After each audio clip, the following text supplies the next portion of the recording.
guys, welcome in. Good morning. Good morning. I mean, it's technically the afternoon, but for us night owls, it's morning. It's morning somewhere.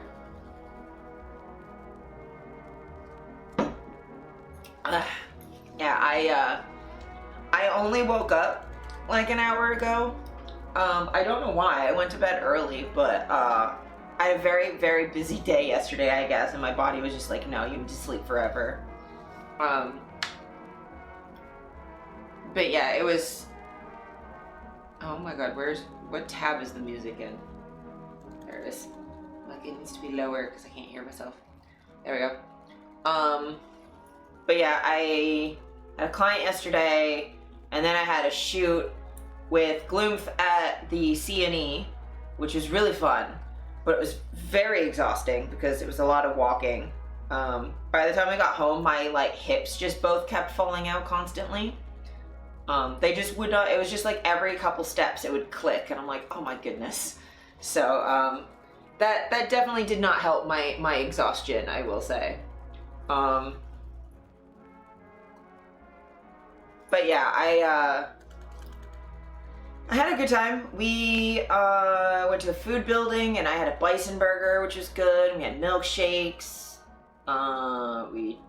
which were also extremely good. Way too expensive, but very good.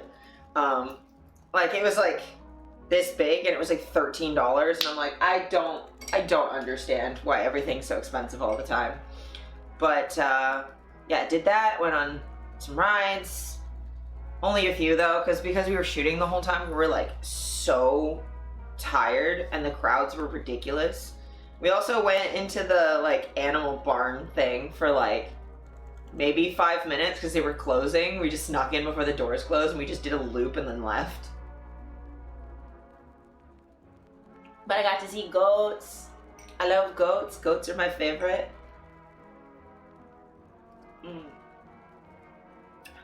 I lied, breakfast is my favorite. This is good. I'm so tired. But I can show you my outfit from yesterday. This is me and Tayden from Gloomf. But I stuck out a lot in that dress.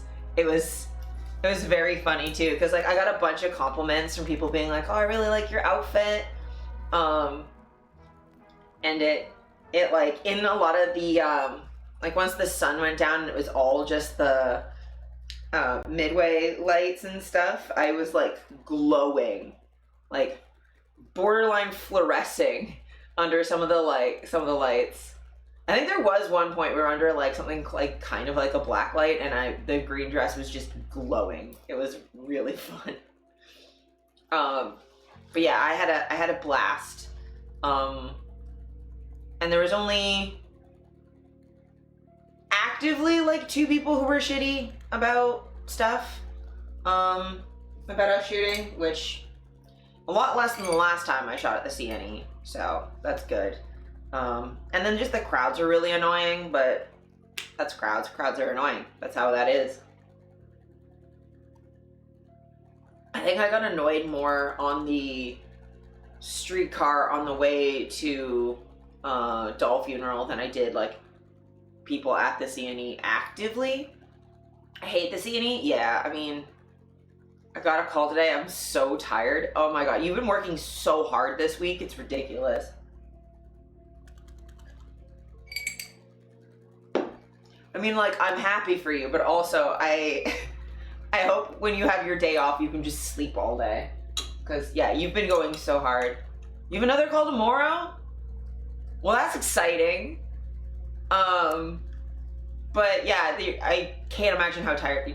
Sunday's your day off? Yeah, just sleep all day. Hey, Vamphy, welcome in. Hope you've been good. I hope packing's been going all right.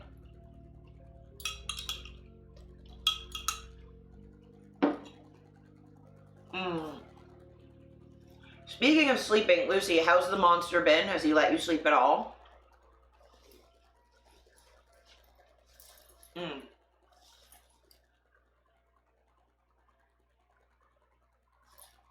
Barely? Yeah.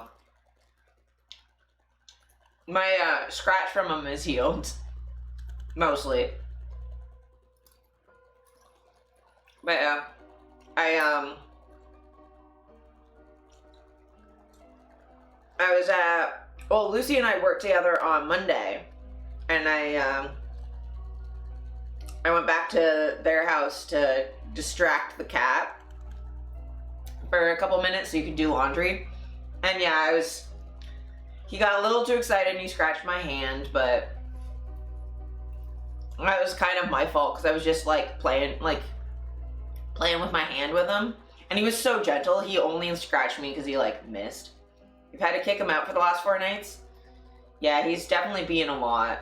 And like, because you're both working too. Like, it would be one thing if like one of you wasn't. But because you've both been like so busy, he's just been a lot.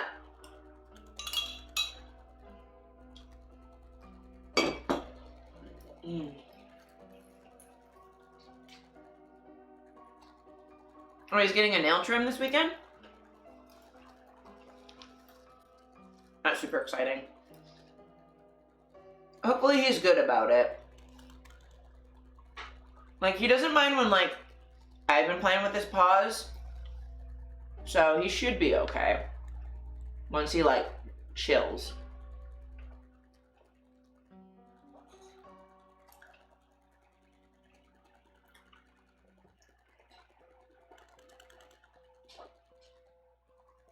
I'm so sleepy.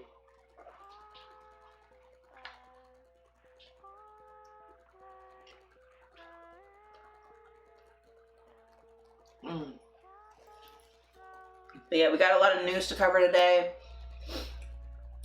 Bro, same, yeah. I'm so tired. I've not been sleeping great this week, I will say. I think that might be why I was so tired today. I'm like half slept in.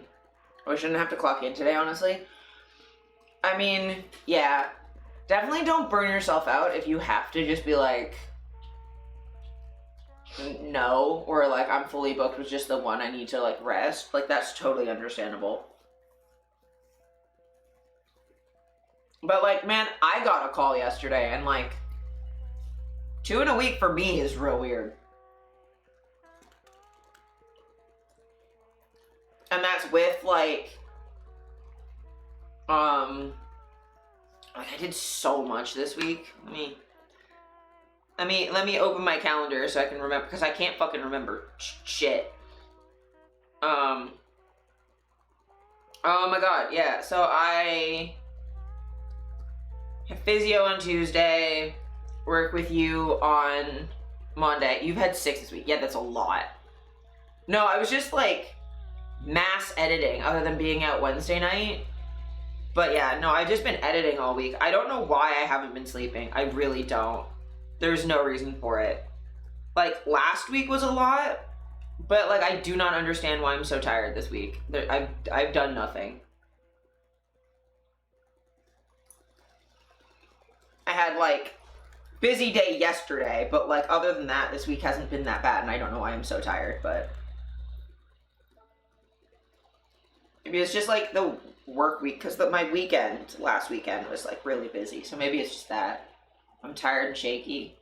Yeah, you have to like go in like 2 hours anyway.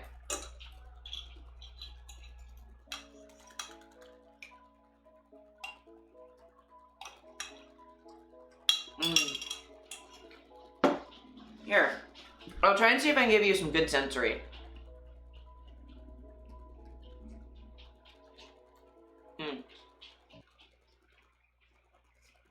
Cause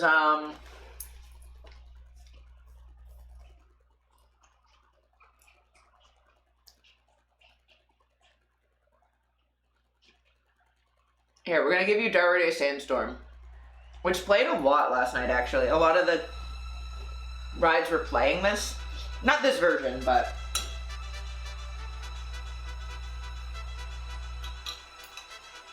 I love Sandstorm.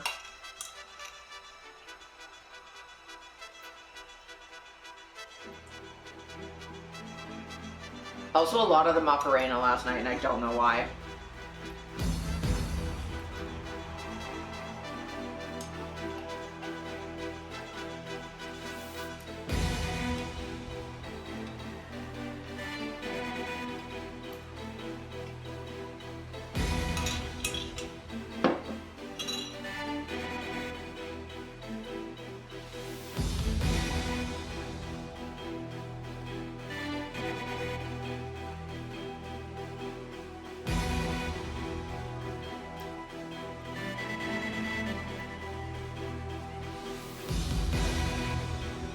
Meow, bitch! Thanks for the meow, Lucy. Appreciate the bark meow.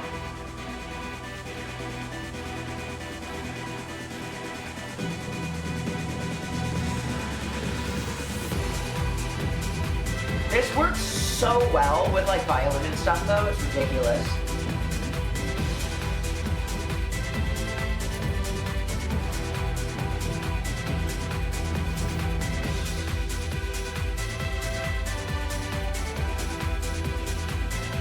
Like, this is the kind of club I want to go to.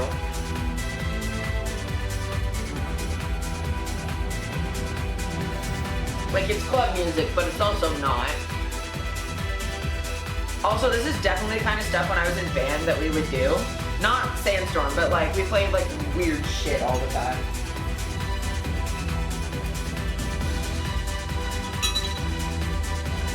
It's so good.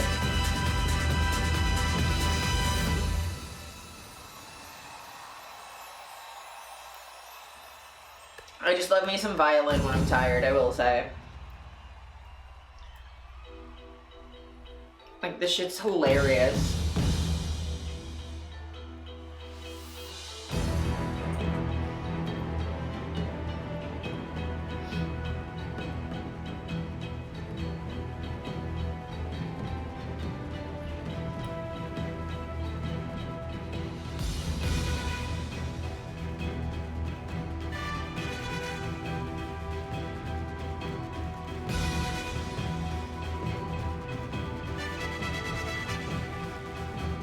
Like, it works so well in a symphony.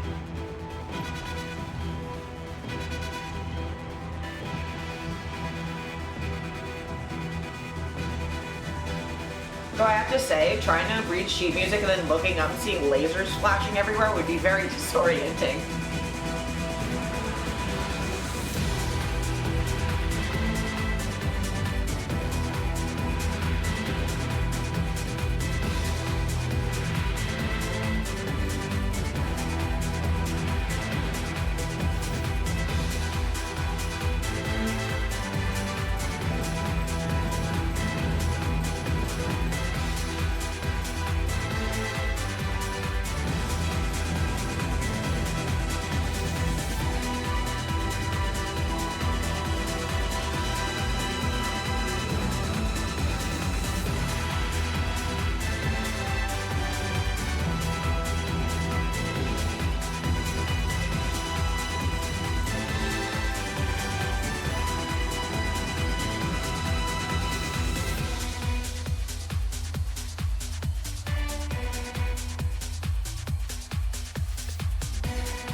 I love that I think they're all wearing noise canceling headphones so that the, I assume, crowd doesn't drown out hearing each other. Yeah, I mean, also, it's very important when you're playing, like, live music a lot, to wear either noise canceling headphones or earplugs or in-ear monitors or something, because otherwise you will go deaf really fast. I also, like, super recommend that if you go to concerts, get earplugs, wear earplugs. It sounds a lot better because it, kind of stops it from, like, rattling your head so bad. And also, it will protect your hearing, and you won't get the, like, ear ringing afterwards. And it's actually kind of, like, easier to hear yourself talk when it's, like, you know. I like your glasses hanging thingies. Yeah! I don't think I've shown them on stream because I kind of only got them recently, but it's like a glasses chain thing. So there's like a chain going around my neck, and it's roses, and I think that's that little thing there is quartz, and then there's like little bats. And there's like little spiders, like a little spiderweb thing in the chain too. My roommate got me a smoothie. Oh, I'm so excited. Smoothies are the best. Smoothies are good. My boss also just messaged me to do a work thing, so I will do that, but in the meantime, I'm gonna do y'all another good sensory.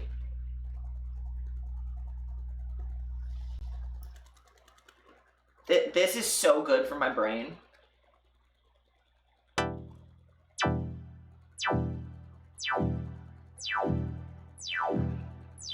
So good.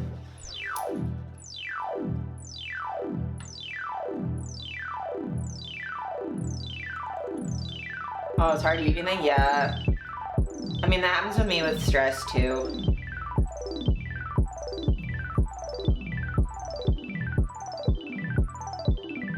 This feels so good. This makes my brain so happy.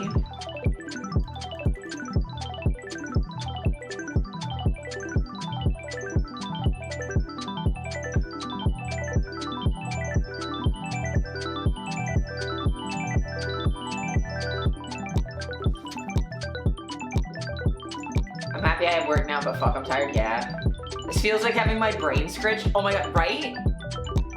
It feels like I'm getting like a little head massage. Like, you know those like little wire like head massagers thing? It feels like there's one of those, but it's inside my skull. This feels incredible. I could sleep to this. Like, genuinely. And yeah, I know what you mean, Lucy. It's really hard to like say no to work too, because like you never know when you're gonna get more. Being a freelancer sucks ass.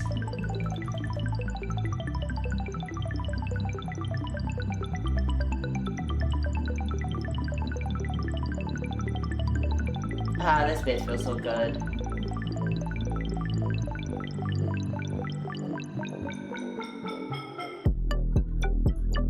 Oh, this feels so nice on my brain.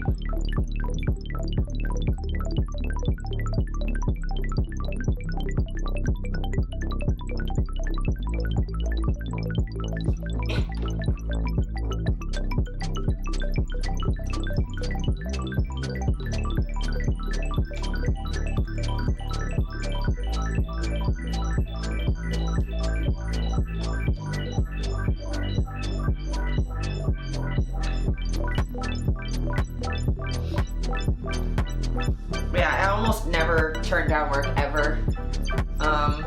At least paid work, because my bills be bad right now.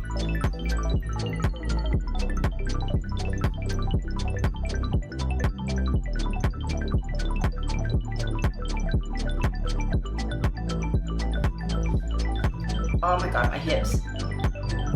Ow. That's better. I definitely needed this today, though.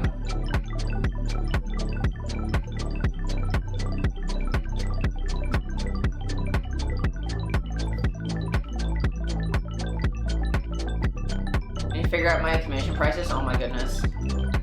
Yeah.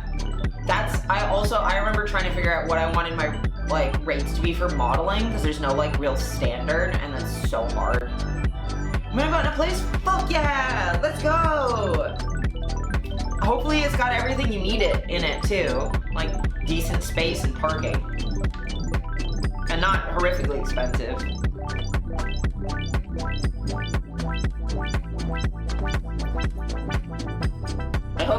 Fingers crossed you get it too.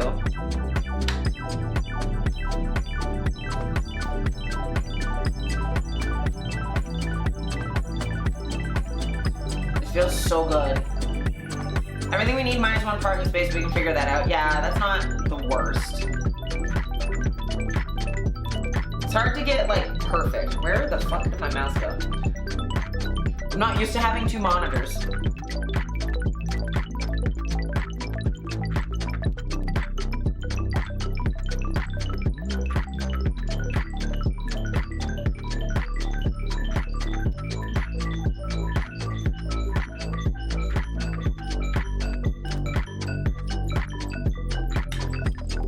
Everything is expensive, but worth it for what we're getting. That's fair. I'm gonna take a look at what Alyssa charges, but then SaltCon happened and I forgot. Yeah, oh my god, SaltCon was incredible though. My little badge has an honored place with all my other VIP badges too.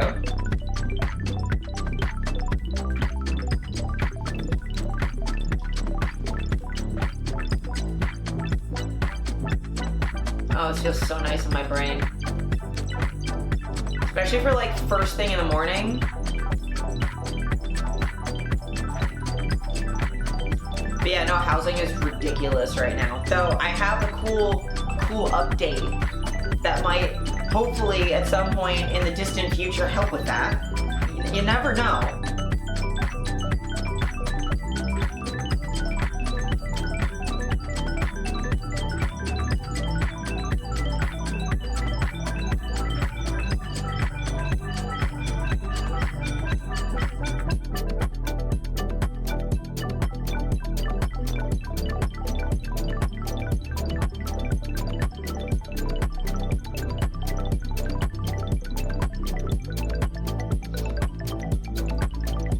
Fingers crossed for a market crash, yeah.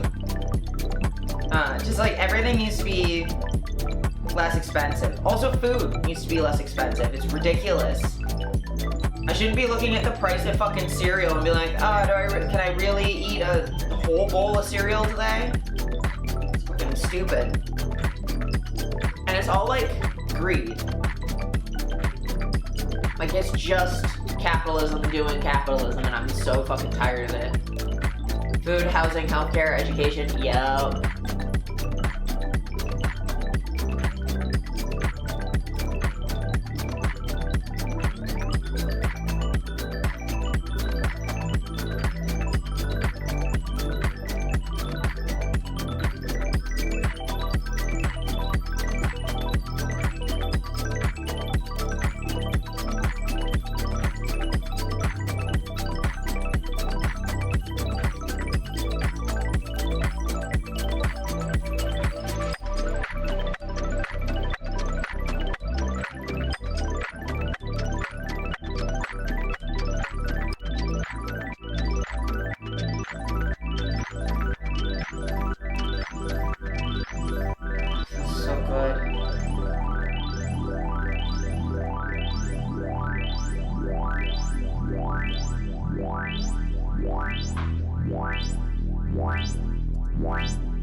Oh, that felt so good on my brain.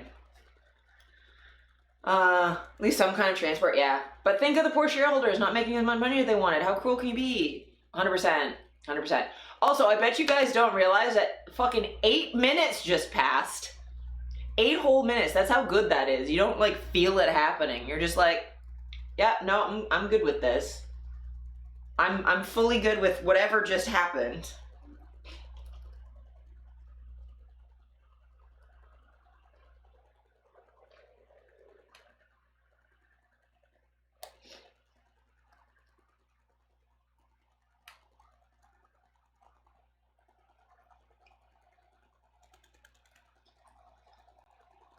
Need that as background track for my life? Yeah, 100%. 100%. I feel you on that.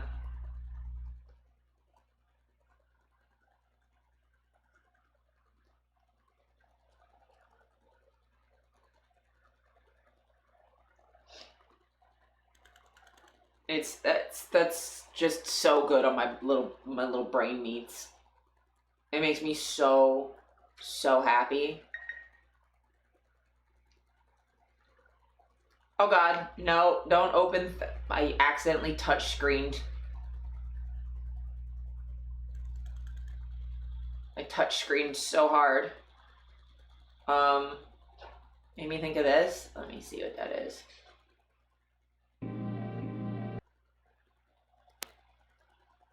Remix of Alice in Wonderland. Oh god. Well. Alrighty then.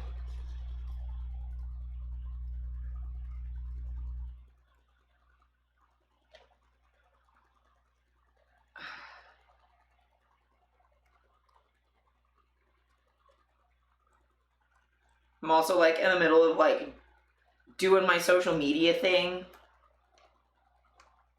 Because I forgot I didn't do that this morning because I slept in like a dingus.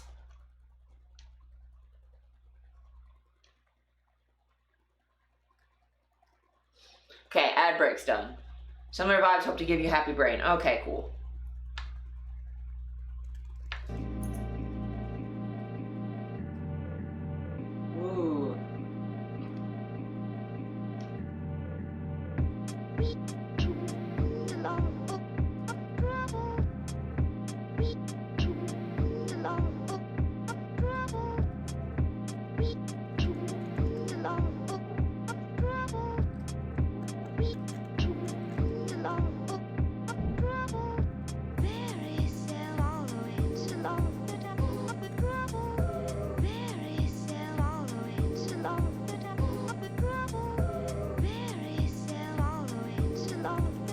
I hope she's not actually saying anything really, because this just sounds, with my auditory processing disorder, it just sounds like nonsense. Pleasing nonsense, but I cannot figure out if she's saying anything.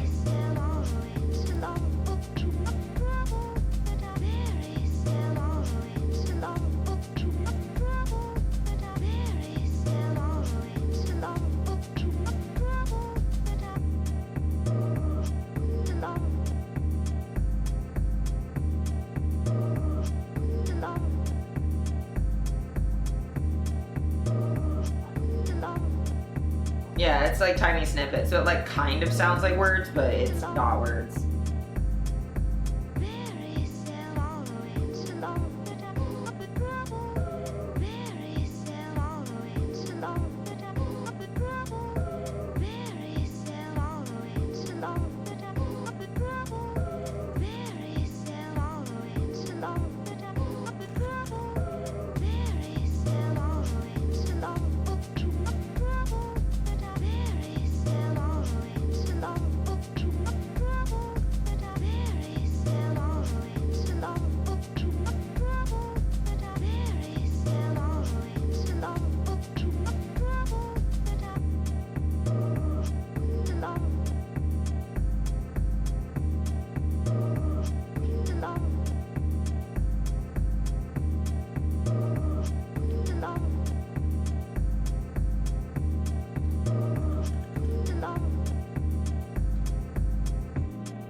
That was actually very relaxing. That was lovely, actually. Thank you, Steph. I appreciate that. That was really nice. Let's see, is there any other good sensory stuff? Oh, there's another version. Actually, first of all, Alice, I'm gonna give you the link to that full polyrhythms video, because it's just like way too damn good. But also, there's this version of it. I won't play all of it again, necessarily, but like, it paired with baby sensory is just real good. I also just like baby sensory videos, and I think that's the autism, is I think what's happening here. I'm pretty sure my obsession with baby sensory videos is purely the tism. I can't think what else it would be, you know?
I'm playing a lot of it, I will say. This is so good.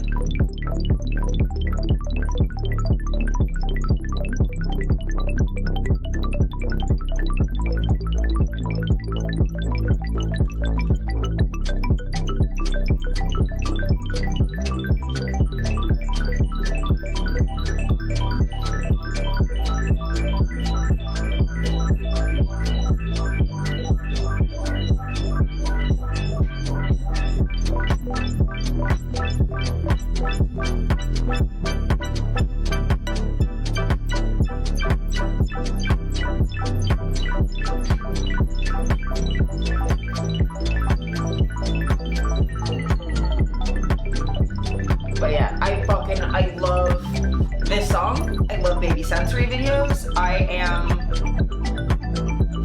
autistic is what it is.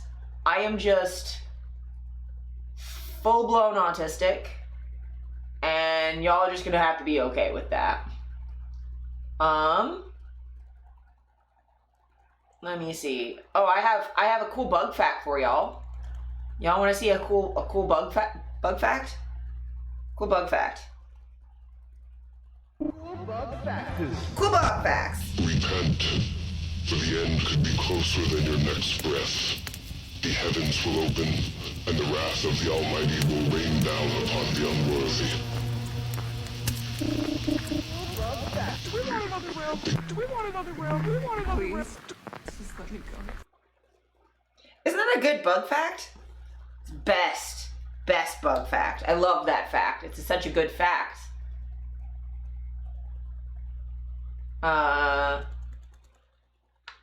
Oh, here's another horror thing. This is a horror TikTok. No jump scares though, I promise. Just this shit.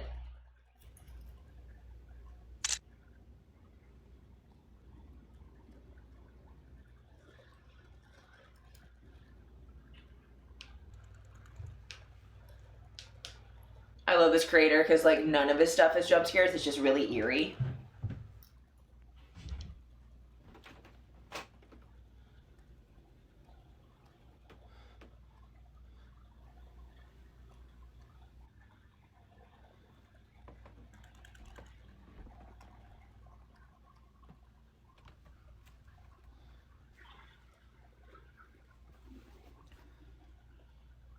Oh, not the attic staircase. I hate those. They're the worst.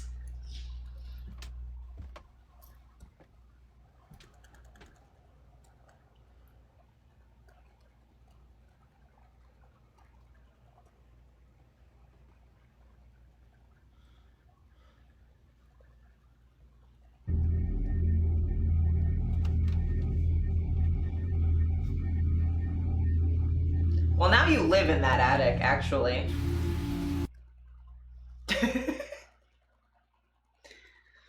So, you know, not a bug fact, but still pretty cool. Yeah, so I was talking about housing stuff. So, bit of news. Trudeau's decided to finally do something the fuck about it. Probably because there's an election coming up soon, but you know what? I'll take it. Our substitute teacher Trudeau has given us dental care, and now he's going to give us maybe housing. So this will be fun. I'm actually genuinely really happy about this. Just like I'm very happy that next year I will be able to have my dental care covered because oh my god, I have so many fillings. I'll believe it when I see it. I mean, yes. But this is genuinely like a really good start. Here's something we can all agree on. We need more housing in Canada. But that the government should step up and make sure that housing gets built, that's where some people disagree. Take federal lands, land that's owned by the federal government that isn't being used anymore. The Conservative Party leader wants to sell it all off to make a quick buck. That does nothing for you.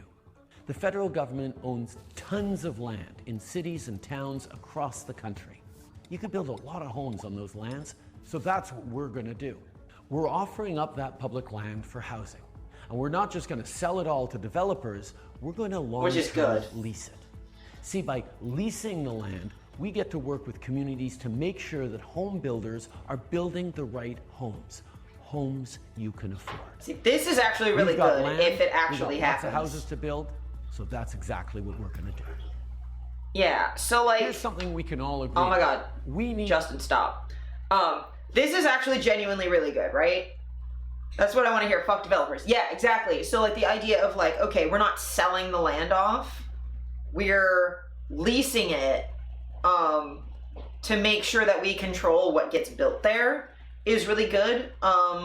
Government housing is really important to making sure that there's like affordable housing. Because the government is not for profit, right? No more shitbox condos. Yeah, I'm hoping there's like minimum square footage requirements and not just like, cause like my apartment is like 1,000 square feet roughly, 2 bedrooms with like a tiny office. And this is the amount of space you need for like 2 people. Every single one of the apartments in the building has 2 people in it. I don't think you could have more than that. The very least common sense floor plans. Yeah. Like nothing that's like these weird shapes that you can't fit anything, but there's a lot of condos where you couldn't fit like a queen size bed in. You can fit like a double or like, and that's stretching it, and pretty much just a single in some of these. And it's like, well, okay, but like, how do you raise a family if like your bedrooms are 10 square feet? Like what? And like you're like, you have a mixed dining room, kitchen, living room that's like the size of the room I'm in now. Like that doesn't work, right? So like we need minimum square footage because human beings cannot be crowded into like little boxes. We go insane. Like, especially for people who like can't get out very often or who work at home. Even as a single bachelor, my one friend struggled to fit a couch in the living room. Yeah.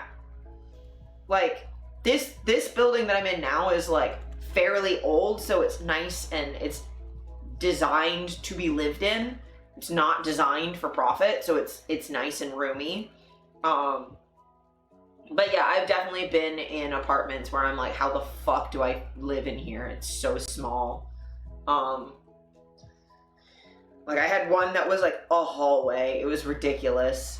And I think like Lucy's apartment is also a 2-bedroom, and it's maybe 2/3 the size of mine. Like roughly. And it's even like pretty spacious compared to like other places I've been. It's weird how small. And it's like you either get these tiny places that are affordable. They're like on the lower end of the price scale, still way too expensive. And then you just get these luxury, like if you want space, it's luxury, and you're spending like millions of dollars to buy a condo, and it's like, well, I don't have that kind of money, and also the glass walls are gonna fall off, so like, no thank you.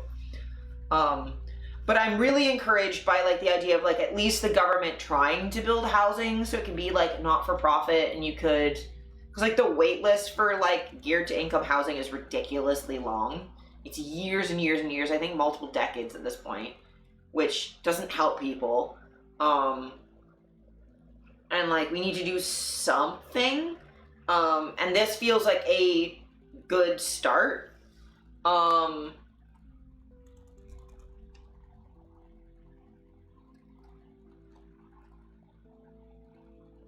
Let me see what else I want to cover.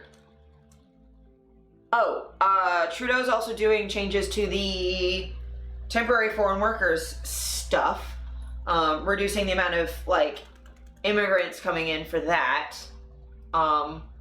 which is and isn't good. Like, my only worry is that it becomes like too much of a crackdown on people who already are here. But yeah, diploma mills need to fucking stop. Like the post-secondary education exploiting immigrants to make money and then just sort of dumping them into a system that can't handle them, like can't help them. They don't have enough resources is like completely unfair. But put the foreign worker thing on hold. Well, the thing is they can't completely put it on hold because like temporary foreign workers for things like nursing, or like sometimes you need like a boost in agriculture, or like up north sometimes with like there's seasonal work. That's understandable, especially if you're doing things like you need people who are skilled in a trade and they just kind of, you know, travel to where there's work in their industry. Yeah, the food service stuff. Yeah, so that's actually what this is focusing on. Prime Minister Justin Trudeau announced Monday the federal government will reduce the number of temporary foreign workers in Canada after a historic surge that some experts say has fueled unemployment among immigrants and young people. Trudeau has said the government is considering a reduction to the number of permanent residents Canada accepts each year, potentially major policy change after years of increasing immigration levels on the Liberals' watch. The government loosened temporary foreign worker restrictions during a severe post-COVID labor shortage. A decision that led in particular to a spike in the number of low-wage workers.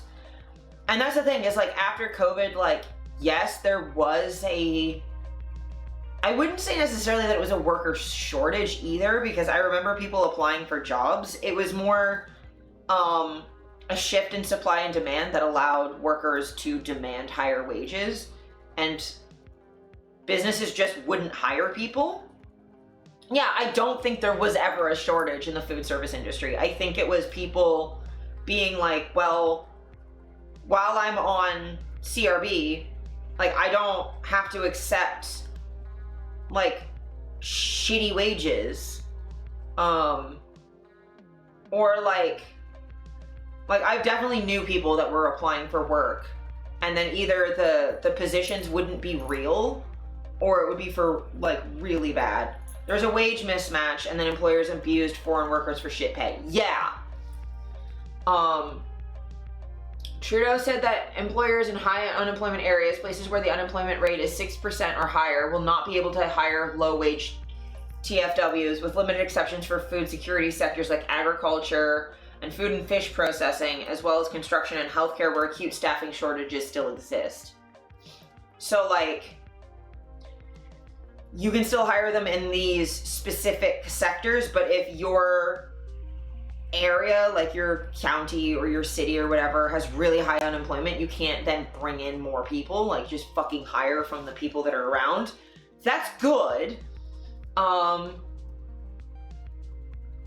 longer allowed to hire more than 10% of their total workforce through TFW, which is, again, good.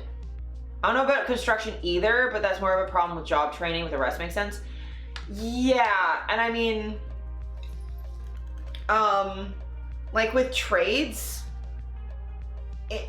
that only really matters if you're doing like I know in Florida, there's a lot of people that like come in as temporary workers to do construction right at the end of hurricane season, because there's a lot of rapid rebuilding that needs to happen all at once, that isn't needed the rest of the year. I like all these things. This is just undoing the changes Trudeau did in the first place. With this, yes, if the housing is normally provinces, I think Trudeau's just finally accepted that the provinces aren't doing their fucking job and the federal government needs to step in and do what they can, especially since people keep blaming him for it anyway. But yeah, like, so for construction, like temporary foreign workers, if it's in like BC after like wildfire season, you might need rapid deployment of temporary workers helping with construction that could come up from the States or from Mexico or from overseas, you know, that would be really helpful.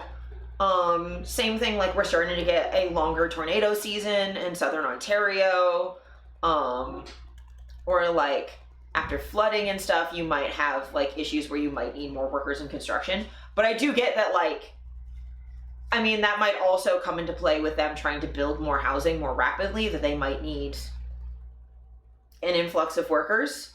But like with food service, no. As someone who worked food service and like low low wage like retail from I think I got my first food service job when I was 17, and then I worked that all into my mid-20s. Like, you don't really need, you can just normal on-the-job training. You can hire someone who's never worked a job before. That's why teenagers do those jobs. Like, McDonald's doesn't need to be hiring foreign workers. Like, temporary foreign workers. Like, if someone's an immigrant who's just here, that's fine. This should go hand in hand with keeping track of who's coming in and out of the country, as well as being stricter about keeping people out who have been deported. Yeah, I mean, definitely keeping better track of people. Especially when, like, because you never, like, something could go wrong, or they could be overstaying their visa, which, like, as much as I don't think borders really should be a thing, if we're gonna have borders, it's not fair to people waiting in line if people are just not leaving, you know? And yeah, people have been deported for, like, valid reasons, because sometimes people get deported for, like, minor stuff, like overstaying, like a tourist visa, where they, like, stay, like, a couple days longer or whatever, where it's, like, you know, you're getting kicked out, kind of. Or, like, you stay an extra week. It's, like, you really shouldn't be doing that, but, like, that's not, I don't care as much as, like, someone who's, like, here on a worker's visa who's staying way longer without reapplying or whatever. But yeah, like, I definitely think that, like, immigration is really important to Canada, and, like, people should be able to go where the work is, but the work's not here. So just letting businesses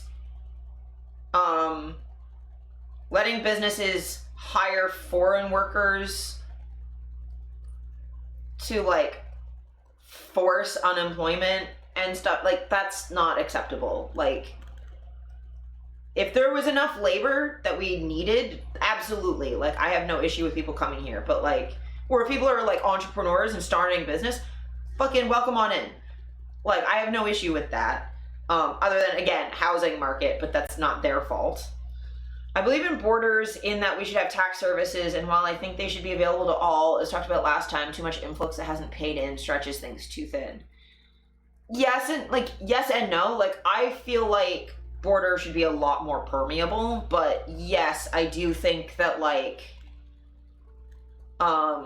we have to be realistic about making sure that if we're taking on the responsibility of saying, like, yes, you can be here, that we can actually give them the quality of life that they deserve to have. Like, they shouldn't be just let in to then be exploited. And, like, making sure that there are regulations and laws in place to make sure that if we're bringing people in, especially people who don't know the laws here, don't know their rights, don't necessarily speak English or French, so don't necessarily know how to access things, like, making sure that these people aren't being exploited is really important. Yeah, there's a middle ground between how hard getting PR is for law-abiding people and letting in people who abuse the loopholes. Yeah. Or, like, you know, it's very understandable that, like, there's a lot of filming in Vancouver and Toronto, and you have to let in, like industry people, like, you have to let the fucking actors in, right? Or, like, the director or the producer or whoever is, like, paying for everything. But I would be really annoyed if we have all of these ACTRA people here in Canada, and all the IATSE people who know how to do these jobs not getting work because they're bringing in random ass people from the US instead to do the jobs that, like, people here could be doing. Like, I'd be really mad. But, like, you know, if someone wants to, like, actually move here permanently, with how bloated our bureaucracy is, you think tracking this stuff would be easier? Yeah, well, the problem is the bureaucracy is Kafka-esque. Like, I tried applying for ODSP, and oh my god, it's, like, fucking impossible. The amount that you have to, like, go to one office that tells you to go to a different office, that tells you to go to a different office, that tells you to go back to the first one, and you're like, oh my god, none of these buildings are accessible, and this is for ODSP. Could you please, maybe, have a ramp? literally anywhere. But yeah. Low wage TFWs, we limited to 1 year contracts down from 2, which is good. Like low wage is just I hate low wage stuff, which really only screens out the people who actually need it the most. Yeah, literally. We need Canadian businesses to invest in training and technology, not increasing their reliance on low-cost foreign labor. It's not fair to Canadians struggling to find a good job. It's not fair to those temporary foreign workers, some of whom are being mistreated and exploited. Yes, so I'm glad that this is the framing, not the like, no one should, like, we have too many people. It's like, we need to make sure to have that balance, right? We had lots of immigration before all this recent wave, but there's a difference when you cheat to get into college, cheat to get into a diploma, and cheat to stay past your visa and cheat to become Canadian. Yeah. Like, I definitely noticed, like, there are some people on our roads that don't deserve driver's licenses, and I don't actually know how they got them. Yeah, and the lack of student oversight, absolutely. Because it's a cash cow. It's people that are exploiting, like, these immigrants that deserve better. And, like, again, I'm very pro-immigration, but at a certain point you have to be realistic of, like, it's nuanced. It's not saying, like, no immigrants, and it's not saying let everybody in who wants to. It's saying, okay, can we reasonably support this? And, like, but managing to do that without then going like, well, they haven't paid into the system, so they shouldn't have healthcare, or we shouldn't let them in because they're disabled or whatever. Like, but it's about, again, like I always harp on, like, harm reduction, but, like, approaching it as, like, okay, refugees, we should let in as many refugees as we can. They're not trying to come here out of choice. They're fleeing a bad situation, and, like, it would be very bad to not let them here. Something horrific will happen to them if we don't. People who are creating jobs and opportunities for other people that are, like, people who are healthcare workers, people that are helping in industries we need more help in, great. If you're gonna come here and just work at a McDonald's, though, it's like, what are you adding that someone else trying to get in or already here couldn't already add?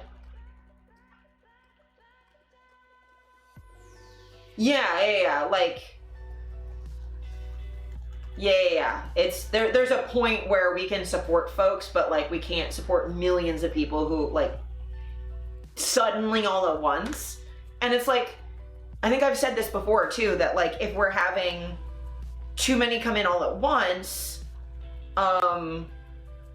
we can't adapt to then make sure that there's, like, translation services for the languages that people are speaking as they come in, or having enough like legal support, like public legal support for folks, or, like, making sure we have enough housing to make sure that everything is how they need it or whatever. Like, it's about knowing what we need so then we can provide it, rather than just being like, and then being realistic of, like, this is the pace at which we can't build a house in 3 seconds. It takes a couple months. And, like, understanding that, like, there's only so much we can do.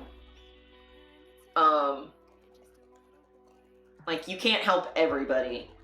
Help as many as you can, but that can't possibly be 12 billion people. Like, everyone on Earth cannot immigrate into Canada overnight. That just would not work at all. That would be, especially because then, like, if they all just stay in the cities that are already really densely populated, it's like, okay, well, how is that going to work? Because we barely, like, transit here barely works. Like, how is the TTC going to function if there's, like, another million people in the city? And if they don't stay in the city and they go into these rural communities, they're not developed for that. Like, a small town that has one, like, family-owned grocer is not going to be able to suddenly handle thousands and thousands of new people. They just can't adapt that fast. Or, like, is that going to devastate the environment to be sprawling? And then instead, rather than doing density in these small neighborhoods, it's like, you know, we just can't react fast enough to handle that. And just, you know, kind of pumping the brakes a little bit so that we make sure things are prepared a little bit better. Like, maybe don't have 50 people show up to my birthday party before I've woken up. Maybe I wake up and then like a dozen of my friends show up, not the whole neighborhood. It's like, I can only handle so much. There's more slack in the job market now than there was when the country emerged from the pandemic. The newcomer immigrant unemployment rate stands at 11.6%, well above the unemployment rate of 6.4 recorded in June. Yeah, that's way too high. For youths, which includes people between 15 and 24, the unemployment rate is even higher at 13.5%, the highest it's been in a decade. See, this is the problem, is we can't have, like, it's one thing if the unemployment rate for 15 to 16-year-olds is high, it's like, whatever, you have school to do. But like, for like 20 to 24-year-olds to have that high of an unemployment rate when they're trying to pay their way through school, or moving out on their own and trying to afford rent on their own, or trying to afford school textbooks and trying to avoid having catastrophic school debt, like, you cannot, like, this is when people are supposed to be getting their first job experience so that when they graduate they can actually get a proper job. If there's a legitimate shortage, but a lot of this felt like a ploy to suppress wages, yeah. If you want to become a citizen after your student visa expires, you can, but you gotta work 3 to 5 years on federal land, logging or farming, see how many say after that. Well, the problem is that too, is like, it depends on what, like, I get what you mean, but like, you know, we don't want to make it so onerous that like people who do deserve to be here that just can't do that kind of physical labor, like, can. Unemployment only includes people looking for jobs. Yeah.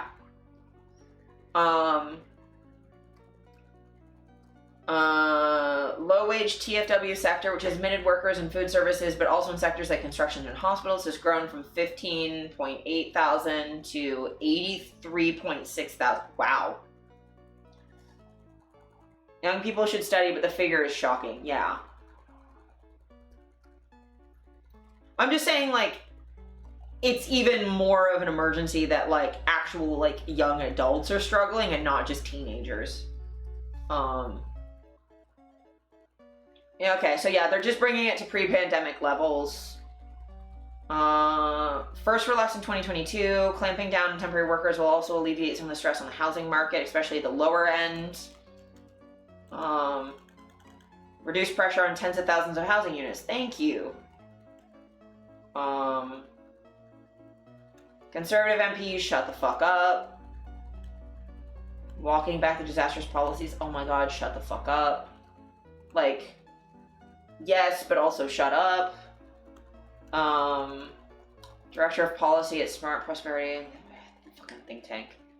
A great first step, but only a first step. There's a lot more that needs to be done. That is also true. Should be tweaks to the high wage component of the program. There's been an uptake in TFWs filling entry-level office jobs because there's a sufficient supply of Canadian workers to take on those roles. Migrant rights group, meanwhile, criticized the government's decision to rein in the program. High unemployment, low wages, and unaffordable housing is not being caused by immigrants and migrants. These are caused by employer exploitation and policy failures. Yes and no. Like, yes, but also, you know, but obviously, like, Migrant Worker Alliance has to actually, you know, push back. Why not both? And I mean, yes, but sometimes the employer is exploiting workers by bringing in foreign workers rather than hiring people who are here. Or the policy failure is not targeting foreign workers towards the labor we actually need, and letting, like, again, like, we have enough people here. We don't need an increase of 70,000 people to fill McDonald's. We don't. We have a nursing shortage. If we had 70,000 new nurses, that would be great. Like, I would have no issue with us employing 70,000 nurses. What I mean is that it is employer greed, but also disastrous immigration policy. Yeah. And I mean, I get why there'd be an influx after COVID. Like, I mean, a lot of people did also die, and there's a lot of nurse burnout, so I can see why maybe they relaxed the policies hoping there'd be more healthcare workers, not considering that healthcare workers burnt out worldwide and people were dying worldwide. And like, you can't quickly replace skilled labor like that. Permanent residents, I don't want permanent resident numbers to be adjusted too much. It's gonna review its immigration levels in the fall. So they're gonna discuss that. About 500,000 per year.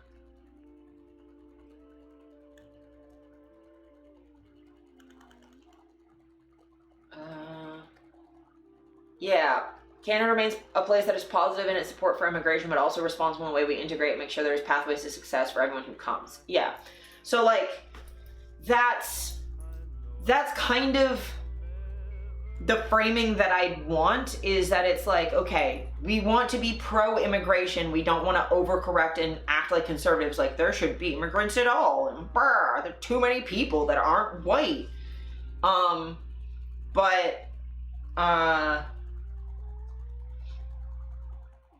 Like, there's like a nuanced sort of middle ground of like, we need to be realistic without being xenophobic, I think. In certain sectors, but food service is not as pressing. Yeah, it's not, I mean, it's essential, but it's not, because like food service is one of the things that didn't shut down as much during lockdowns. There were still people working food service. It was just through windows. Food service is very essential, but it's like, it's entry level work. Most people can handle doing some aspect of food service, at least for a short period of time, barring disability.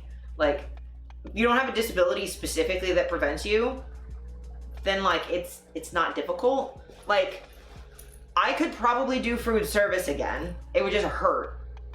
Put on hold, but not forever, just to integrate the huge influx we had. Well, so the thing is, it's temporary foreign workers, so like just reducing the numbers means it will stabilize.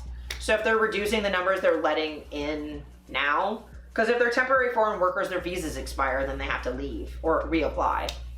Like, I get what you mean, but even just reducing the levels of visas that they'll accept, if we properly send them home, yes. Yes. Even my Chinese friends are done with the conveyor belt of people, so it's not just white people. Yes, absolutely. It's just like being careful that we don't let the white conservatives overcorrect, or let, and like, conservatives aren't just white people, but like, white people could be the worst about it sometimes. I won't lie.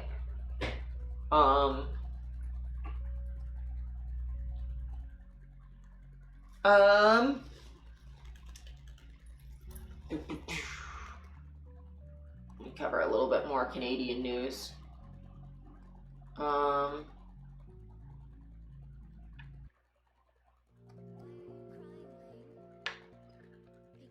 It is why I'm scared of this upcoming election, because this course correction might be too late for voters to still pick Trudeau. I mean, you're not wrong.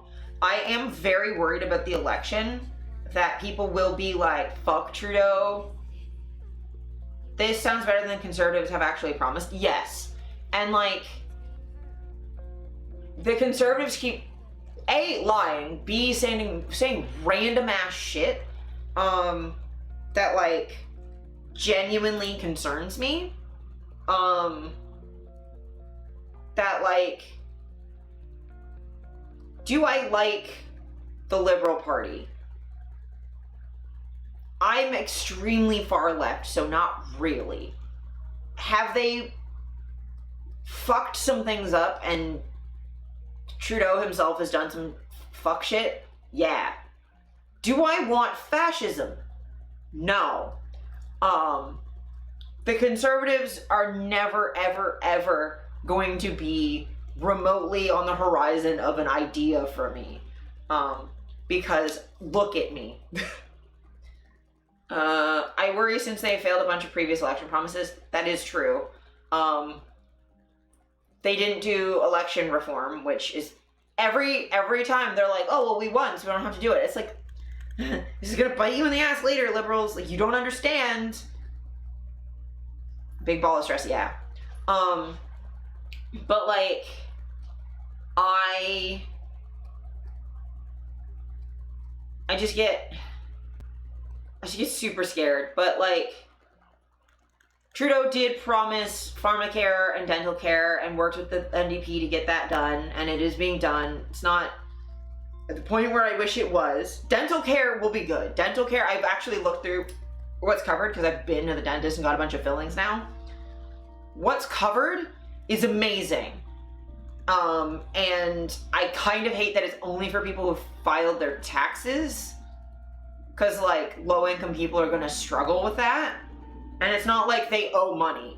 Low-income people do not owe money. They're owed money. It's just like sometimes you can't afford to pay TurboTax or to get an accountant or whatever, and you just get behind because you're too tired. I really wish it had just been folded into the provincial plans, but you can't. It's harder to do. That said, it's very comprehensive. Like, it covers checkups, cleanings, fillings, crowns, wisdom teeth, and other teeth removals that are necessary. It just doesn't cover anything cosmetic, and then there might be weird non-standard stuff that you might have to pay for, but like, considering you'd already have to pay for that now, it at least gets a bunch of people who don't have insurance beyond their provincial plan or at all to at least be able to get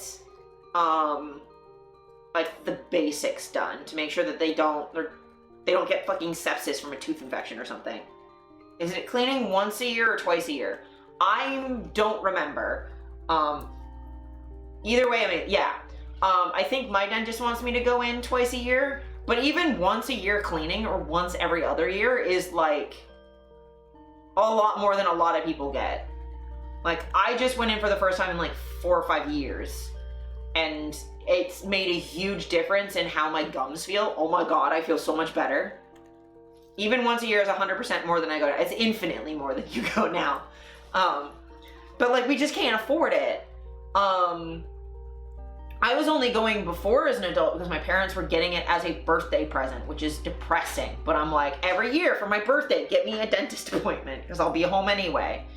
And it's like, yeah, I would be very, very, very, very happy for that to kick in as soon as possible next year, because then I can get my wisdom teeth out because I can't afford it right now. And like, my parents are helping and I'm lucky to have that, but like, Jesus. Just like, I spent this month on 3 dentist appointments because I needed the initial patient like x-rays and exams and all that shit, and then a cleaning and then a fillings appointment. I've spent over $1,000 in 2 weeks at the dentist because I don't have insurance and I haven't been in so long and I have acid reflux, which is eating away at my teeth. It's just, I fucking so upset. So like, that's a really good thing. I'm really excited for it to be covering like insulin and birth control. Super good to have as a start for pharmacare, and it'll be expanded from there. I'm hoping it starts covering especially like cancer drugs, because those are expensive as fuck. Like, yeah, just like start with like the expensive shit, or stuff that like a lot of people use, because like, damn, like life-saving shit. Like, it's fine if I like miss, like, my domperidon's not ever gonna, like, I don't think that's gonna be covered anytime soon. That's fine. It's not that expensive. It's whatever. It's life-saving for me, but it's like, it's fine. It's not like a lot of people use it. The antacids, though, that would be lovely to be covered. Like iron supplements, it'd be great if that would be covered. There's so many people with anemia. But at the very least, like, things like Vyvanse, oh my god, Vyvanse being covered would be incredible. Or, like, pain management stuff, like the things that really hurt people being able to work jobs that would give them the insurance to cover that. But yeah, like, yeah. I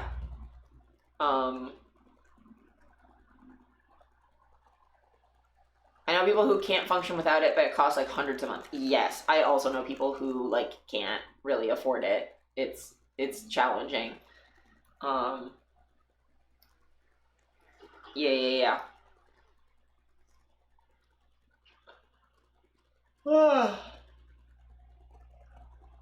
Sorry, I'm very tired.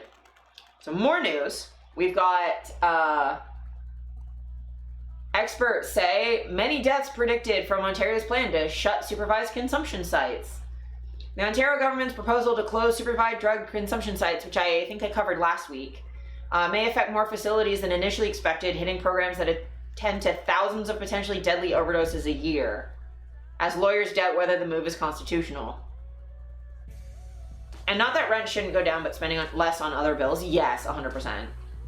A review by CTV News Toronto of federal government data shows that the sites slated to close because they're within 200 meters of a school or daycare help, on average, more than 3 people survive overdoses each day in Toronto and almost 6 a day across Ontario.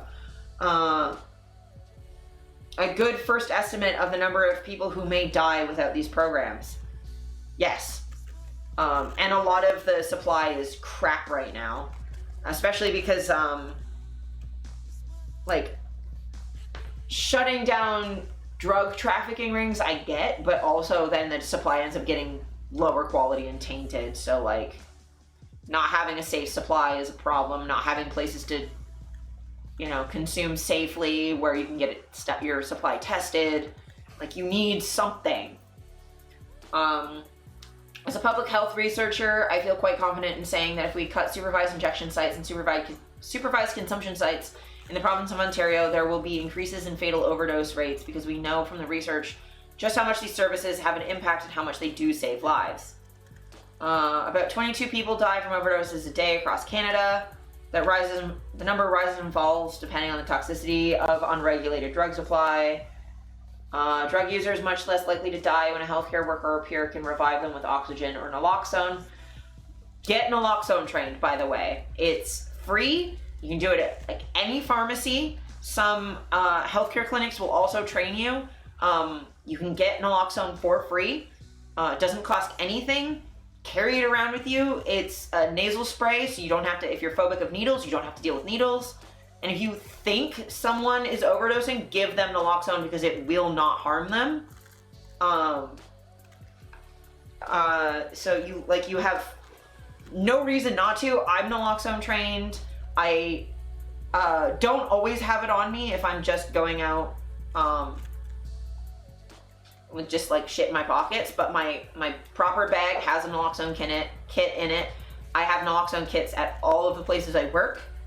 Make sure, we've had to use them before and it saved lives. Like, make sure at the very least you have one at your home.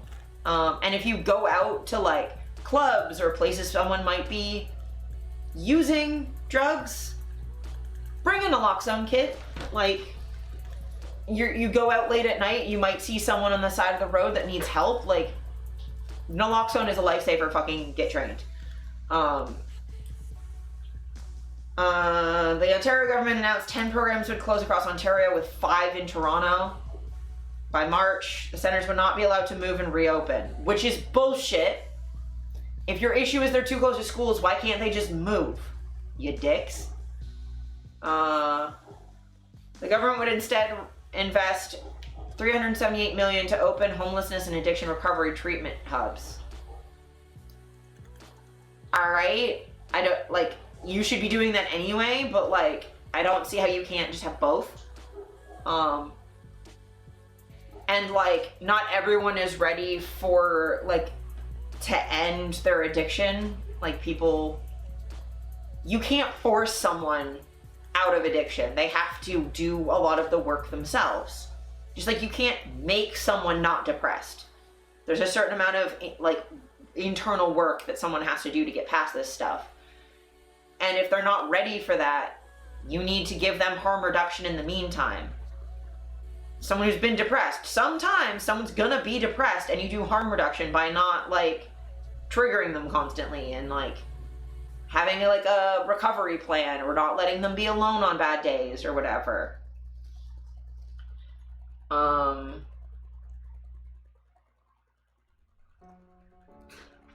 Yeah, the move came after a 44-year-old was killed by Carolina was killed by a stray bullet fired during a gun battle outside of one site, Toronto's East End. Neither of the two reports commissioned to review the incidents called to shut the facility down. One called for more security, the other for an expansion of supervised consumption sites. Basically, stop fucking concentrating people.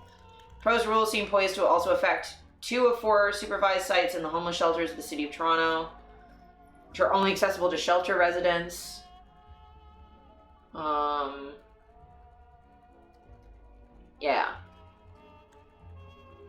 Yeah, you deal with overdoses all the time. Without safe consumption sites, people go to bathrooms, alleyways, or alone. Yeah, when you're in the consumption site, they dispose of the needles for you, so it's safe.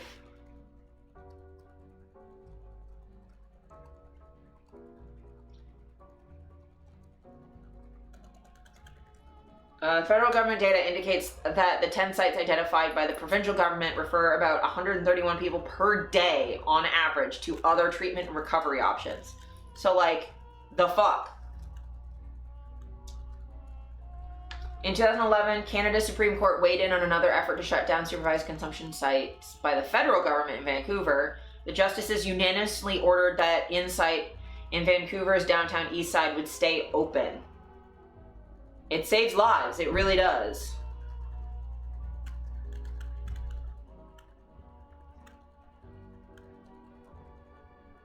Yeah, if you're gonna cut people off from something that reduces the risk of disease and death, you have to have an evidence-based explanation for why you're doing that.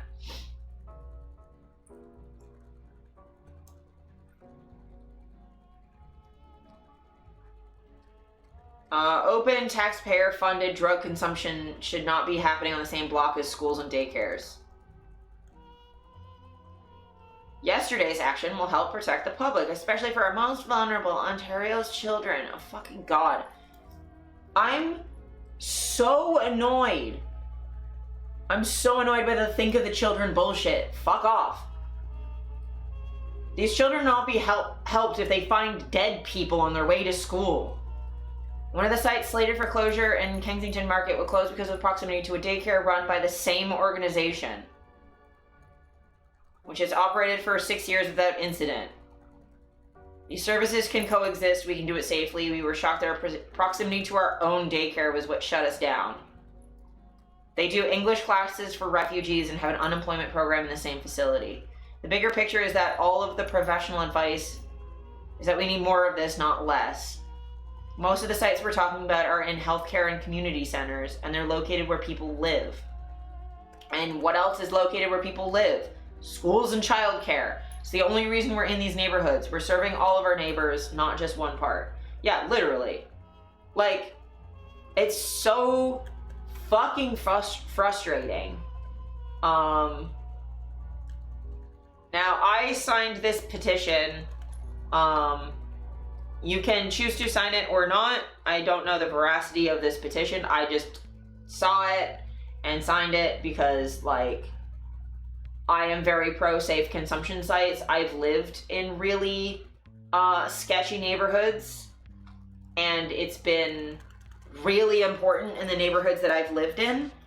And it's also the same kind of laws they've used to weaponize against sex workers, is like they shouldn't be happening around children. Well, the bad news is drug users are community members, they're parents with children, they're teachers, they're like, you know, sometimes daycare workers. Like, drug use affects everybody, and just trying to shove people you don't like into the margins of society and dehumanizing them is not acceptable. Like, I don't want someone in my neighborhood to die. Sometimes they are children. Yes. Sometimes children have addiction issues. That happens. Like, I've known kids who like have had issues with alcohol and they don't have safe consumption sites because it's illegal to drink at that age. But like, I remember when I was a teenager, my parents would always say, like, if you're going to drink underage, we're not going to be able to stop you from drinking. But if you could do it here so that we know you're okay. They're like, if you want to drink, that's fine. Do it here. Don't do it somewhere where you could get hurt. And like, I've always appreciated that they were like, if you have to do something, do it here so that we know you're okay. And not everyone has that. And like, what is a bar other than a safe consumption site? Right? It's a safe consumption site for alcohol because people can overdose on alcohol. That's what alcohol poisoning is. And that's why you have Smart Serve certified bartenders who will stop serving you alcohol when you look like you've had too much so you don't get poisoned. Yeah, exactly. That's what Safe Serve is for. And it's wild to me that Doug Ford is like, you can't have safe consumption sites near children, when under Doug Ford, not only do we have fucking alcohol in convenience stores, which are everywhere. Like a 7-Eleven's gonna be near a goddamn playground or a school. I remember growing up, there were convenience stores right next to the school so kids could grab stuff on their way home. Like, those are in communities. You want a fucking 7-Eleven or a Circle K to be serving alcohol? The fuck? But also, okay, he also allowed for drinking in public parks, which I don't really see an issue with that, but like, that's not a safe consumption site, and that's usually where the actual school playgrounds are. Like, they're, like, you know, you have like a playground with like swing sets and stuff, and you can drink in that park. Wait, what? Yeah. Talk about normalized drugs. Yeah, there's like, the way that we treat alcohol is like magically different than anything else, and like, weed is starting to get more normalized, but like it's really, there's no difference. They're both dangerous substances that affect your brain and can kill you. Like, I don't think that a Schedule 1 drug is somehow magically different than caffeine and alcohol. You have layers of risk, sure, but like, I don't think someone taking mushrooms or dropping a tab of acid is necessarily like, whatever. Like, I want you to be safe more than I care about anything else. I don't think you're somehow different because your substance of choice is different. The only one I view as different is fentanyl, specifically for the dosing reasons. Yes, but fentanyl started as a painkiller, like medicinally, for people who have chronic pain, or for like pain management after surgeries and stuff. Like, I've been prescribed Oxy after a surgery before, and I needed it. And then when I was done my course of it, then I just stopped, because I was like, okay, the pain it's treating is gone. The issue is like emotional pain and physical pain.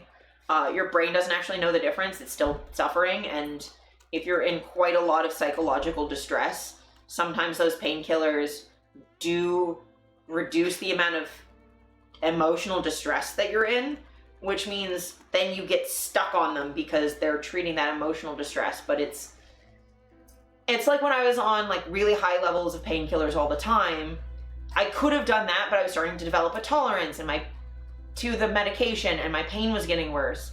The thing that helped me was getting physiotherapy. And then I went from taking maximum dose of Tylenol every day to I take 1 in the morning, just to kind of keep myself baseline.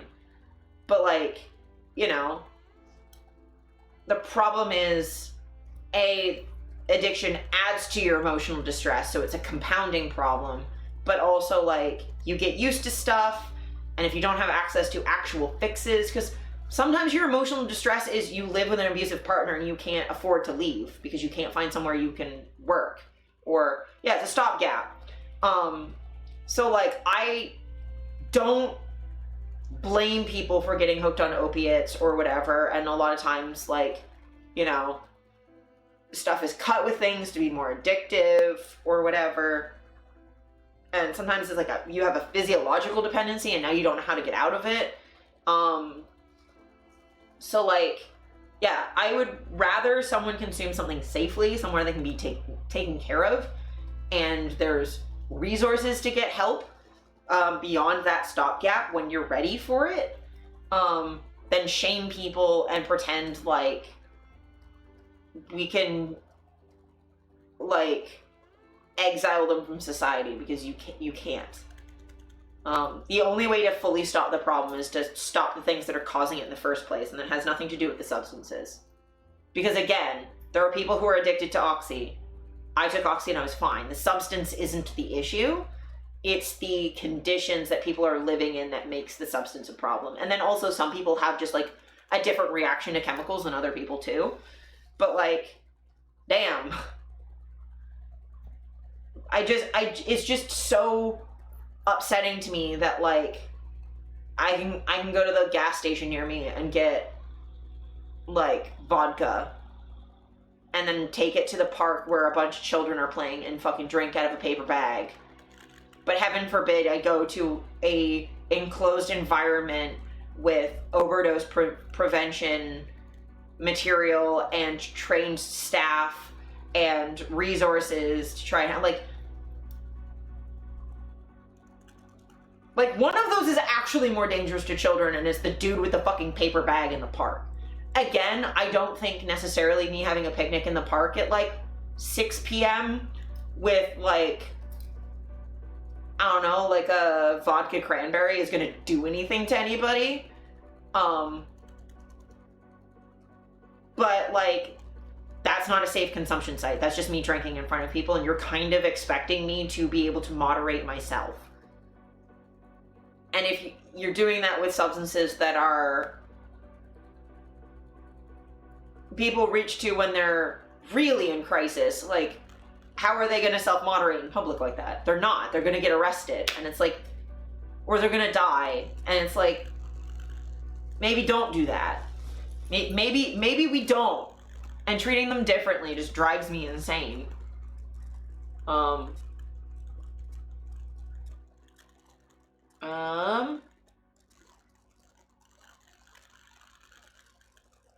Speaking of Doug Ford, we're going to talk about this for a sec,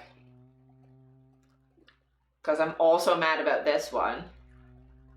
Since Doug Ford privatized some surgeries in Ontario, wait times have gone down for the wealthiest Ontarians, but have actually increased for the poorest. And it's the richest Ontarians who are more likely to receive publicly funded surgeries in private clinics. For example, a man whose surgery was supposed to be fast-tracked by OHIP was told to go to the Prism Institute. His surgery was then delayed when he was upsold hundreds of dollars in uninsured services, and he said he couldn't afford it because he's an ODSP, and so they just pushed back his surgery date. Because he refused to pay, because he couldn't pay, because it's an insured service that OHIP is supposed to provide. You can't actually charge patients for cataract surgery because of OHIP, but these clinics would have OHIP pay for the surgeries and then charge patients for other services in a way that would cover their costs and leave a profit. For-profit clinics are more expensive than publicly run clinics. Since Ford made this privatization change, people in the top socioeconomic bracket have had their surgeries increased by 25% in private clinics, whereas it fell by 8.5% if you are in the lowest. And that's because these private clinics don't want to take people on who can't pay their extra fees. Private clinics don't want to just make OHIP money, they want to make an exorbitant profit. And this guy could not afford the extra $600 in charges. He said he would have had to crowdfund for that. That's some American healthcare stuff.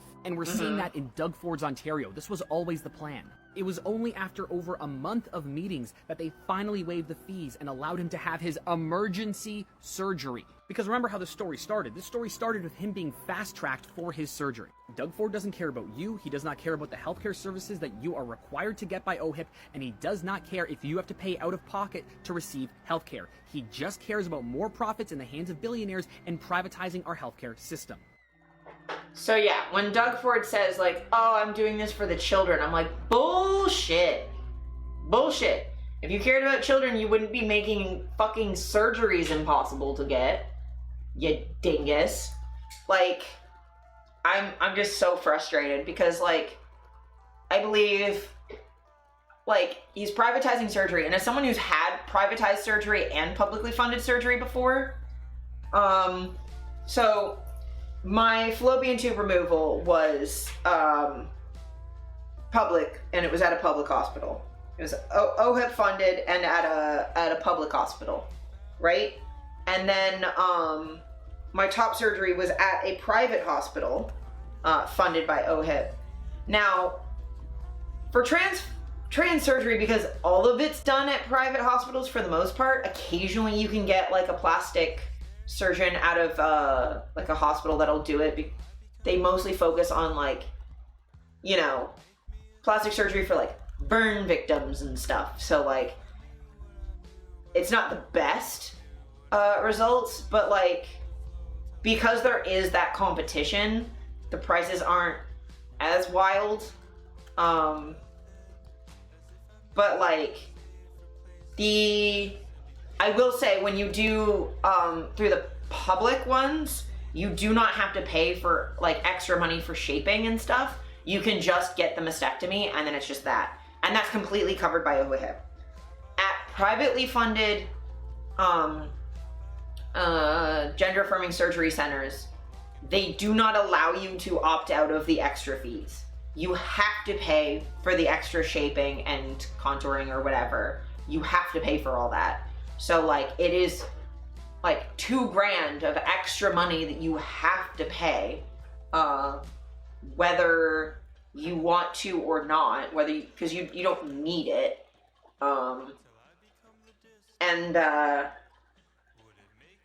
That's true with a lot of private plastic surgeons. Well, they'll make you pay extra stuff to make a profit off of you.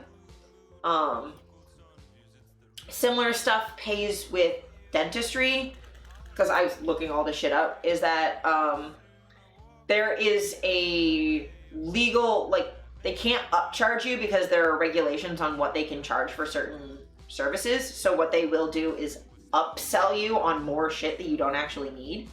I've been very happy my dentist that I'm now going to does not do that. Especially because they know I don't have insurance. So like, they're not getting it from the insurance company. They'd be just taking money from my pocket that I don't have.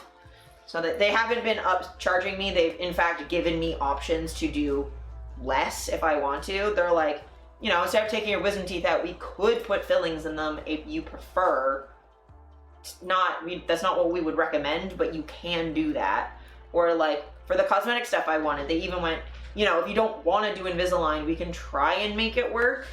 It just won't be as ideal results, but we can absolutely try and make that work if that's what you would prefer. And like, when I was like, hey, I can't necessarily afford the wisdom tooth removal right now, can I wait until it's covered next year? And they said, absolutely.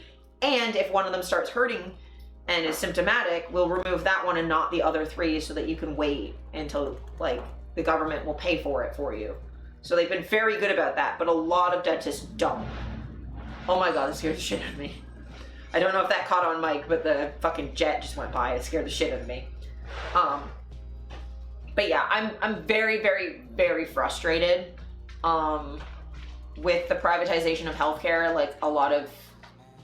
Thank you. Can you give me my white tissue? Thank you.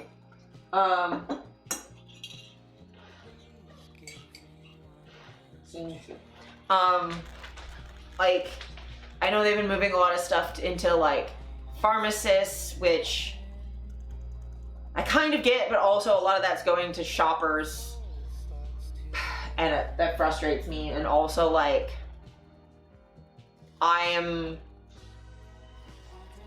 pharmacists have enough to be fucking doing without having to do a lot of diagnosis, and it's sort of just like shifting the issue around. But yeah, I don't know. Like, I know a lot of I think if I remember right, like Life Labs and a lot of the testing facilities have now been bought by foreign companies, and they're private rather than doing the testing publicly. I'm frustrated with that too. I'm just frustrated. So instead of being frustrated, we're gonna look at hotels we can never afford to go to that are liminal as hell.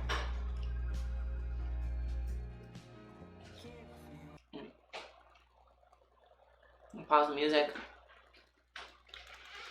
Liminal ass hallways. This thing drives me insane. This British guy keeps accidentally clipping into the back rooms. He's making the best liminal horror content on YouTube. This shit's incredible. Oh, it would help if I unmute this. This is 100% the back rooms.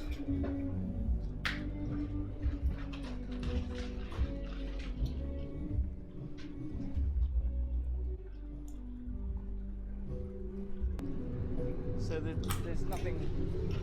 There's a whole shopping arcade up here. Look at it. But the shops are empty. What's going on? Someone will tell me in the comments. Gold shop must be open, right?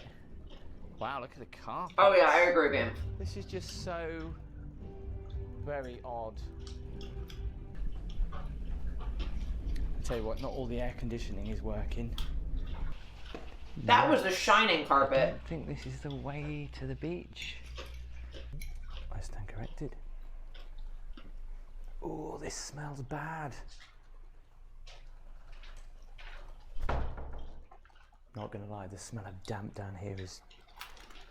It's mean, it smells like fish as well. It's so cold down here. I don't know whether I should go down there. This just keeps going and going. Don't understand why, but I've just got out here. I don't think I should be up here, should I? It's just so liminal, it's ridiculous. No. Oh my god. Don't tell me the lifts are not working up here.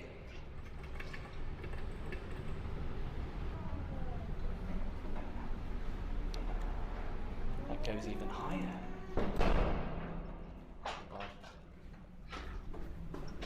72nd floor. This is my floor, isn't it? Is it? Oh no, don't tell me. This has happened to me before where I've gotten trapped in a stairwell in a hotel. It was awful. Oh, thank God I can. Oh. That's nice. Oh, nice carpet. But straight up, when I got trapped in a hotel stairwell, I had to go down to the bottom floor to get out. And considering that was a 77th floor, I would not have wanted to go down 77 flights of stairs to get out. And stairwells like that should not lock, by the way. I hate it. But I've gotten fully trapped in stairwells before. Because I was trying to take a shortcut. Don't do that, I guess. So, I'm not really a Sonic fan.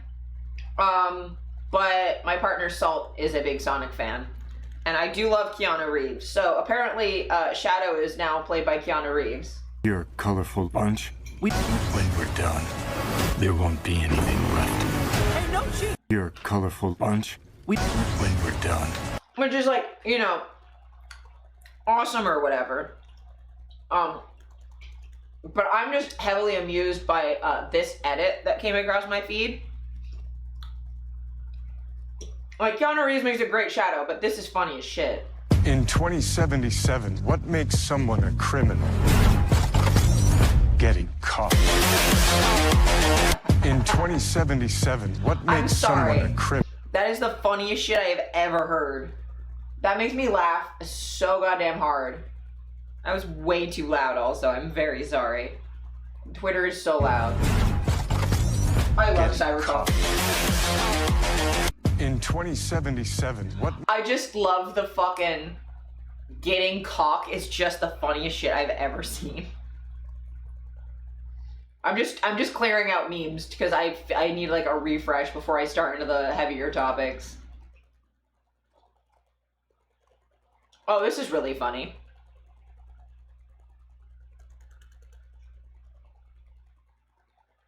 There's a penis on the moon. Oh, this video isn't getting monetized, is it? Dean, did you hear me? Fine, we're already here. We've started. What do you mean? Right, so there's an art museum on the moon. No, see, this is too much information at once. Give me bits. Start small. Fine, so there was a moon mission. Okay, good, yeah, let's start there. And someone called Forrest Myers had a great idea to get 6 great artists together. Okay. Make a thing that they could smuggle on board the mission to the moon. Oh, okay, how'd he do that? He made friends with a bunch of engineers that were working on the moon mission. So who were the artists? So Forrest Myers was actually one of them. And who were the others? Dean, we aren't cultured enough to know who they are. Yeah. Oh, except for Andy Warhol. Oh, that guy! He painted soup.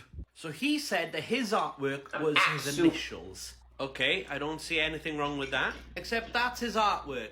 Apparently that's an A and a W. Oh, no, that's not his initials. No, it isn't. I mean, it is, but it's also a... Yeah, no, I know, you said it at the start. That's a big one, too. No, this is how small the artwork is. This is the museum. Oh, okay, yeah, that makes sense. Easier to smuggle on board. So yeah, that's on the moon. There's a, on the moon. Yeah, there's a, on the moon. I love that there's a penis on the moon. That's kind of my favorite fact that I learned this morning while I was sleep deprived and couldn't really pay attention to anything. I learned there's a penis on the moon. I'm really happy about it.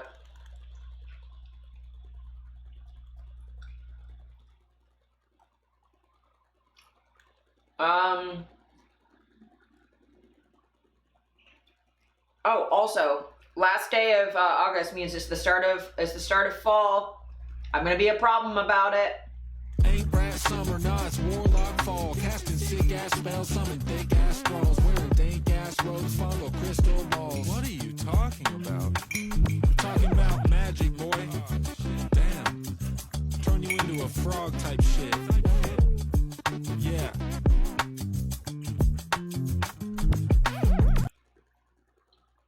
Humans of any stripe, color, culture, or age will always draw penises everywhere. That is true.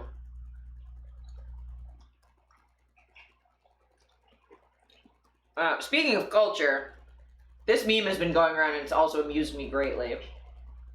It all started with a Brazilian Hatsune Miku design, which everybody adored and universally cherished. And then people started drawing Mikus from their own country or heritage. We've got Nigerian Miku, Jamaican Miku, Chinese Miku, etc. As a side note, I think this is kind of a great demonstration of how to celebrate like white ethnicities without being racist. Like so many artists right now are researching garments from their respective heritages, and I think that's really cool. And there really are like 2 ways to participate in this trend. You either put Miku in historically or culturally significant garments, or you make it more contemporary, like this. I think something that the internet has really enjoyed is the way that the subspecies of Miku get more and more obscure and niche. Like, not just getting more regionally specific, like Northern Italian Miku, or Jersey Miku, but also what kind of hobbies or jobs. This one's my favorite. Toronto art student I've met this Miku, girl. or 47-year-old realtor Texas Miku. Now that everyone's throwing their hat in, it's gotten really obscure, and we're working through time as well. Medieval Miku, or Pangea Miku. We're getting real creative, like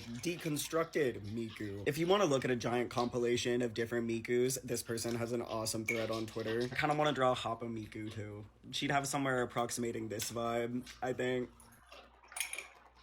Oh, I gotta find you the one I shared with Salt the other day. It was awesome. It was a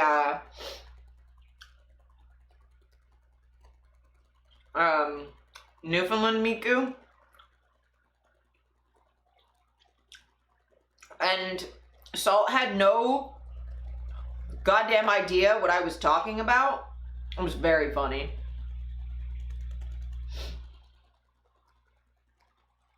It was very, very funny. Let me see if I can find the DM.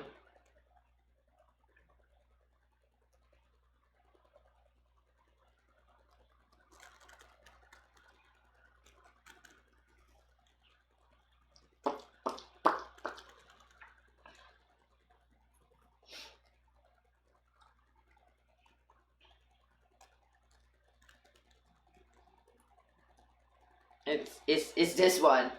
Newfie Miku with some screech Yes, bye. This is very, very Newfie coded. You have no idea. And I tend to just salt because salt's been to Newfoundland, but yeah, this is Newfie coded.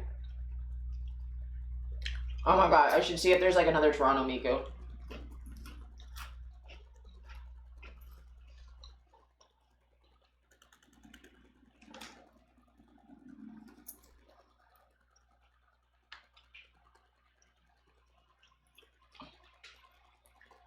Oh my god, there is a Toronto Miku. Nah, fam. Toronto Miku, and it's in front of the fucking, okay. That is the most famous McDonald's in Toronto. Or should I say the most infamous McDonald's in Toronto. That, I'm pretty sure that's the one at Queen and Spadina. I'm pretty sure that's the Queen and Spadina McDonald's. It is, yes. That's the McDonald's that, like, it's sketched during the day. If you go at night, you might die. You might get in like a fight. Oh yeah, this is the Toronto art student Miku. I'm just going through all of them. Toronto art student Miku. This is OCAD Miku. I have met this girl like 40,000 times. You walk around St. Patrick's Station, you will see that Miku a million times.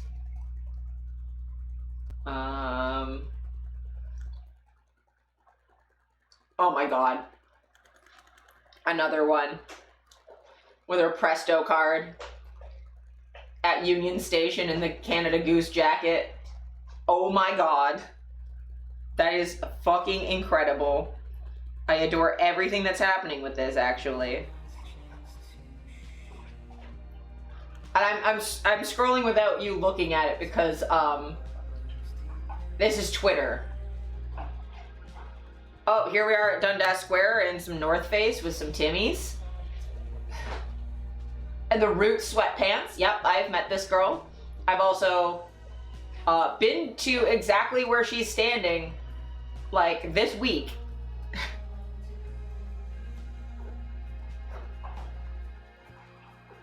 These are so funny.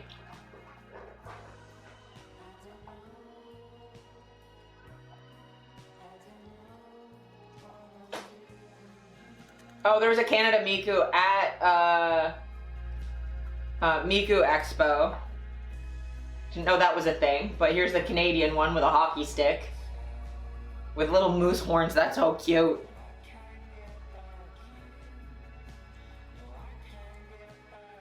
Yep, and there's titties, so I'm glad I'm not doing that.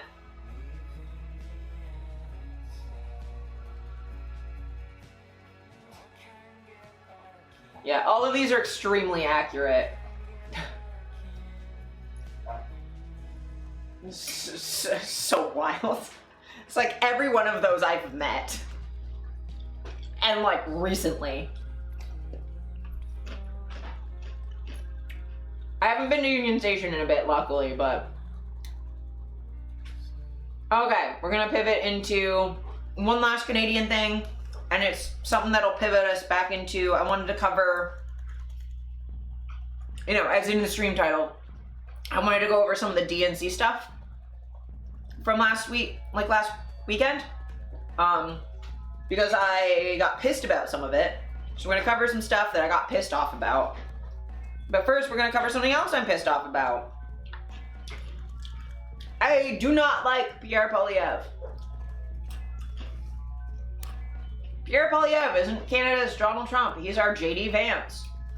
Politicians like Poilievre or Vance may think they're sneakily swindling far-right groups in order to secure their votes. In reality, the opposite tends to be true.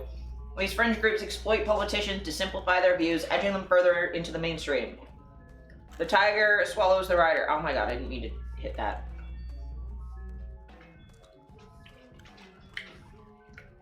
Earlier this year, the American news website Vox introduced its broad readership to Pierre Poilievre. They accounted for the popularity of the Canadian conservative leader with recourse to an American phenomenon, the right-wing populism of Donald Trump. The piece painted Poilievre as an embodiment of Canada's polite Trumpism. Such a diagnosis may rattle many Canadians who regard the grotesquerie of Trump and his MAGA ideology as uniquely symptomatic of life below the 49th parallel. Oh my god, this is so pretentiously written. Trumpism has about as much place in Canada as AR-15s or a four-down football. But you needn't worry, some basic overlap in rhetoric and ideology aside, the Poilievre-Trump comparison falls short. As anyone watching the two national campaigns may have gleaned of late, Poilievre isn't Canada's Donald Trump, he's our J.D. Vance. Poilievre and Vance have plenty in common. They're both relatively young. They're both openly combative, at least rhetorically. They take aim at the mainstream media. They're both lifelong students of the conservative movement. Who take seriously both its intellectual history, Patrick Keenan and Renee Girard for Vance, and Milton Friedman in the Alberta Report magazine for Poilievre, and their place within it. They share a chameleonic quality which exceeds the politician's usual demand to be all things to all people. About a year ago, Poilievre hung up his starchy suits and spectacles and started dressing like a British atheist stand-up comic. Yes, and it's upset. I hate that. I hate that sentence so much. As someone who used to be in like the atheist community, that's like physically painful to read, because it's not wrong. He began making public appearances without his corrective lenses, sporting conspicuously tight t-shirts to accentuate his pectoral muscles and biceps, such as they are. Oh my god. Oh my god. The fucking stray. Not even stray, though, just the roast that he got there. Such as they are. It's a macho makeover meant to soften the conservative leader's more long-standing and arguably accurate image as a pencil neck and policy wonk. Yeah, he's such a nerd. This regular guy revamp belies Poilievre's status as a backroom glad-hander, pressing... Wow. I don't want to say that sentence out loud. Anyway, he hangs out with lobbyists and shit, and he sucks. Vance has engineered a similar transformation a few times over. He rose to prominence on the back of his best-selling memoir, Hillbilly Elegy, which was subsequently adapted into a poorly reviewed Netflix movie. His rags to riches story, which elevated from the opioid-ravaged hollers of Appalachia to Yale Law and maybe the White House. Never misses a chance to invoke his working-class roots. At the same time, his candidacy and ascent into public life has been not so secretly bankrolled by uber-wealthy Silicon Valley power brokers. It was venture capitalist and far-right political crusader Peter Thiel who inspired Vance's recent conversion to Roman Catholicism. Like Poilievre, Vance exploits this image as cover for his maneuvering in the most moneyed quarters of power and influence. NDP ethics critic Matthew Green has accused Poilievre of cosplaying as working class, or as Vox put it back in April, he wraps up his elite-friendly agenda in anti-elite language aimed at working-class voters. The same can be said of Vance. Yet these everyman pantomimes are lacking. There's an obvious hollowness to them. The two men are both clinically deficient in what the kids call Riz. Oh my god. What the fuck am I reading? Clinically deficient in Riz. I mean, it's not wrong is the problem. The writing is just it's sending me fully around the world.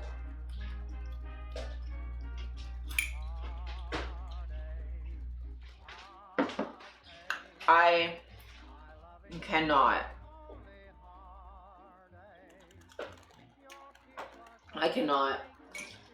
Like, Toronto Star should never write the word Riz ever again. Donald Trump has sleazy snake oil salesman charm. Poilievre and Vance seem ill at ease amongst large crowds. Trump can whip people into a frenzy, doing a baffling bit about the late great Hannibal Lecter. During an extended tirade against asylum seekers, yes, Trump sucks. Meanwhile, when J.D. Vance recently made a joke about Democrats thinking Diet Mountain Dew is racist, when Poilievre tried to question Liberal Party priorities by claiming his opposition was in favor of legalizing crack while banning plastic straws, he could practically hear the crickets chirping in the background. No laughs, Barely a spattering of amused applause, just a humiliating spectacle, like watching an awkward child bungle their only line in a school play. The Liberal Party, by the way, has not, as of writing, tabled any kind of legalized crack legislation. Yeah, they're not going to. Of course, being a bit of a dweeb is no disqualification in politics. More troubling than a lack of animal magnetism is the manner in which both Vance and Polyev have leveraged their modest appeal. The two have in different ways hitched their political wagons to extremist movements. In 2021, Polyev threw his lot behind the Freedom Convoy. On Facebook, he called the truckers peaceful, kind, and patriotic. Protests were sometimes peaceful, but also featured white supremacist and Nazi symbols. Some organizers having a long checkered history of Islamophobic agitation. Vance has likewise courted various fringe far-right figures, including Holocaust denial Charles C. Johnson.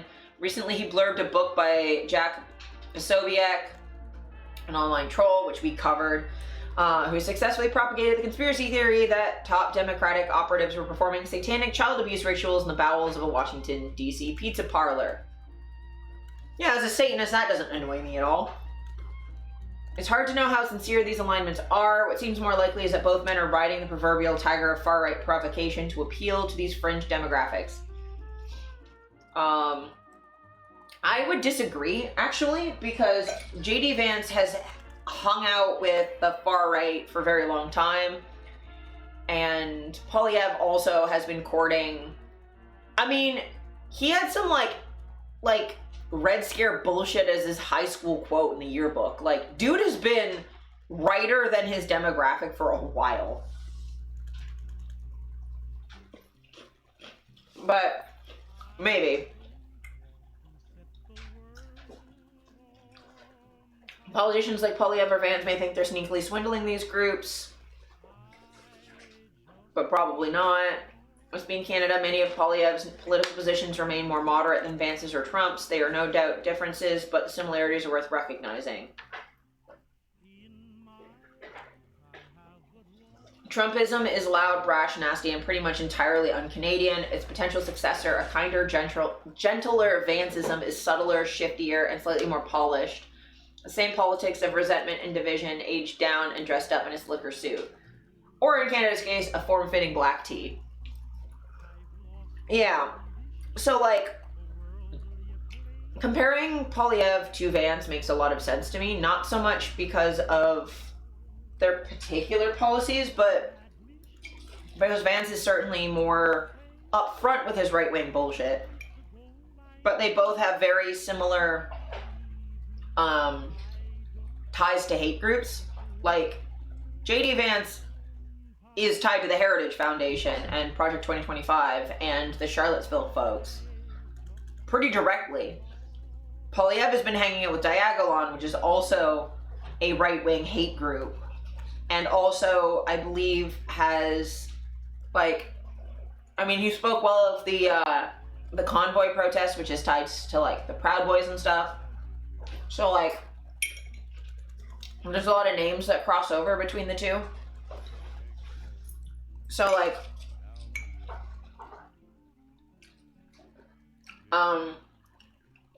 yeah, none of them have the dumbass riz of Trump, where for some reason he appeals to people despite being a complete moron. But, like, Donald Trump is a dingus.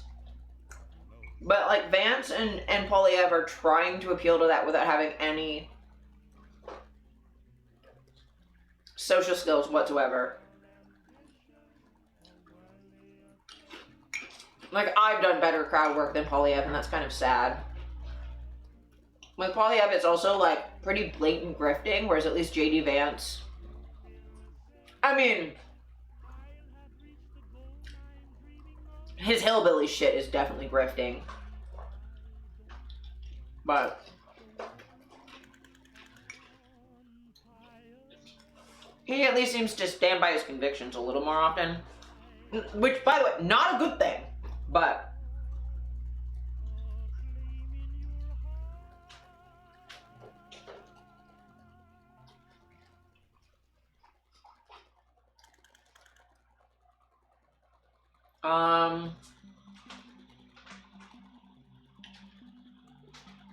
But yeah, so we're gonna cover some DNC stuff. First thing I want to say is the way people reacted to Gus Walls, Tim Walls' son, crying and being excited for his dad was infuriating. I didn't know he was, I think he's autistic. We definitely get overwhelmed emotionally. I would say, whether he's autistic or not, getting upset at a man being excited for his dad is ridiculous. But also, of course, they're making fun of an autistic person for not emoting correctly.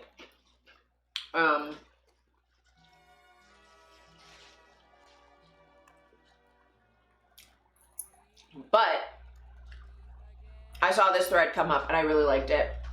It should have been obvious from the beginning, but it's surely obvious now after the way the right has gone after Ella Emhoff, who I don't know what that is, and Gus Walls. The moral panic over trans people has always been the front edge of a larger effort to enforce narrow traditional gender roles.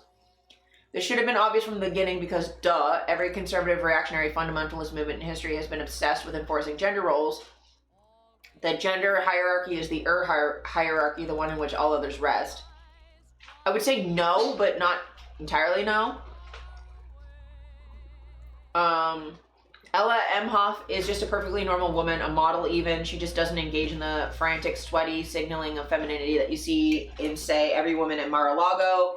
Bleach blonde, puffed lips, big fake boobs, a Barbie, basically. The whole trans thing has been another chapter in the endless right-wing gender panic, just like all the other chapters. But a bunch of purportedly liberal dude pundits who are also made uncomfortable by gender nonconformity ran cover for it and allowed it to wear a false front. But eventually the truth outs because ultimately reactionaries are terrified by any difference, any break from conventional roles and hierarchies. They're never able to confine their abuse to societally approved victims. It always spills over. Here's a tip for the future. It'll be the same next time too. They'll find a seemingly novel way to crack the door. Trans women in high school sports. When it comes through is always the same old gender panic, the same pressure to conform as last time. It's so tedious. So I would say, gender is not the original hierarchy necessarily. I always hesitate at trying to say one hierarchy is the underpinning for all others. It would be equally accurate to say that racism is the hierarchy, and that the gender panic is about enforcing whiteness or class or ableism. I try and not do that, especially because when you put gender first, that leads to turfery real fast. So trying to defend trans people by saying gender is the original hierarchy can be not the win that you think it would be. But I will say the right always comes down to pressure to conform and force people into these narrow roles and to punish people for stepping outside of those roles and then shoving them out, regardless of what those roles or norms are, which is why they don't like being called weird, because that's not allowing them to control that in-group, out-group flow. It's shoving them out, saying, no, you're the ones who are fucking weird. The rest of us are fine, actually. But yes, like, there's a lot of enforcing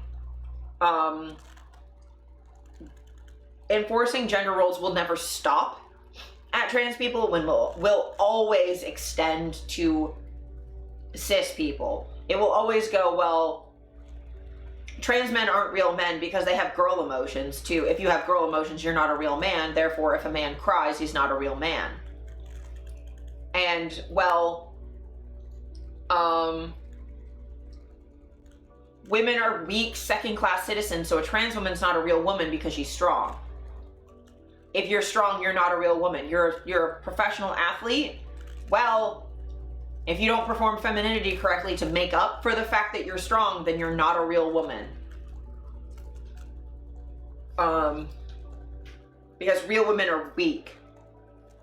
And then that ends up going, well, women are weak, so we need to protect them. They shouldn't have bank accounts because they are too easily convinced by commercials, or like women should be out alone at night because they'll get hurt or something. Like it all gender hierarchies are tied together. You can't separate transphobia out from regular misogyny at all. And like, you know, if you need women to look a certain way, to pass a certain way, to be real women, then women who have short hair, who are queer in some way, who have bigger hands or are taller or don't have big boobs or big hips, or who don't get plastic surgery, or who don't do XYZ fucking thing, or who don't want to wear dresses in pink all the fucking time, aren't real women and will get harassed just the same. Like, there's no starting down that path without it reaching its inevitable end. Like, are you a woman with, like, a cis woman with PCOS? Transphobia is not going to serve you, because according to these other people, your testosterone levels are too high and you're not a real woman. Like, this is not going to serve you. This is the leopards eating faces party. Don't.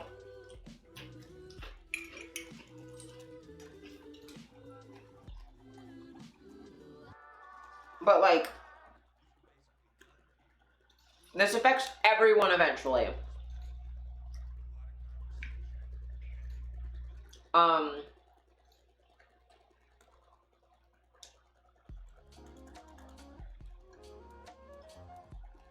Also, this was a thing that happened at the DNC that I'm going to cover, but I'm not going to show the video of because it makes me angry. But just know there is video of this, so you don't have to just trust my word for it.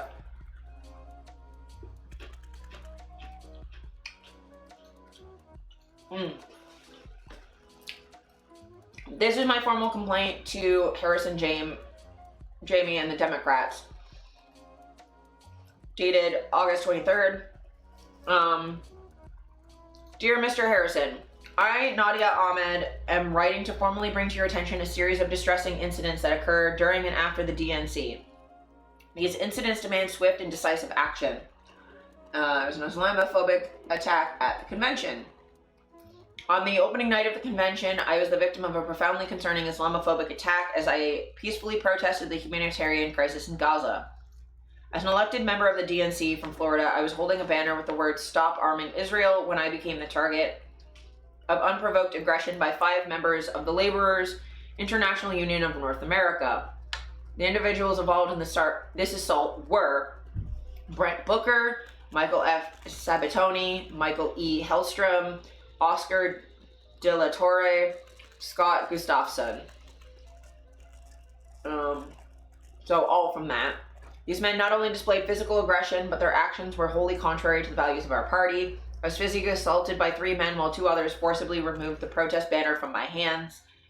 As a visibly identifiable Muslim woman, I feel this attack was motivated by prejudice and represents a flagrant violation of my constitutional right to free speech and peaceful assembly. Following this incident, I faced further discrimination from the Florida Democratic Party. On August 19, after the assault, the Florida Democratic Party refused to provide me with my credentials. I spent half of Tuesday and Wednesday attempting to recover these credentials. Philip Jarez, on behalf of Chair Nikki Fried, falsely claimed that the DNC had revoked my credentials. When I informed them that the DNC had taken no such action, they then stated that they have the discretion to withhold credentials. Furthermore, even as half of the seats in the Florida delegation remained empty, the party failed to provide floor credentials or guest passes to me and other Muslims, including Saima Faruqi, an alternate DNC delegate. This behavior not only imperils the safety of party members, but also undermines our party's integrity and inclusivity. These incidents underscore the challenges that Muslim delegates and other marginalized communities face within our party, revealing an environment that does not consistently protect those most vulnerable to discrimination. I urgently implore the Democratic National Committee to take immediate and unequivocal action. In response to these incidents, I call for a formal condemnation, implementation of disciplinary measures, establishment of policies and procedures to ensure the safety and inclusion of Muslim delegates and other marginalized groups at future events, an investigation into the credential revocation and discriminatory practices of the Florida Democratic Party. Our party must reassert its dedication to creating an environment where our members feel safe, secure, and respected, and empowered to express their views without fear of retribution. We cannot allow such actions to go unchallenged as they strike at the very core of what we stand for as Democrats. I will use all legal avenues to address this matter, etc. Sweet, thank you, Saribot, you are the best. But yeah, so I did see a video of a Muslim woman in a hijab being hit over the head with a sign at the DNC. I was already aware of the fact that Palestinian Americans were not allowed to speak at the convention and were not given a platform. That pro-Palestinian folks were not really allowed into the convention, which is very frustrating to me. I feel like it's a massive misstep to... First of all, not even a misstep, like, fuck you for supporting genocide. Like, by silencing people trying to speak against a genocide, you're supporting a genocide. Like, that's unacceptable. But secondly, you can't talk about how much you want a ceasefire and how much you're working for a ceasefire and then silence the people of one side of the negotiation, and act like that's at all in good faith. Like, it's ridiculous. And also, as someone who lived through the immediate aftermath of 9/11, Muslim Americans have dealt with enough fucking shit, and I am not particularly jazzed to see a resurgence, not that it ever completely went away, but a growing in volume amount of people calling Muslim people terrorists and silencing Muslim people from their views when they try and speak for the safety of their people. It's maybe one of my least favorite recurring issues in America. It's up there, is this, like, constant narrative. Like, when people constantly go on and on about Hamas are terrorists, Hamas are terrorists, Hamas are terrorists, I'm like, and like being like, well, any pro-Palestinian protest is pro-terrorism. I'm like, that sounds like every single time someone was against the war in Iraq being called a fucking terrorist. And it's like, you can be against war, blanket, and there not be any weird second part of that sentence. You can just be like, I don't like people being bombed. Not really for that. Right? Like, I don't love that that's happening, and it feels very familiar, and I don't like it, you know?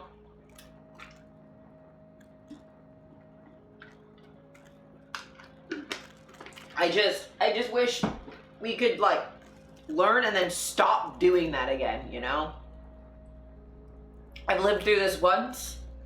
I don't want to live through it again. If we could stop relearning the same shit over and over and over again, that would be fantastic. Oh, and then there was this speech at the DNC that infuriated me. We're gonna have two in a row that made me, like, little short ones that made me upset, that we will cover, and then I want to go through Kamala's speech because I have feelings. Speaking of Gaza, for anyone who hasn't seen it, it went on way too long. But so this first speech, this is just in the middle of random shit. So the last day of the DNC, night 4, was almost entirely like rah military cops justice.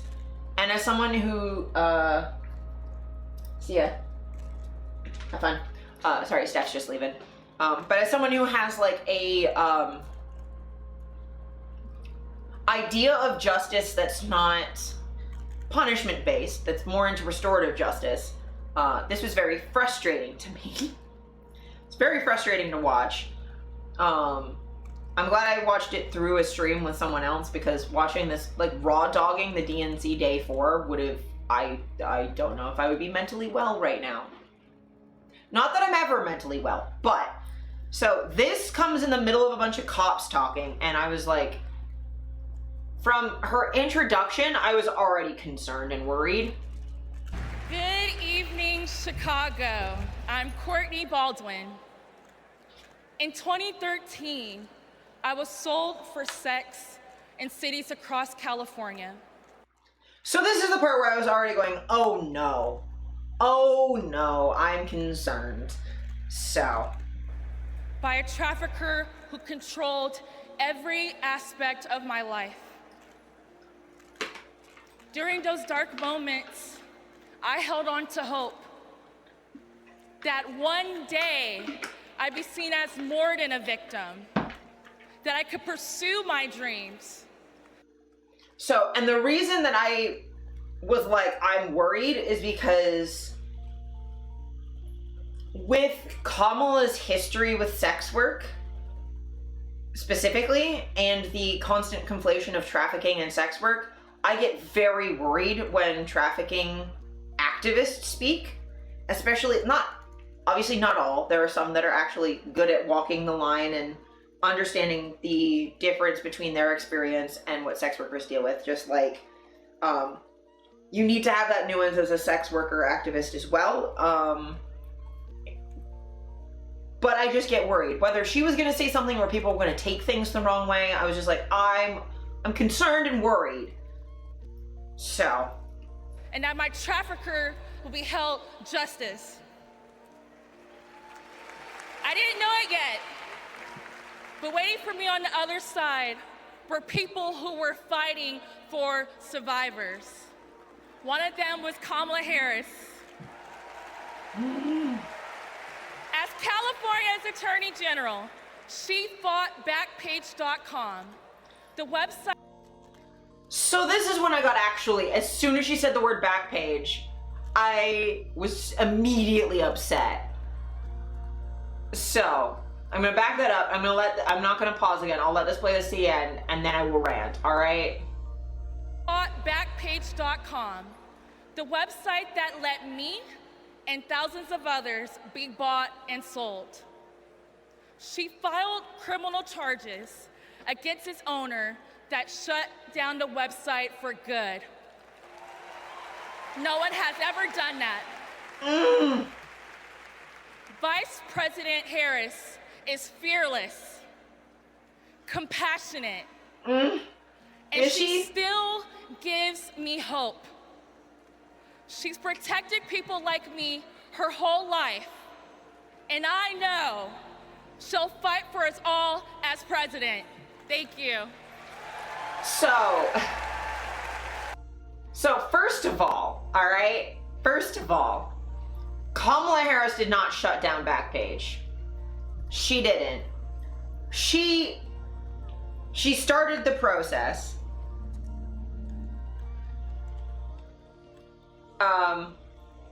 I was very displeased. So Kamala Harris went after Backpage.com as a political stunt to fuel her pivot from Attorney General of California to Senator. It was a political ploy. It was not done to help anybody. I've covered Backpage on here before. Backpage.com is a classified ad website that wasn't just adult ads, but it did have an adult section. It worked with the FBI and relevant authorities to report trafficking when it happened. They had commendations from the FBI for helping with trafficking investigations. The website did not traffic you. Your trafficker trafficked you. The website didn't do fucking anything to you. Just like, I don't know, like Twitter doesn't traffic people, even though things are posted on there all the time. Mostly the idea that Backpage let thousands of people be bought and sold. Okay, first of all, that language does not differentiate between consensual transactions between consenting adults and trafficking victims. And that does a disservice to both groups. I want to be clear that I'm not saying that trafficking survivors shouldn't speak, and that more shouldn't be done. What I am saying is that I am currently a sex worker. I have been exploited in the industry before. I know what I'm fucking talking about. And the websites I advertised on, or was advertised on when I was being exploited, were not the ones doing harm to me. My clients I saw during that time were not the ones exploiting me. The ones exploiting me were, surprise, surprise, the ones fucking exploiting me. The ones that weren't listening to me. The clients I saw that when I told them to stop doing something listened, they're not the problem. The websites that made sure I got my rent paid, not the problem. It's the people that were not listening to me when I said something was wrong, who were trying to gaslight me about abuse that I was dealing with, that tried to make me work for free, that did make me work for free, that stole my money, set my rates, and took most of it. That was exploitation, right? And my then advertising on Backpage after that, when I went independent, the website's not at fault there. Taking that website away harmed easily tens of thousands of people who are trying to make ends meet and survive in a world where rent is ridiculous. And the problems on Backpage started before Kamala Harris, when a sheriff named Tom Dart pressured MasterCard and Visa into not working on Backpage. So then Backpage had to pivot to using cryptocurrency and Bitcoin. So that's the only time I've ever had Bitcoin, is using it to pay for Backpage because I needed those ads to survive. I had to walk so many sex workers through how to use Bitcoin so that they could post ads and make their rent. Overnight, suddenly having to understand how to not get scammed by crypto exchanges and not understanding how long it takes blocks to confirm, or how to do the crypto ATMs, or how the wallets work, or the delays and stuff, and wanting it to happen at the same speed as normal banks, and it doesn't. I had to walk so many people through how to do that so that they could keep working, so that they could stay out of exploitative hands.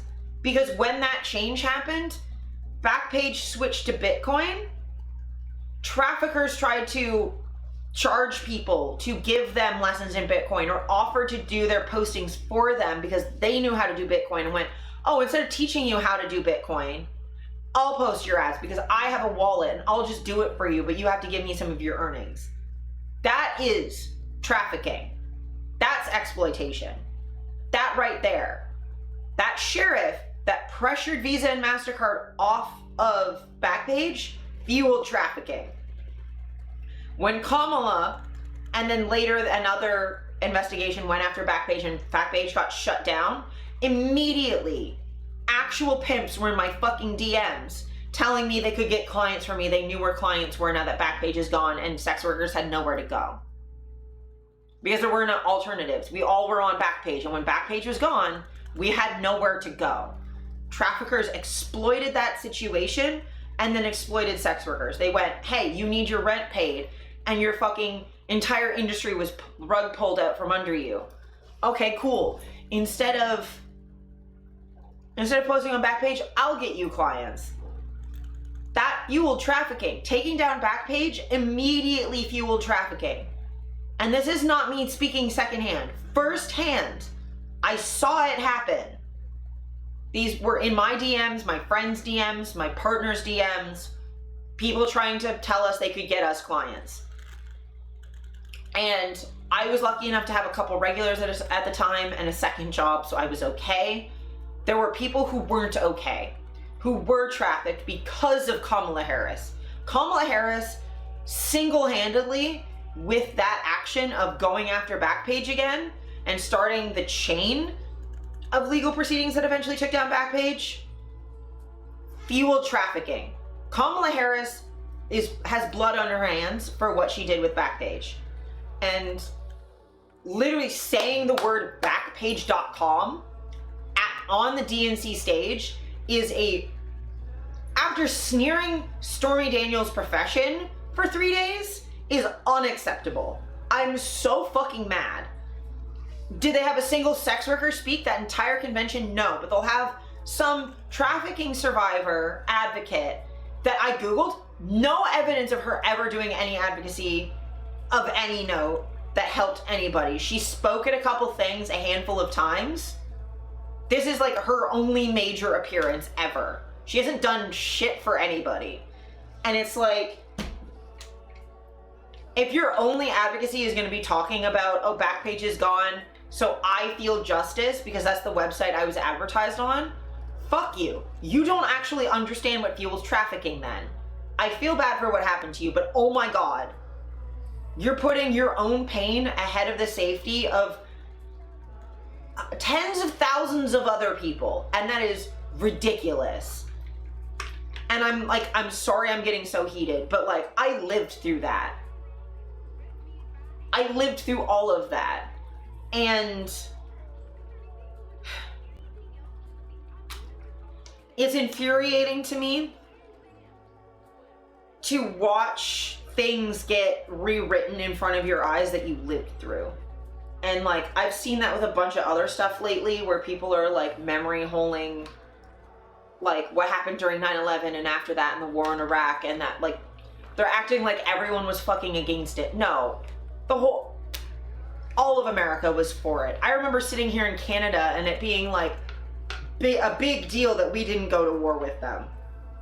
That we like stood around and said, actually, no. So I'm not gonna sit here and let things I lived through be rewritten without me saying anything. So no, Kamala Harris didn't shut down Backpage. She did a political stunt that got thrown out of court immediately after she got elected. Because it was specious and nonsense. And then the federal government went after, not California, who Kamala was AG for, the federal government went after Backpage.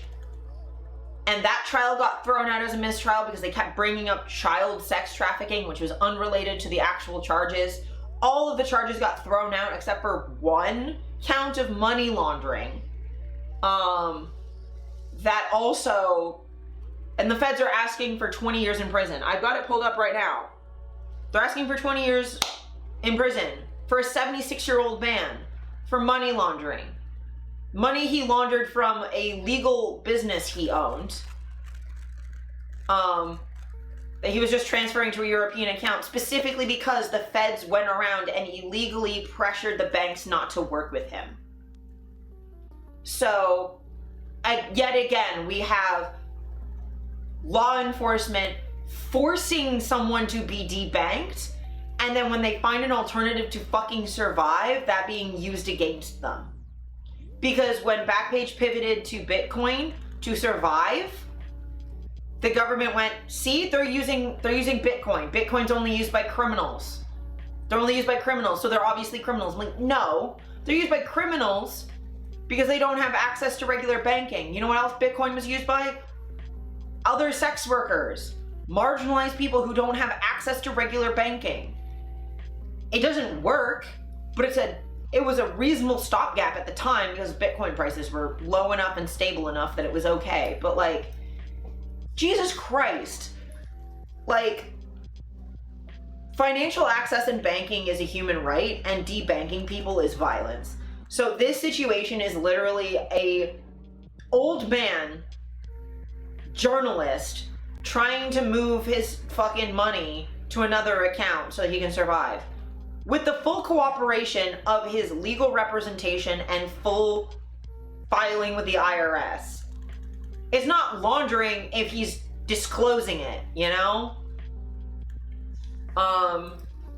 And so, like, just to cover some quick Backpage stuff, like,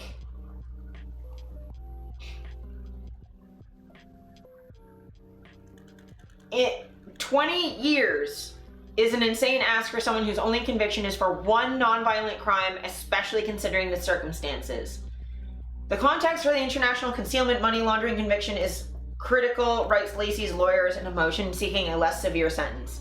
This is not a case where the defendant went off on his own to hide an asset. Instead, in the years that preceded the international wire transfer at issue, federal law enforcement officers had visited his banks and suggested to those banks that it would be bad for their reputation to have him as a client, which then resulted in the banks terminating their relationship with him. This occurred when there were no charges pending. This is literally what they did to Backpage earlier, talking to Visa and MasterCard, and said it would be bad for their reputation to be working with Backpage. In other words, the federal government worked to deny Lacey access to US banks and then charged him for trying to park his money somewhere else. While visiting his longtime trust and estate lawyer on an unrelated matter, Michael mentioned his inability to maintain banking. Lacey's motion explains. In response, Becker suggested that a foreign bank might stabilize his banking and suggested that they meet with another lawyer who specialized in offshore assets. You know, the thing that all fucking rich people in the US do anyway. It's illegal for this guy. Why isn't it illegal for like literally every CEO ever? That lawyer suggested a bank in Hungary and the creation of a trust for the benefit of his sons. The entire transaction was papered and executed by counsel. Michael did not hide anything from his counsel, explaining to them that the funds at issue were from the sale of Backpage. At his counsel, Becker explained at trial, he believed and still believes the transaction to be fully lawful. There was no intent to conceal and no actual concealment, but rather an intent to disclose and actual disclosure. Further complicating matters is a lack of proof that Lacey knew any money from Backpage may have been derived from unlawful activity, a condition crucial for sustaining the money laundering conviction. You shouldn't be fucking convicted at all. Lacey and the other Backpage defendants made a calculated decision to pursue a livelihood built on prostitution ads and maintained that path year after year, supporting a succession of criminal users of their website, prosecutors allege in their sentencing memorandum. First of all, prostitution is not illegal around the world, and websites are not just American. When I used Backpage, it was fully legal here. I was pursuing legal work, advertising on the Toronto section of Backpage. And also, prostitution is illegal in some areas, but you cannot know if it's actual prostitution or escorting or what's going on because the ads are not clear for a reason. Sex workers are unfortunately have to be pretty good at speaking around the issue, which means we can't be clear about our boundaries and what we're offering, and people expect things sometimes that we don't offer, which is dangerous for us. But this makes, like, this shit makes it worse. Lacey was charged along with other former Backpage executives of using Backpage to knowingly facilitate prostitution in violation of the U.S. Travel Act. 2 of the defendants were acquitted of all such offenses, and 2 of the defendants were found guilty of some of them, but the jury could not reach a conclusion when it came to Lacey. U.S. District Judge Diane Humatewa found there was insufficient evidence to sustain most of the remaining 84 counts against him. Now, prosecutors want the judge to simply act for sentencing purposes as if those charges are all true. You can't fucking do that. You can't assume something is true that someone was acquitted for or not, not charged, not found guilty of. Federal prosecutors are also putting Lacey on trial for these charges again, which means that if he is eventually convicted, he could wind up being sentenced twice for the same conduct.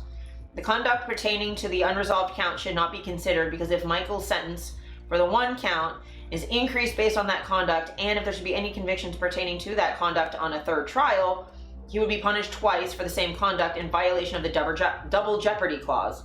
The whole motion is worth a read to get a picture of who Michael Lacey is, including his long career in journalism and his many legal battles over free speech. It also delves into Lacey's long-standing defense of Backpage, allowing sex workers to post classified ads, that these services are not de facto illegal, and Backpage was protected by the First Amendment. Michael knew from his decades as a publisher that advocacy groups and even law enforcement would target the publishers of unwanted speech regardless of its protection by the First Amendment. The attention Backpage's adult content attracted appeared to be no different. Michael was walled off from the business side of the newspaper company, but had repeatedly received assurances from his longtime partner that after seeking advice from top-tier lawyers from reputable national law firms, the company was operating in conformance with the law. He also knew the person in charge of Backpage had been testifying under oath as a witness for federal prosecutors and had received commendation after commendation from law enforcement thanking him for his assistance, including from the FBI director. In that light, his decisions were rational and principled. Yes, that is illegal, Vamp. But as you can see, illegal doesn't matter if the government doesn't fucking like you. The entire operation against Backpage has been fully illegal the entire time. But the law doesn't defend you if the criminal justice system decides it wants to attack you, which is why the idea of Kamala Harris being like, oh, I was a prosecutor because I cared about justice. I'm like, prosecutors don't care about justice more than defense attorneys do. Defense attorneys protect people from this kind of bullshit, this overreach of the law and the state punishing who it wants to in violation of the law. Lacey's lawyers argue that a lengthy imprisonment could be detrimental to his health and wouldn't serve any public safety purpose. He is 76, he has high blood pressure, high cholesterol, coronary artery disease, and obstructive sleep apnea. He takes medication for these illnesses. He must swim or ride a stationary bicycle to keep his weight and medical issues in balance. They go on to ask who would supposedly be served by putting an old man away for probably the rest of his life for a financial crime with no victim. Incarceration is not necessary to protect the public, because even if the court considers the unresolved conduct, which it should not, the thing that made him a purported threat to public safety, the Backpage website, was taken down more than 6 years ago. Of course, as Reason has noted many times, this case has never been about protecting the public, and certainly not about protecting sex workers who say their work is more dangerous without websites like Backpage. It was about getting good PR, seizing assets and punishing people who wouldn't back down, and creating a playbook for going after tech companies that don't do the government's bidding. Prosecutors are recommending that Lacey be sentenced to 240 months in custody, followed by 3 years of supervised release. Lacey's lawyers say he has been punished enough already by living under federal indictment since April 2018, wearing an ankle monitor for much of this time, having his assets seized, and losing his dearest friend, Jim Larkin, who could no longer handle the stress of this case and committed suicide days before the trials began last August. Days after the funeral, this trial began. Although the sudden and tragic loss of his friend made it difficult to be present and focused at trial, he was comforted by what Jim said to him the day before he killed himself, a fact that was borne out by the proof at trial. Mike, you'll be okay. You didn't have anything to do with Backpage. Lacey's lawyers are seeking a sentence of probation. Sentencing is scheduled for August 27th and 28th. Now, another bit of fact is the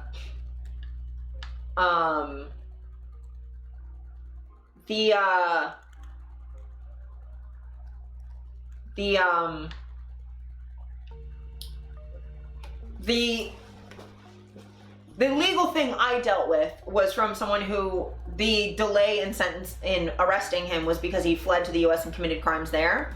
Was committing financial crimes with victims, and he was given, I believe, 18 months.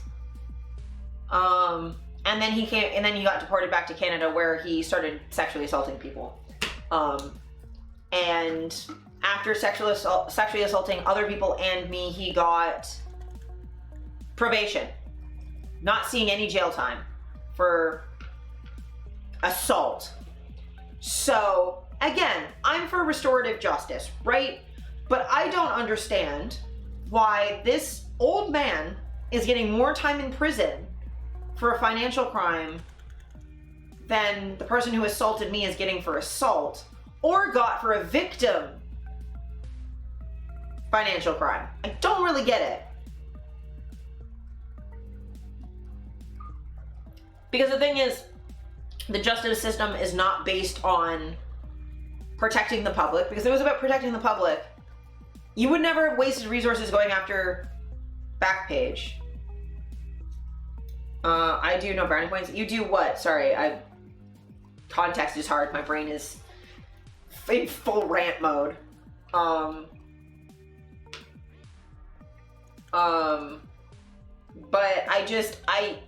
I'm so mad because Backpage wasn't harming anybody.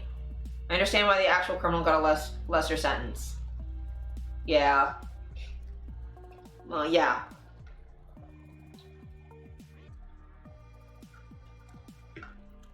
It's frustrating. It's very frustrating. And like, it's I would want a justice system to be based on actually protecting people, right? Lacey is not, he's a journalist. And even if you convict him of this one thing, which he shouldn't be convicted for because it makes no goddamn sense, you certainly shouldn't put him away for 20 years for one count of money laundering. Come on now. And keep in mind, he's been under indictment since 2018. That's 6 years. So for the DNC to be like, oh, Kamala Harris is great because she went after Backpage. This is what they're talking about.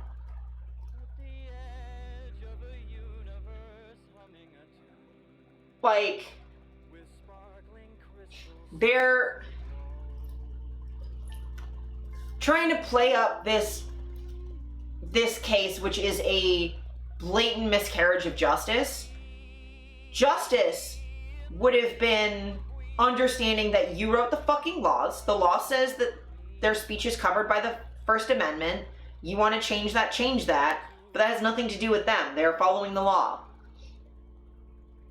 And pressuring banks not to work with people, and also like Lacey and Larkin, like their assets were seized so they couldn't afford lawyers for most of this indictment. That's playing dirty. That's not about justice. That's about bullshit. Like, you wanna stop sex trafficking? Maybe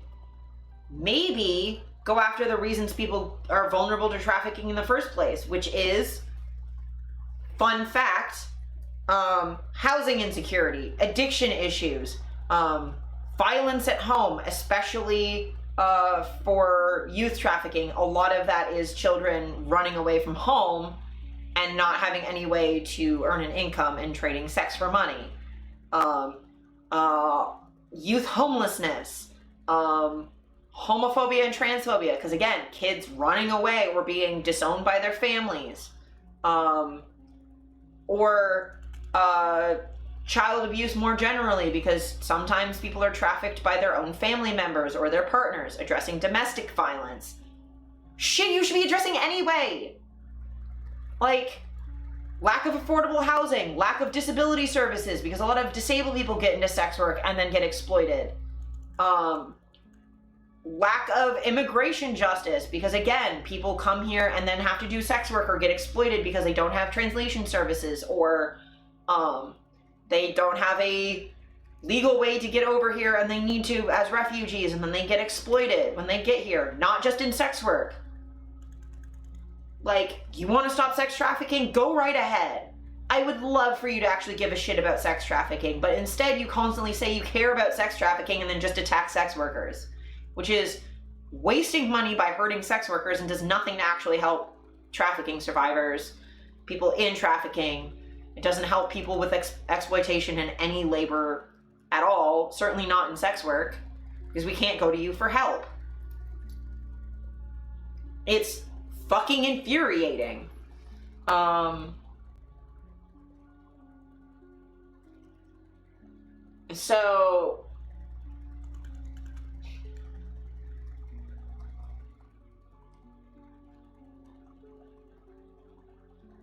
So yeah, and this is more Backpage news. This is from the other day. Court is on break for lunch, but before break, one of Lacey's attorneys rose to lodge several objections, noting that Lacey was not convicted of conspiracy of committing a Travel Act violation. Because on a break, the judge is going through with various charges and has said that she will use even counts that the defendants were acquitted of to determine their sentence. You can't fucking do that! Or I suppose you can, but that's not justice. And yet the judge is using acquitted charges as relevant conduct in sentencing Lacey. Lacey was found guilty of 1 count of international concealment money laundering, but the judge still regards Lacey as part of the Backpage conspiracy. That's also, yeah, it feels illegal. The judge said she has to do that because the jurors' findings of guilt on money laundering for Lacey means the funds were from an illegal source. So the judge claimed she had to consider the acquitted charges for sentencing purposes. Paris told the judge that the source of the transferred funds were ads published after 2015, which was when Backpage was sold to Carl Ferrer, but the judge wasn't buying it. Paris went through a number of factual inaccuracies in the government's pre-sentencing report, asking for corrections. Judge Humatawa overruled most of them before stopping for lunch. The audience seemed aghast at the judge's logic, murmuring each time she said overruled. This afternoon, there will be testimony of people whose relatives were advertised on Backpage. More later, Lacey may be taken this afternoon. Buying it? There's evidence? Yes. Yes. Backpage was sold after 2015. Yeah.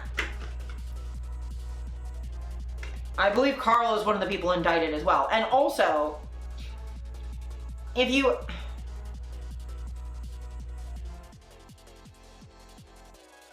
they were getting commendations from the FBI, how was the website illegal? The FBI is responsible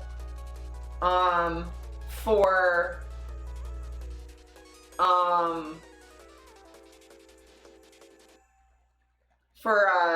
interstate. So the FBI is responsible for interstate law. That's their job. Federal, because it crosses state borders. The Travel Act is interstate.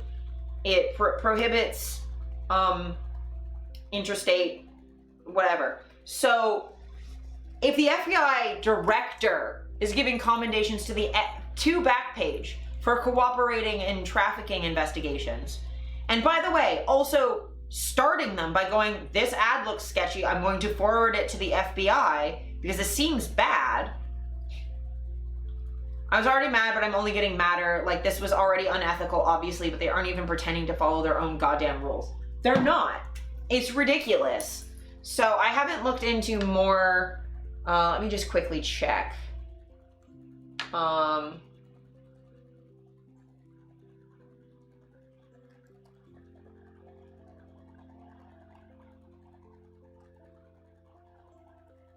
my God.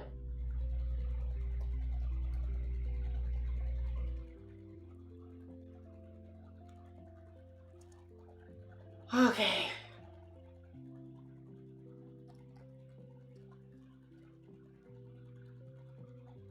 He was sentenced to 60 months in prison and a $3 million fine.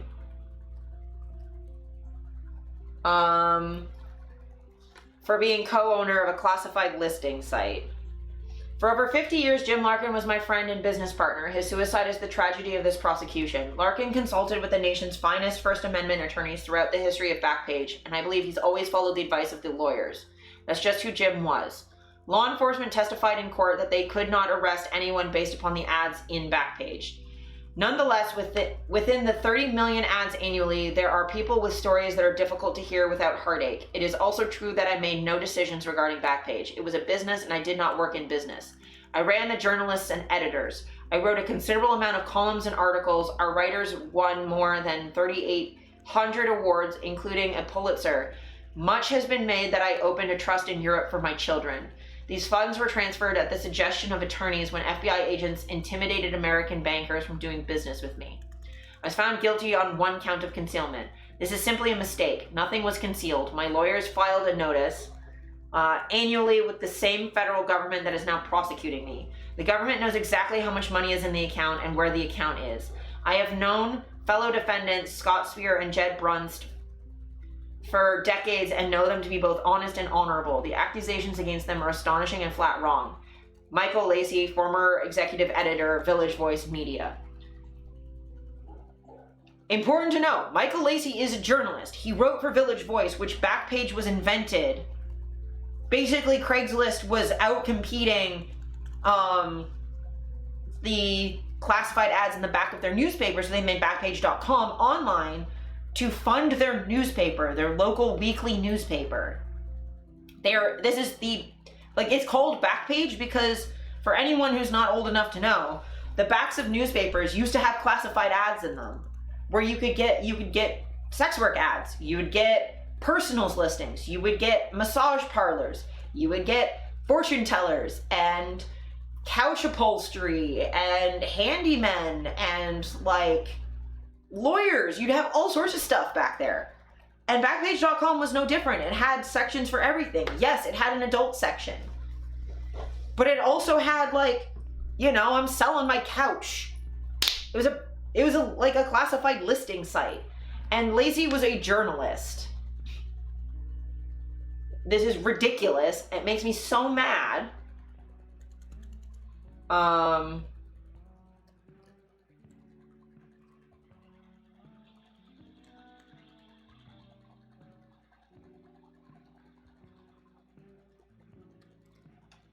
Yeah, so, it'll load. Yeah, it says, yeah, I guess I don't need to read the full article, but Lacey was fined $3 million and sentenced to 5 years in prison for one count. But then there's more news.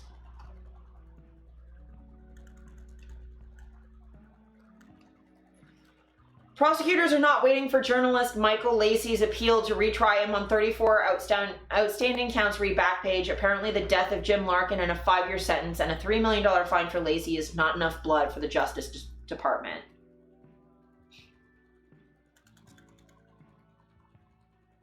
So, they're retrialing him. After a hung jury and some acquittals, they're trying again.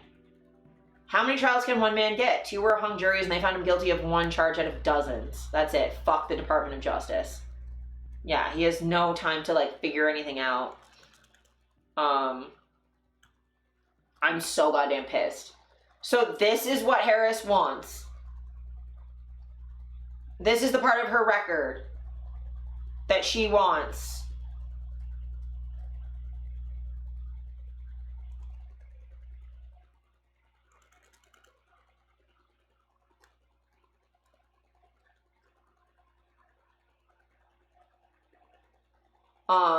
Like, highlighted, is this bullshit. So that infuriated me, right? So, like, they had a trafficking survivor whom, again, I Googled, I can find no reference to her outside of this. Couldn't find her. She, like, appeared out of nowhere to say, Kamala rules because she killed a bunch of sex workers. Killed an old man and threw another one in prison. And a blatant miscarriage of justice. Like, really, Kamala? Really?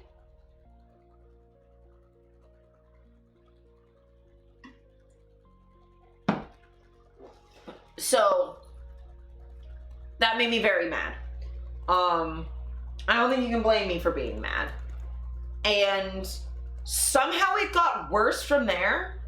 A lot more, like, raw military bullshit. And, like, I get it, you know, America is a very militaristic country, very militaristic culture, you know, appeals to middle America. There's ways of doing that in ways that are balanced and stuff, but, like, the DNC has been horrific to sex workers this past little bit. I am so incredibly angry that, like, there's the saying porn star with a sneer the last week or so. God, like, they want to run prosecutor versus felon, but they're gonna fucking sneer at the witness and the victim who came forward that got them those convictions. Right? Like, oh, he cheated with a porn star. Like, fuck off. Stormy Daniels has more fucking integrity than the entire DNC. Like, eat my entire ass and choke on it. Like, what the fuck? Like, so you're doing that. You remove the language like about wanting to protect sex worker lives from your platform. I've covered that before. Like, this is ridiculous. And then I can't. I can't as a sex worker. And like, again, of course, obviously, Project 2025 is worse for me than any of that. I fully get that. Like, I'm not saying, let's go fascist instead. I'm not saying that. I'm just so annoyed at this, like, oh yeah, like, law and order bullshit. Like, fuck off.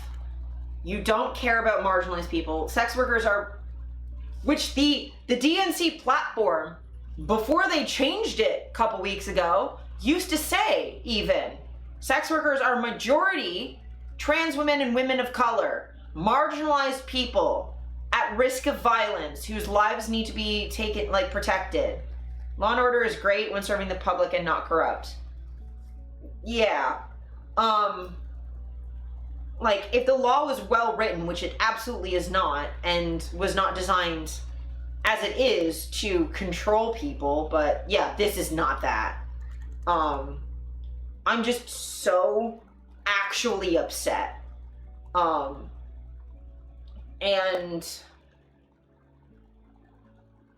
like, all of that back page shit that we just covered, except for obviously the new trial and the sentencing, I knew all of that already. I've lived through all of this, and having all of this information in my head about how much Kamala Harris has fucked over sex workers, and hearing someone smiling about all of that, fuck off. Like, I don't care whether you were a victim of anything. You don't get to harm other people like that. Like, fuck off. Like, I've survived all sorts of abuse. I don't get to run around harming other people because it makes me feel better. I mean, luckily for me, harming other people doesn't make me feel better. But like, the fuck is wrong with some people? It is getting dark. I'm gonna take my glasses off because it's also hurting my ears. But like, Jesus Christ.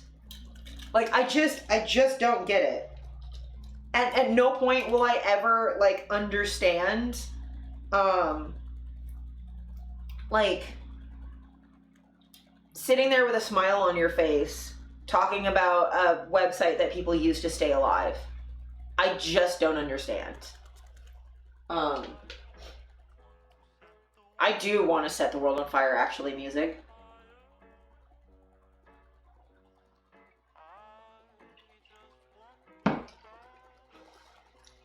I'm just so upset that, like, the best case scenario, you're telling me the best case scenario is really Kamala Harris? Are you fucking kidding me? And like, outside of the sex work stuff, up until this point had been relatively fine, but it's gonna continue to get worse. So the next speech that pissed me off, I didn't even watch all of it. I only saw a little bit of it and then just rolled my eyes and like couldn't.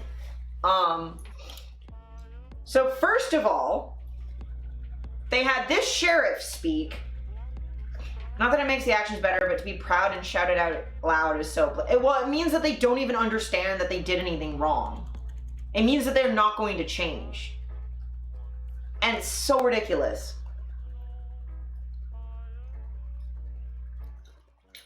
Like, you can talk all you want about how Kamala Harris cares about sexual assault victims, but clearly it doesn't matter to her when I get sexually assaulted. Clearly she doesn't actually care. She thinks she does. I'm sure she thinks she does. I'm sure she likes to think of herself as a person who cares, but she actually isn't. Speaking as someone who's been sexually assaulted quite a number of times, Kamala Harris doesn't give a shit about me. She doesn't. She doesn't at all. Neither does this fuckhead. So this is a sheriff. I will get into who he is, but I don't know if you can see on stream, but this right here says paramedic. So there's stolen valor right there. Paramedics are better than sheriffs in every conceivable way. Paramedics do also sometimes throw people in cages. I don't like when, like, the idea of sectioning people. And that often results in people being completely dehumanized and losing all access to human rights. Fucking hate that shit. But at least a paramedic's job primarily isn't to cage you, it's to make sure you don't die. I have actual respect for paramedics. They do a job that's necessary. Pigs, on the other hand, I don't have respect for. Not because there isn't a need for some aspects of their job, but this asshole, absolutely the fuck not. Like, I'm heated. Feels isolating and scary. I hate that when sections you can't have a phone feels isolating and scary. Yeah. Well, and it's like that isolation doesn't make people better mentally. It doesn't. Like, having someone alone with a bunch of strangers. No, I respect pigs. They're yummy to eat. That is true. That is true. And, like, again, I'm fully ACAB, but not because I think every cop is an asshole, but because I don't think the system is good. I think the system is broken. And by broken, I mean it works the way it's supposed to, but I hate it. The system is awful and immoral and shouldn't be in existence anymore. It should have never been this way. And cops uphold that system. And I hold judges to the same. The fucking judge in the Backpage case right now that's fucking with Lacey, that sentenced him to 5 years in prison for one case of money laundering. Like, what? That judge is just as complicit as any cop. The FBI agents that intimidated banks into debanking that guy. The ACAB. Like, the fucking, I'm just so mad. So, like, the system doesn't work for the people. It's not restorative. It's punishment based. It's just based in paternalism and catharsis and rage and vengeance, and none of that actually makes the world a better place. It doesn't. This guy is actually a horrendous piece of shit, though, so we'll get there. I'm gonna let him talk, though. Is to protect people. All people. In 2020, righteous anger spilled over into the streets of Flint, Michigan. One bad decision from either side, and there would have been bloodshed. Either side, my but ass, that didn't happen. Piece of garbage. We laid down our riot gear, and we embraced the community, and instead of hate, we chose hope. So he's talking about putting down his riot gear and marching with BLM protesters during the George Floyd protests, which, yes, his district did. He, as sheriff, did put down his riot gear. However, just the framing of if both sides, fuck off. You have guns. You're held to a much higher or you should be held to a higher standard than an angry civilian that's mad that your fucking crew killed a guy. My dude. Like, sure, you marched with them. Good PR. Good. Congratulations. You thought of civilians as human beings for like 3 seconds. Or at the very least, thought that it mattered if you looked like you thought that civilians were people. But Jesus Christ. He looks like he's smirking. I think that's just his default face, but I know what you mean. On January 6th, the opposite occurred. That day was paved with division, deceit, and denigration. Police officers were attacked that day. It could have been stopped. We need a leader who will embody what's affixed to all 3 sides of my sheriff patrol cars: protect, serve, and unify. Kamala Harris is that leader. God, as a prosecutor, Kamala Harris protected us by putting violent criminals and sex offenders behind bars.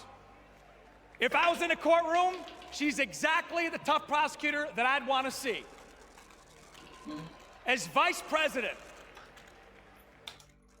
a man like that saying that kind of cop saying that's the kind of prosecutor he wants is actually not the glowing endorsement to minorities that you might think it fucking is. Of course you would, yeah. And like, again, do some violent offenders and sex offenders need to be not in general population to stop them from reoffending? Yes, but as harm reduction while they're being given resources to learn to not reoffend. That is not how the American justice system works. The American justice system just goes, you offended, we're going to punish you. And then just sends them back out and goes, well, you're a danger to society, we need to lock you up forever. That is dehumanizing, and it fails to recognize the fact that people wouldn't be offending if something hadn't gone horrifically wrong in the offender's life to begin with. I wish they were as hard on white collar, like, wage theft fucks. Yes. Oh my god. Like, the people who've shoved me around, like, I've been physically assaulted a lot of times. None of those fuckers have harmed me nearly as much as when I worked for Cineplex and they wage thefted me all the time, overworked me to death, violated my human rights on a daily basis, had power over me that some rando on the street never has. Like, sure. Do people need to be put in a, like, taken out of a situation that they're offending in so that they stop? Yeah, because obviously there's something in that cycle that's not healthy. But, like, I really like the version of, like, I think in Nordic countries where they put, like, murderers have, like, little apartments, and they're out of the normal community, but they have little apartments. They're not behind barbed wire. It's just like, you're here to learn how to be a fucking person again. Like, fucking calm down. You're gonna give you therapy, you have a kitchen, you can have knives, it's whatever. You're not gonna stab each other here, you're not around, like, fucking chill. That's what I wanna see. Like, the person who assaulted me getting probation, the reason I'm upset with that is because, I don't need him to go to prison, but I need him to not do what he did again. And he got therapy, but I don't know if I have, like, faith that he's actually gonna stop, you know?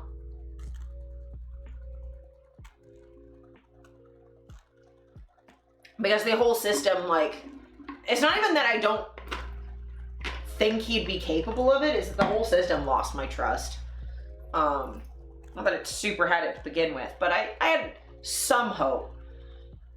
But, yeah, no, locking people behind bars and being like, she protects us by putting human beings in cages. I'm like, well, you've decided that us doesn't include the people in cages. The people who are getting put in cages aren't human beings to you because they're not the us that needs to be protected. And guards are not separate from inmates in those places. They have to interact as closer to peers. Yeah.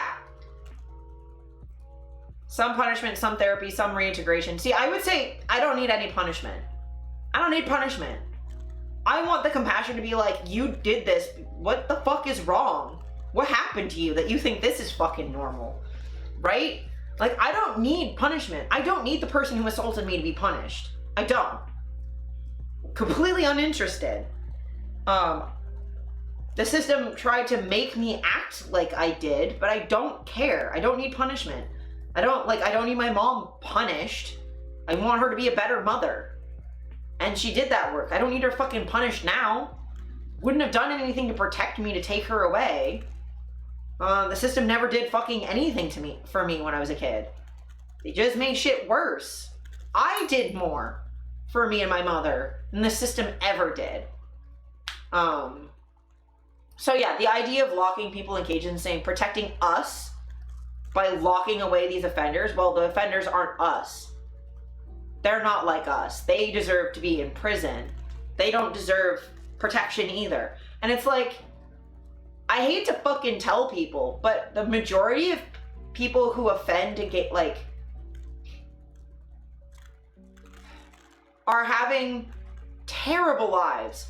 And it's really, really, really common for survivors of child sexual trauma to have some fucking problems that they need help with. The punishments are out of whack, but I think there's some access of, like, damages. Oh, yeah, that sort of thing. I wouldn't say that's, like, I wouldn't approach that as punishment. Yeah, I get what you mean, but, like, I wouldn't even frame it as punishment, but about, like, resolving the harm caused and like trying to make the person whole again. Like I'm not punishing you by making you pay damages. I'm having you give the thing back that you took, or as close as I can. Like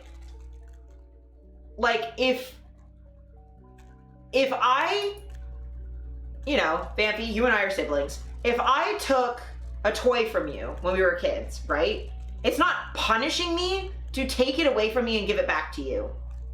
That's not punishing me. That's just fixing the thing that I fucked up. And ideally, it would be like, you shouldn't do that, and I give it back to you and go, I'm sorry. I shouldn't have done that. I won't do it again. I'll ask your permission to borrow it next time. And like listen to you and like that sort of thing. Like it's not necessarily punishment. I don't need to be punished. I need to learn to be better. Consequences, not punishment, exactly. I believe in timeout, so a bit of jail but not prison. Should be like a timeout, not a life ruining thing. Yeah. Like for me, it would be like, you know, also like a timeout to be like, hey, can you just like sit for a second and think? Also, like 90% of the time, the people who commit the most egregious crimes people use as examples never serve a minute in the current system. Exactly. Again, the person who assaulted me isn't serving any jail time. Under this system, you'd think he'd be given a couple years for violent sexual assault. Well, not violent, but sexual assault. Just a definition thing. Yeah, I mean, for me, it's about the framing. Like, what is the goal, right, of the action? So if the goal of the timeout is punishment, it's like, well, you don't like this thing, you did something bad, so I'm going to do something to you you don't like. It's like, okay, that's punishment. Whereas, hey, you did this bad thing, I want you to take some time, not playing, but like thinking about what you did. Not, I'm doing a bad thing to you, just I want you to think about what you did so you can reflect and be better. It's like, is the goal of it retribution, or is the goal of it rehabilitation? Like, I think that perspective difference like matters.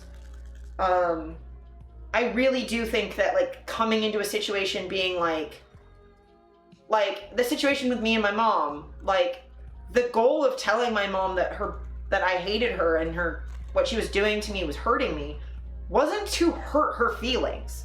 My goal wasn't to hurt her back. It was to tell her how I was feeling and have her reflect on that and change her behavior, right? And me saying like, this thing you did upset me, wasn't to hurt her back.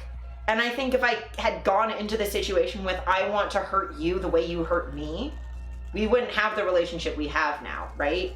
But I do understand that like, my view of that is also like not universal, and it's hard to get to that point too, because there's a lot of work you have to do to have your first inclination be like, I want this person to hurt me to be better, rather than I want to hurt you back. Because again, a normal animal instinct is someone like hits you, you hit them back. Someone steps on your tail, you scratch them. Like, that's normal. Maybe a better example was grounding. I do think some level of don't do this thing because bad thing, but only like 5% of the consequence. Yeah, I just don't think being grounded ever taught me to be better the way that like I don't think that ever worked. Like, maybe, but I don't know. I do get what you mean though. But like, I guess grounding, if you were like, where I would think it would make sense is like taking my video games away because we were fighting about video games, or I was being shitty because I was like, you know, not listening because I was trying to, like, taking away the thing that was, I had the problematic association with. The Swedish jail already does that though, because you don't get to be in the community. Yeah, I think like, and again, because the focus is on a consequence, like you lose some privileges, but it's like you're doing that because we're trying to reduce your environment down to something. It's like when I was dealing with gastroparesis, is reducing my diet down to nothing and building it back up to see what I can tolerate. It's like it's hard to figure that out if you're just eating everything willy-nilly, to be like, I can't really figure out what the problem is. If you just reduce it down to a smaller group of things. You do that with reflux too, is you have like a small group of safe foods where you're like, okay, I know these don't trigger, so I'm at least eating. We don't disagree with the process either way, just framing definition. And I think, honestly, our framing isn't even that far off. Because, like, we both are, like, wanting rehabilitation as the ultimate goal. I think mainly we just kind of disagree with the little fiddly bits. And, like, that's totally fine. Like, I have no issue with someone who, like, at least thinks of criminals as human beings who don't deserve to be tortured in a cage but need to be reintegrated back into society somehow. If we disagree on the exact nuances of how to do that, or the exact framing of how to think about it, it's like we're going in vaguely the same direction. That's fine. This asshole though, like talking about like, oh well, we threw offenders in cages, and the I think it comes from punishments helping me to stop from doing stupid shit. Yeah, that's fair. We had different reactions. That is very fair. I guess there's also a difference between like punishment and like retribution too, which is the thing I am really actively against, is the idea of hurting someone to make yourself feel better and have catharsis. That doesn't fucking work. It just makes more hurt people. But yeah. Like him putting his riot shield down, like that's great. Yeah, retribution is just cruel. Putting a riot shield down, great PR, but like you're still thinking of us versus them, which is like not a great framing. You're already failing at like humanizing people. She served America by keeping us safer. And I can testify firsthand, where I come from, crime is down and police funding is up. That's not a good thing either, because if crime is down, why does police funding need to be up? Also, police funding is unnecessarily high. Like, it's usually, for a lot of cities, both in the US and in Canada, the police budget is the highest part of the municipal budget. It's ridiculous. The TPS here threw a fucking shit fit against the mayor, the old mayor. If you had to reverse that to make the correlation, but he failed. Yeah. But like, the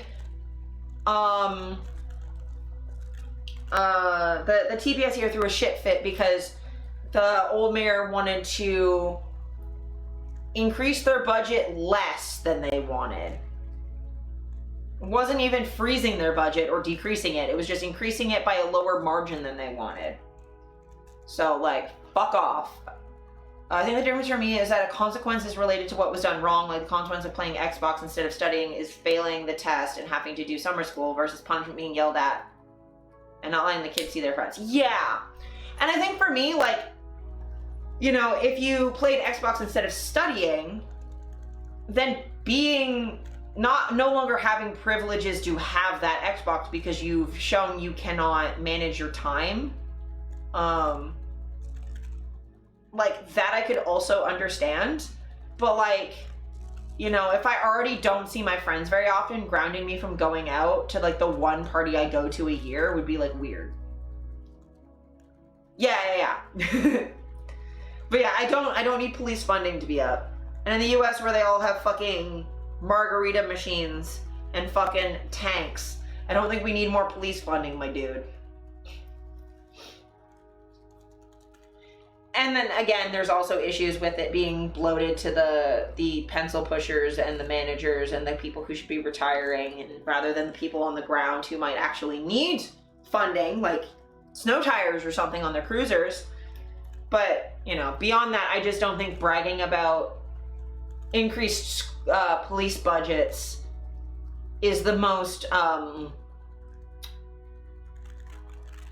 I mean, maybe the disaffected Republicans who don't want to vote for Trump might be encouraged by that. But this entire day from the DNC was losing a lot of progressive momentum that they had gotten previous days and from like announcing Tim Walz.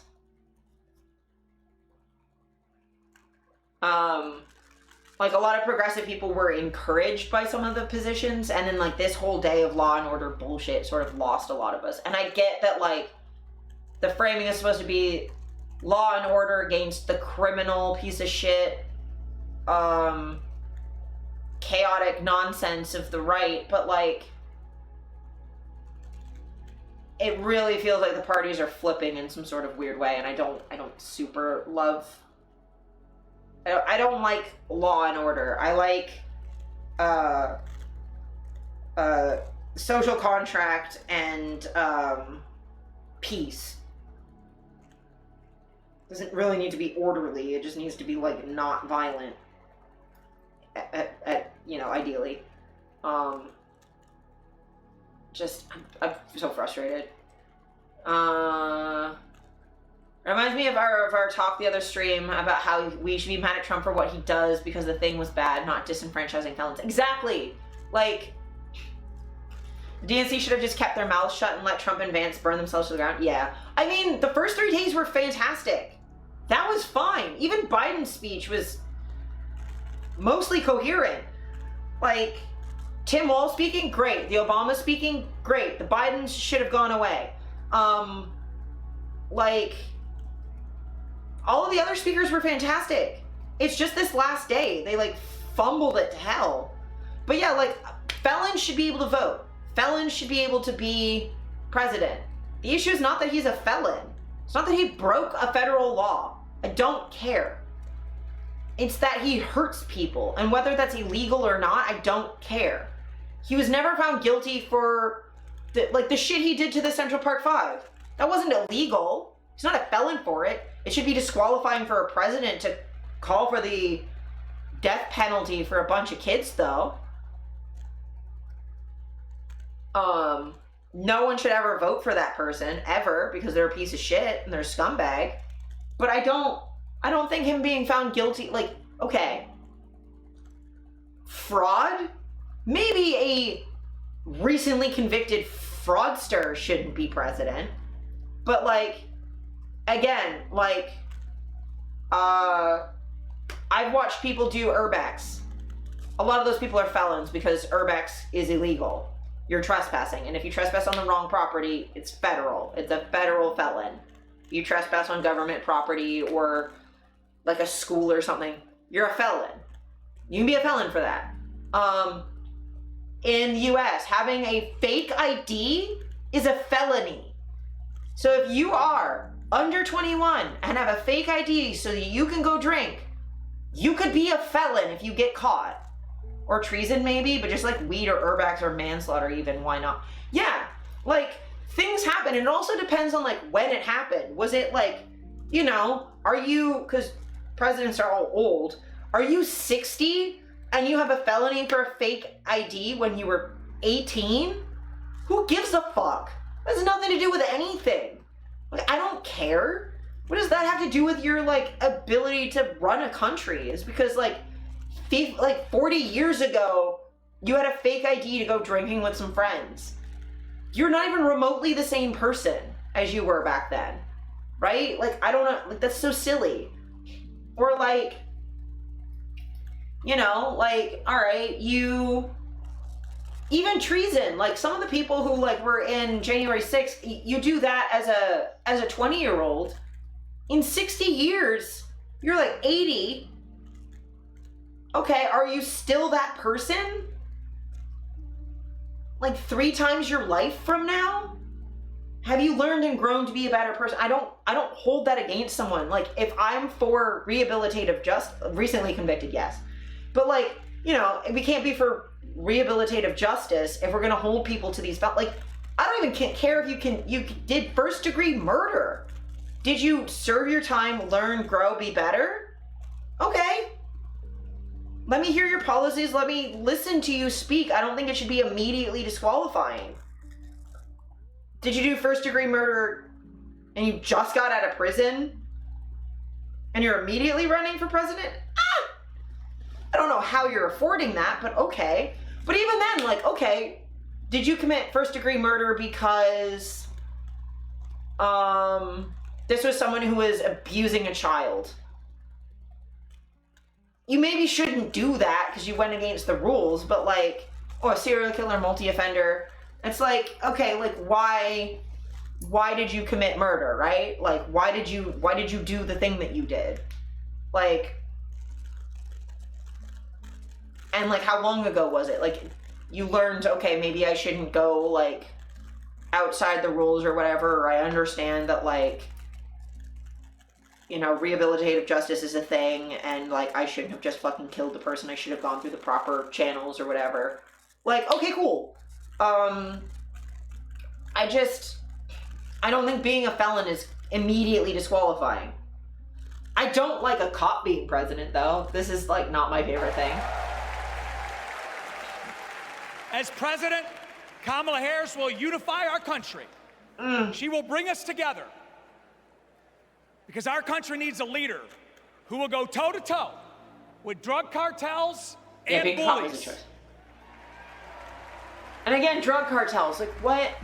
One who has already taken That feels the like a oath, dog whistle. raised her right hand to advocate for the people.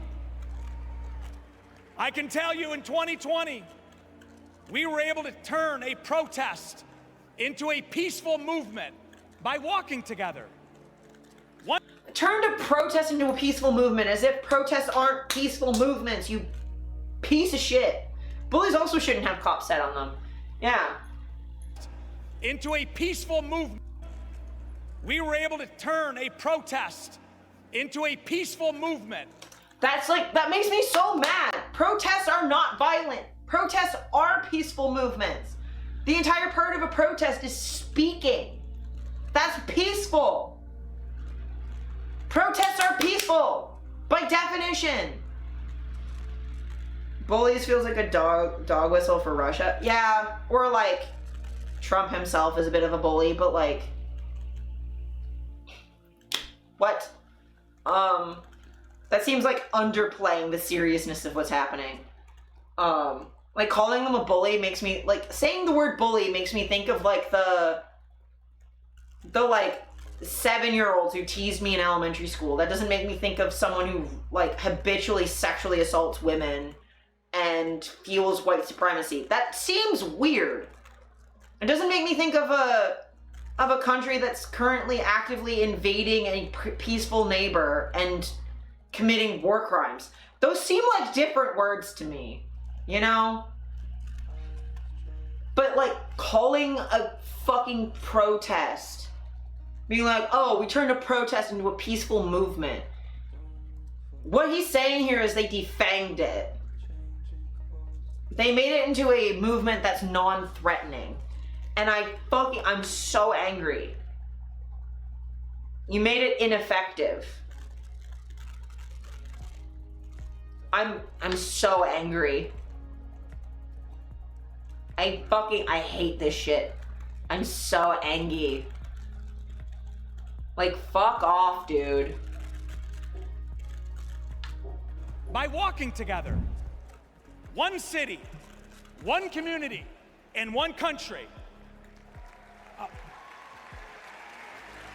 America. Calls to a middle American centrist and a 50-year-old booth, yeah. Let's walk together and let's elect Kamala Harris. I can't walk with you, dude. And I turn have a hate limp. into hope yet again. Oh my Thank God. you. Turn hate into hope, you piece of garbage. The George Floyd movement wasn't about hate. It was about pain, you piece of human trash. Anyway, do you want to learn who this guy actually is?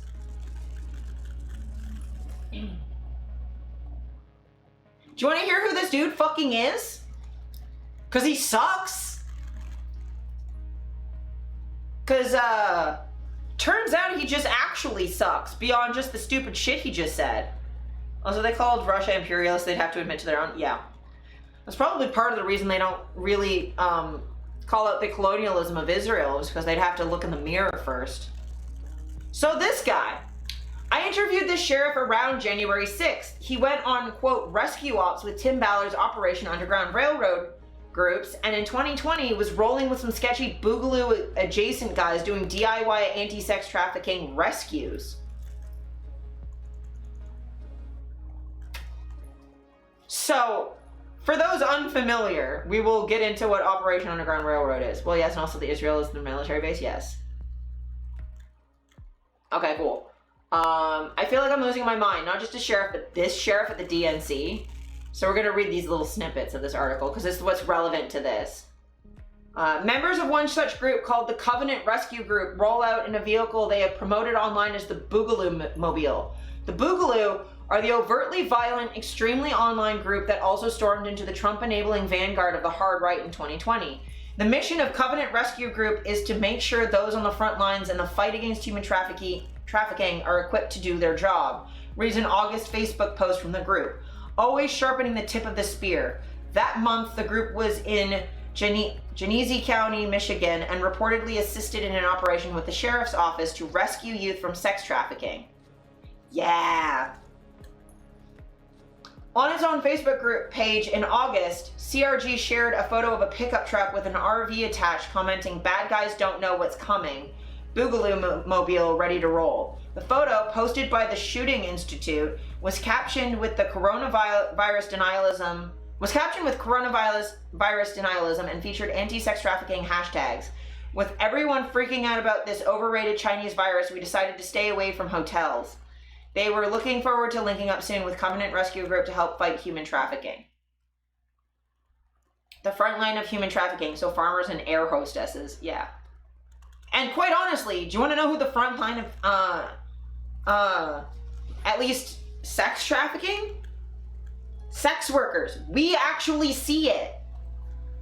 We see people in our industry being exploited. We see bad agency owners, bad third parties, bad clients. We see, like, we hang out together and girls will be like, "Oh, this happened to me." And I'm like, "Babe, that's trafficking.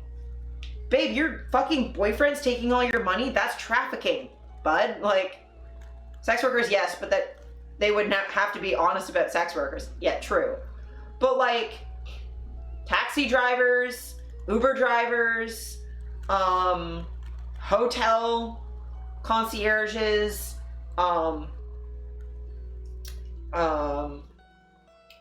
like immigrant services, hairstylists, nail salons. Oh my god, nail salons.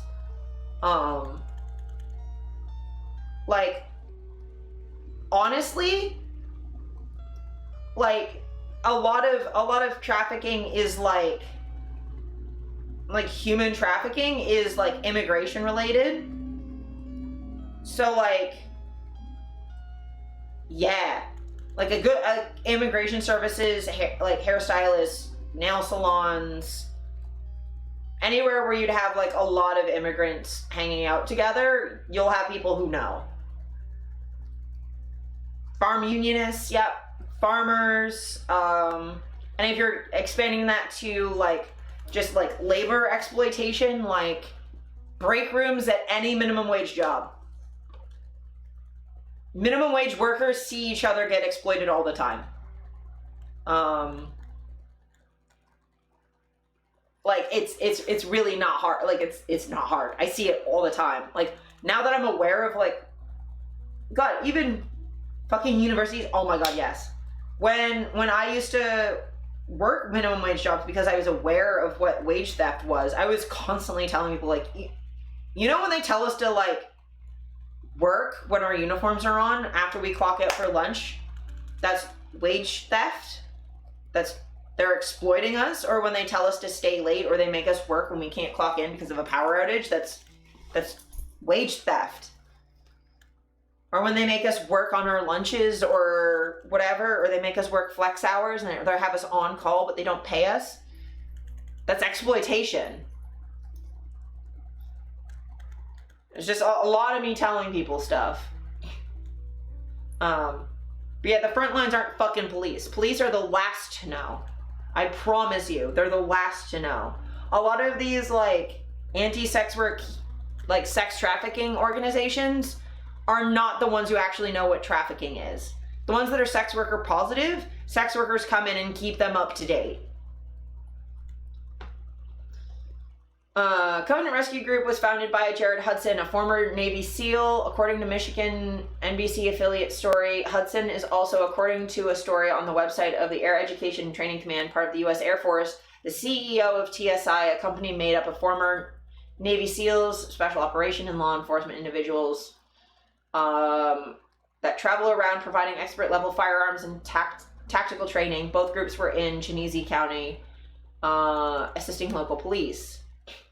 Genesee County Sheriff Chris Swanson, that dude that we were looking at, started his own rescue operation after going on one with OUR, he said when reached by phone. His first operation was around 5 years ago, and his second was in Haiti. White dudes in Haiti just are immediately upsetting. It's where I met Jared Hudson, who was instrumental in forming Covenant Rescue Group. Ballard has said that OUR has been in the field with Swanson. He called him a true brother in June. Swanson called his domestic version of OUR the Genesee Human Oppression Strike Team, or GHOST, and it launched publicly in 2019. Why were you in Haiti? I'm killing him in my mind. Well, they were on an anti-sex trafficking operation, is the thing. Oh, this is nauseating? Yep. Yep. If you want to get really mad, look more into Operation Underground Railroad. But they are horrific. So this dude is tied with Tim Ballard, the Operation Underground Railroad, and again, more proof. This is June 2020. Sheriff Chris Swanson is a close friend to me and Operation Underground Railroad. He has operated with us in the field and is a true brother. He's showing us here how it's done. Thanks, Chris. That's Chris right there. That's Tim Ballard. Finding that on Google was a wild moment. But just know that Operation Underground Railroad is hated by actual anti-sex trafficking organizations. Also, there was a movie done about Tim Ballard, like about him. It was like a biopic essentially covering Underground Railroad. That Tim Ballard, I think, produced, but he was definitely involved in. And the actor that played Tim Ballard in the Tim Ballard movie, produced by Tim Ballard, was the guy who played Jesus in The Passion of the Christ, who was a massive conspiracy theorist. Oh, I will not, but I can imagine. I stumbled on unrelated upsetting thing today, and I will make myself so angry I'll be sick. Yeah, no, don't then. But just know, I know a lot about Operation Underground Railroad, and it's bad. I believe that mission in Haiti, if it wasn't that one, it was another Operation Underground Railroad mission, but I'm pretty sure it was the one in Haiti, was led by a psychic medium. Oh, I trust you? Yeah. I mean, it's not like I'm not engrossed in this shit all of the time, but like, let me just double fact check myself. Operation Underground Railroad. Medium.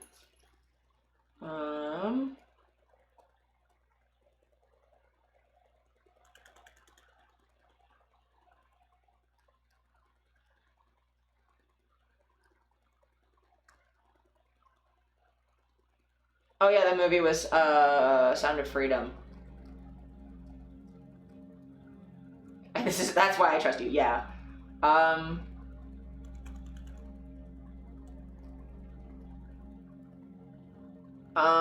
Yeah, OUR child rescue missions were based on psychic intelligence.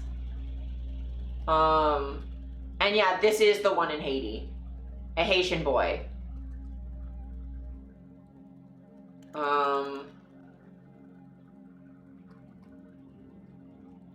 But yeah, I won't go super into it because it's really upsetting. Screams, yeah. Like, but to show I'm not making this up, and for anyone watching the VOD or lurking who wants to look it up themselves, like, I'm not lying. I'm not making this up. And they never found the kid. I don't even know if there was actually a kid missing, but yeah. That was in 2016. Of all the problems in Haiti, this is not one of them, yeah. Yeah, psychic medium from Utah whose supposed visions were guiding the mission.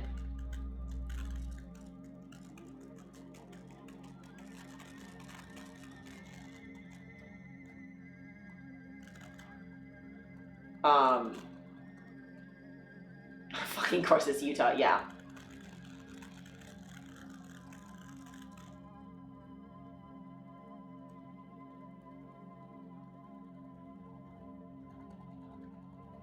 But yeah, no, none of this is good.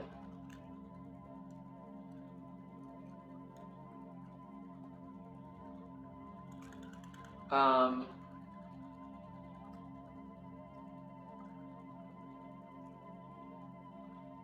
my god. Oh my god. Also, apparently the Mormon church doesn't like it because that psychic claims to talk to dead Mormon leaders. That's a whole rabbit hole I don't have time to get into right now, but just know OUR is unhinged. So for him to be working with that unhinged nonsense and then be hanging around Boogaloo boys, who are, if I'm not mistaken, they're a Southern Poverty Law Center.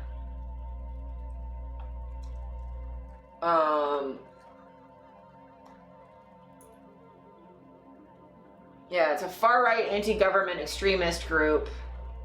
It's a militia. Yeah, they're trying to incite a second American Civil War or second American Revolution called the Boogaloo. So, you know, Electric Boogaloo being the, like, you know, oh yeah, they're awful. Oh, it started on 4chan. I'm unsurprised. Okay, if they aren't even liked by the Mormons, that's a new low. Right? Also obligatory, fuck the Church of Jesus Christ of the Latter-day Saints. Also agreed. I have a bunch of friends who have escaped there, and call it a cult. And, you know, I tend to not talk about new religious movements as cults, but I will say, they do describe it as a high control environment, and they are not wrong. I genuinely have had friends get out of that, and also Jehovah's Witnesses, and it's a whole time. It's awful. And again, it's not just a couple. I have a lot of ex-Mormon friends, and yeah. So I think the last bit of DNC I want to cover is Kamala Harris's speech. I might skip around a little bit. I want to listen to the opening up into where she should have ended, and then maybe we'll skip to the bit that pissed me off. But, because it's like 37 minutes long. As someone that's been deep into the ex-Mormon space, if there's a church to call a cult, it's them. Oh, absolutely. I don't disagree. It's a word I try not to throw around very often, but yeah, they're really bad. Okay, one second. I gotta pause the music. Because it's a lot. It is a lot. Okay, I get it, yeah. Please, thank you. Please, thank you so very much. Thank you, everyone. Thank you, everyone. Thank you. Okay, her suit kind of slaps, though, I will say. All right. So, let me start by thanking my most incredible husband, Doug, for being an incredible partner to me, an incredible father to Cole and Ella, and happy anniversary, Dougie. I love you so very much. To our President Joe Biden,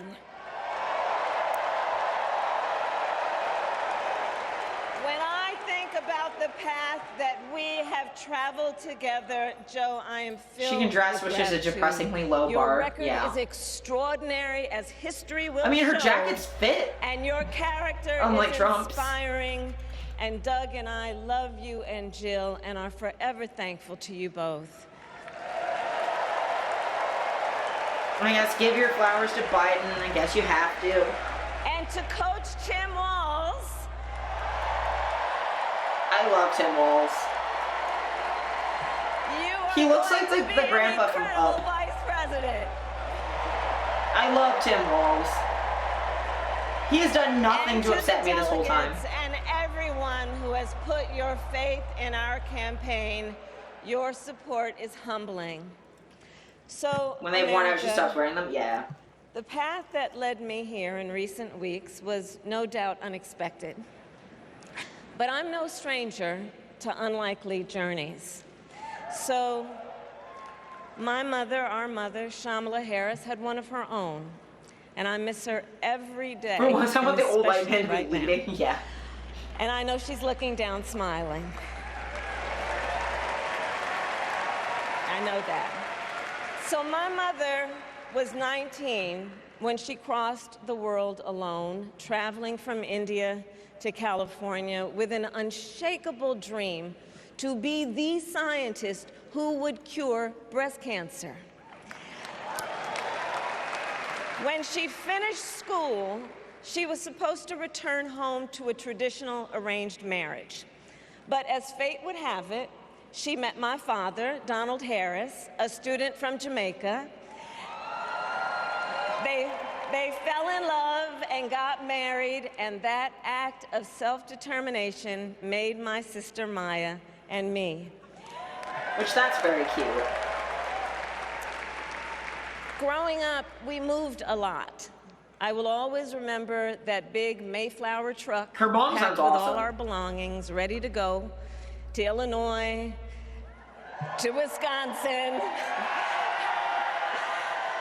and wherever our parents' Her mom, jobs well, her took mom us. died, but yes. My early memories Ghost for president. of our parents together are very joyful ones.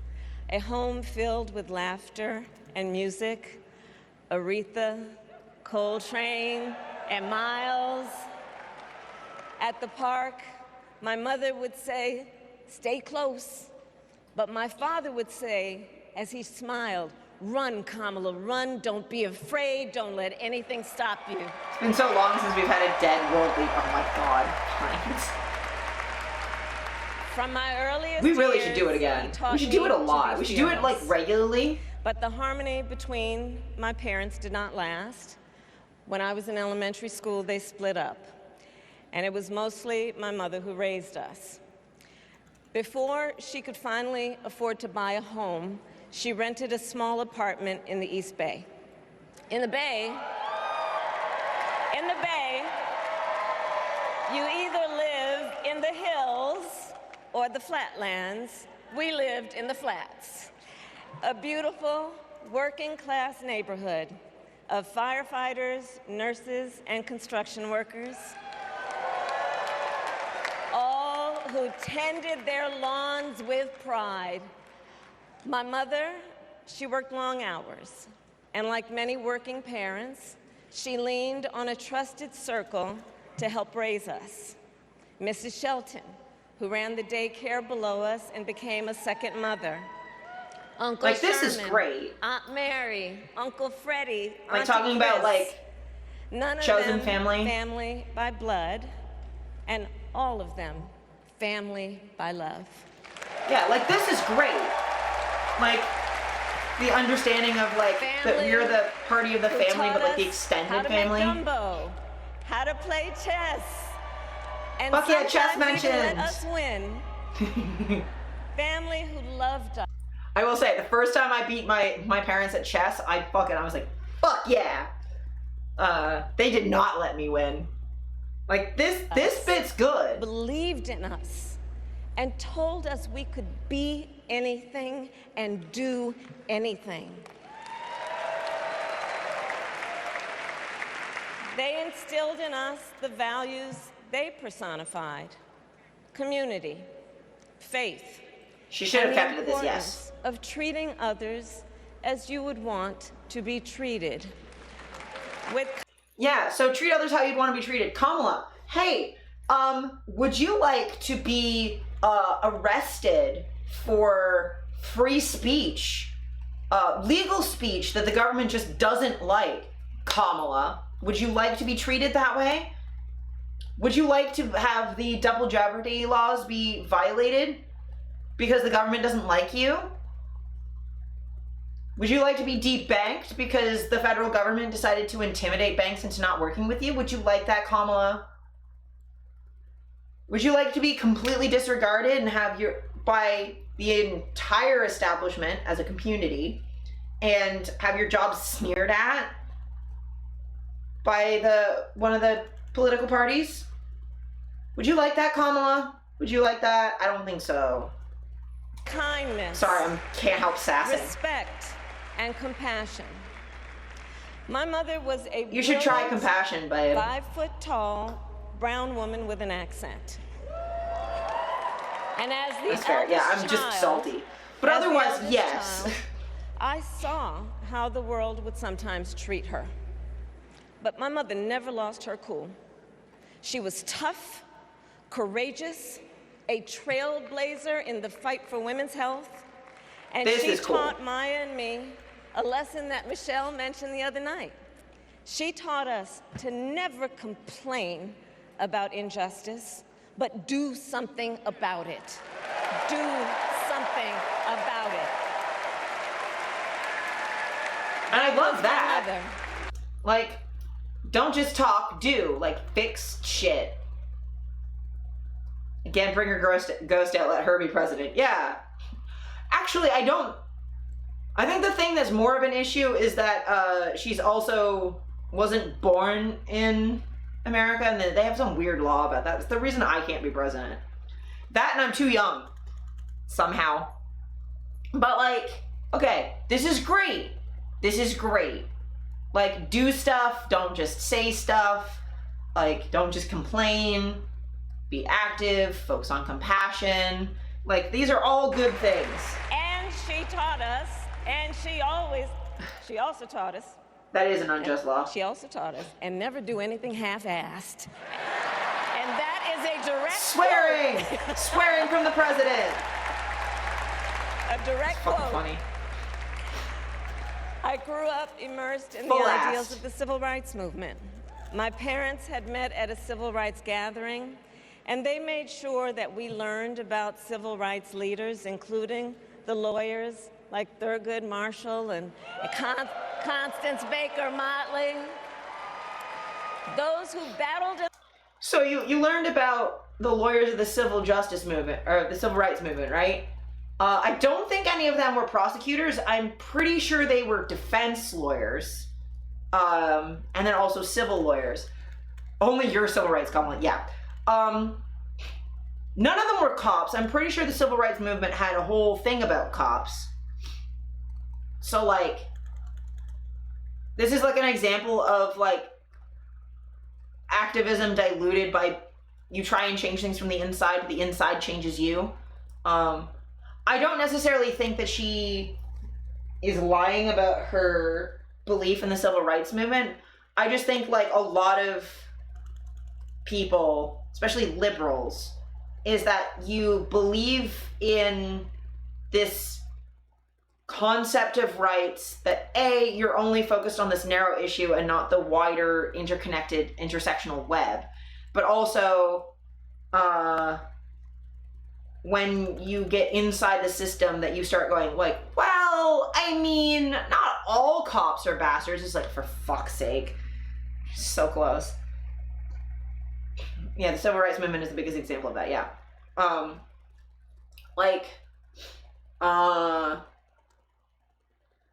It's just really frustrating because it's like, Kamala, you have used your position as a prosecutor to fight the sex worker rights movement. We're fighting for human rights. Like, you are the bad guy now. Like, you stand up for some people's rights, I'm sure.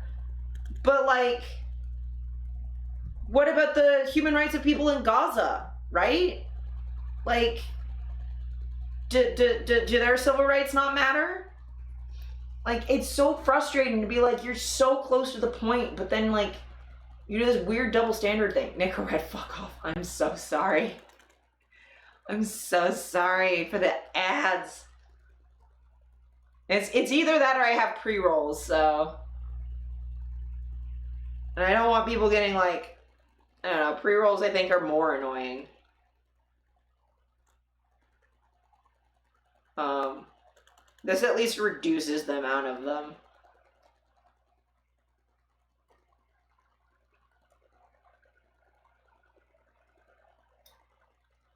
Fucking...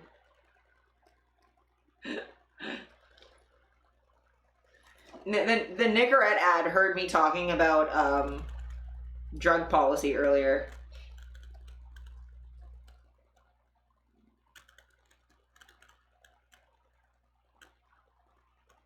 I'm back? Okay, cool. Not as annoying as me. Oh my god. Oh my god. I am so angry at you. How dare you? How dare you, Pebis? I love you too. But yeah, it's just like, does Gaza's civil rights matter?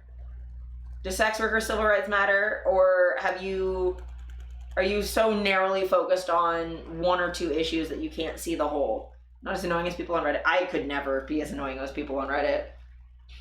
In the courtroom to make real the promise of America. So at a young age, I decided I wanted to do that work. I wanted to be a lawyer. And when it came time to choose the type of law I would pursue, I reflected on a pivotal moment in my life. You see, when I was in high school, I started Trigger warning, to by the notice way. something about my best friend, Wanda. She was sad at school. And there were times she didn't want to go home. So one day I asked if everything was all right. And she confided in me that she was being sexually abused by her stepfather.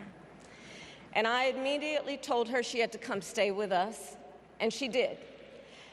This is one of the reasons I became a prosecutor, to protect people like Wanda, because I believe everyone has a right to safety, to dignity, and to justice. Homie, yeah. Because, like, I understand the story, but confiding is meant to... Well, so at least in that situation, like, getting someone somewhere to go so they have an option to get away, but yeah, you're allowing your trauma to blind you, homie. Yeah. Like, I'm very glad you helped your friend, but also, like, a good prosecutor will try and find the truth, and if it turns out that they're wrong, they, like, in the time help her. I mean, using the story on a national stage. Yeah. Did Wanda consent? But could you also help sex workers? Yes.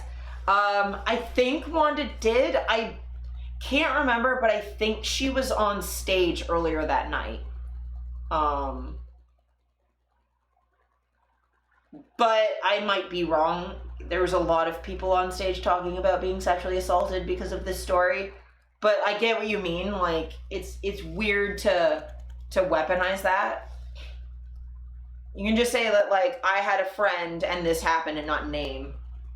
Yeah. But yeah, also, like, okay, you had this really harrowing experience and this bad thing happened, and so you went into prosecution because you wanted to put away the people who would do that sort of thing. Okay. But how do you react when you think someone's committed violence, but you're wrong, or the evidence isn't bearing that out, right? Like, how do you handle that?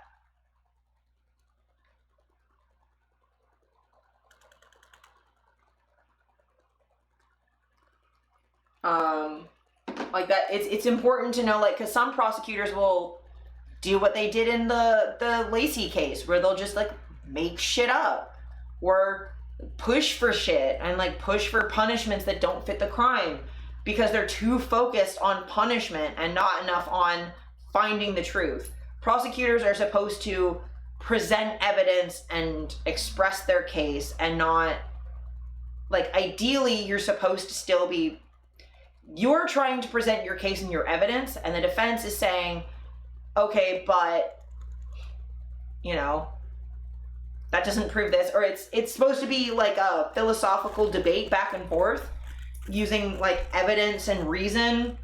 It's not supposed to be faked or whatever, and a lot of prosecutors do just fake shit. So like, what kind of, and same thing with defense, like sometimes defense will know they're like, will, instead of giving people a reasonable defense that they're entitled to, will do weird shady shit to make sure that their win rate is good. It's like, I don't care how often you win. Do you pursue the truth? Do you follow the rules? Or do you just figure out a result you want and do anything regardless to get that result that you want? Like, I hate that shit. As a prosecutor, when I had a case, I charged it not in the name of the victim, but in the name of the people. For a simple reason. In our system of justice, a harm against any one of us is a harm against all of us. And I think I want to say this as someone who's been through this, like, at least the Canadian system as a victim, that perspective, I get that it's like, you know, we stand together, united, like we stand with the victim. Cool. But as a victim, it's incredibly alienating to be like treated as evidence and not as the person who was harmed. So it's like, I don't know, it's the crown versus whatever. So the defense is not a member of society too. Yeah. That also. But like as a victim, like it's really alienating to be like, you know, no, like it's the crown versus whatever because you hurt the crown by he didn't harm the state. He assaulted me. What the fuck do you mean? Like, it's so alienating. It's like, it doesn't feel, to me at least, like, oh, you know, to harm one of us is to harm all of us. And like, you know, because then the harm to the perpetrator is also not treated, it's not treated like, oh, you harmed all of us. It's not treated as like, okay, society, there's something wrong for the situation to happen. Let's fix it. It's like, no, we want retribution on our behalf because you harmed us. I'm like, no, why are you, like the amount of times like I had to manage the emotions of the police officers because they were acting like they were personally aggrieved. It's like, oh, well, I want revenge and vengeance because of, this is disgusting and shit. And I'm like, why am I telling you to calm the fuck down? Like, you weren't the one harmed. Why are you taking it so personally? I was. Fucking match my energy, please. Like, I'm fine. Chill out. So, like, I get that this is meant to be compassionate, but as someone who's been through victim services and stuff, this is really alienating. It makes you feel like the harm to you matters less than punishing the other person. It's real weird, and I'm not the biggest fan of it.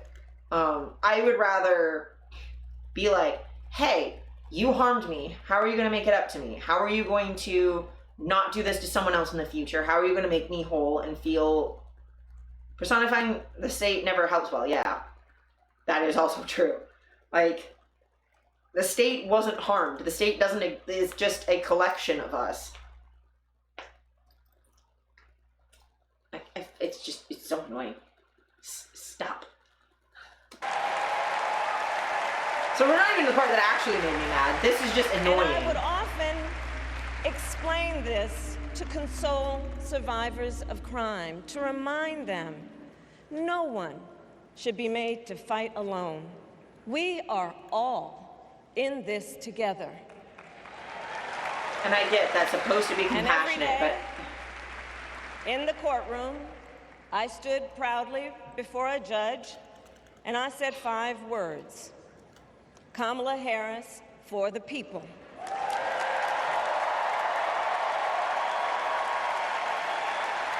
And to be clear, my entire career, I've only had one client, the people. Who qualifies as together is the question. And so, on behalf of the people, on behalf of every American, regardless of party, race, gender, or the language your grandmother speaks, on behalf of my mother and everyone who has ever set out on their own unlikely journey, this is on good, behalf of Americans like the people I grew up with, people who work hard, chase their dreams, and look out for one another.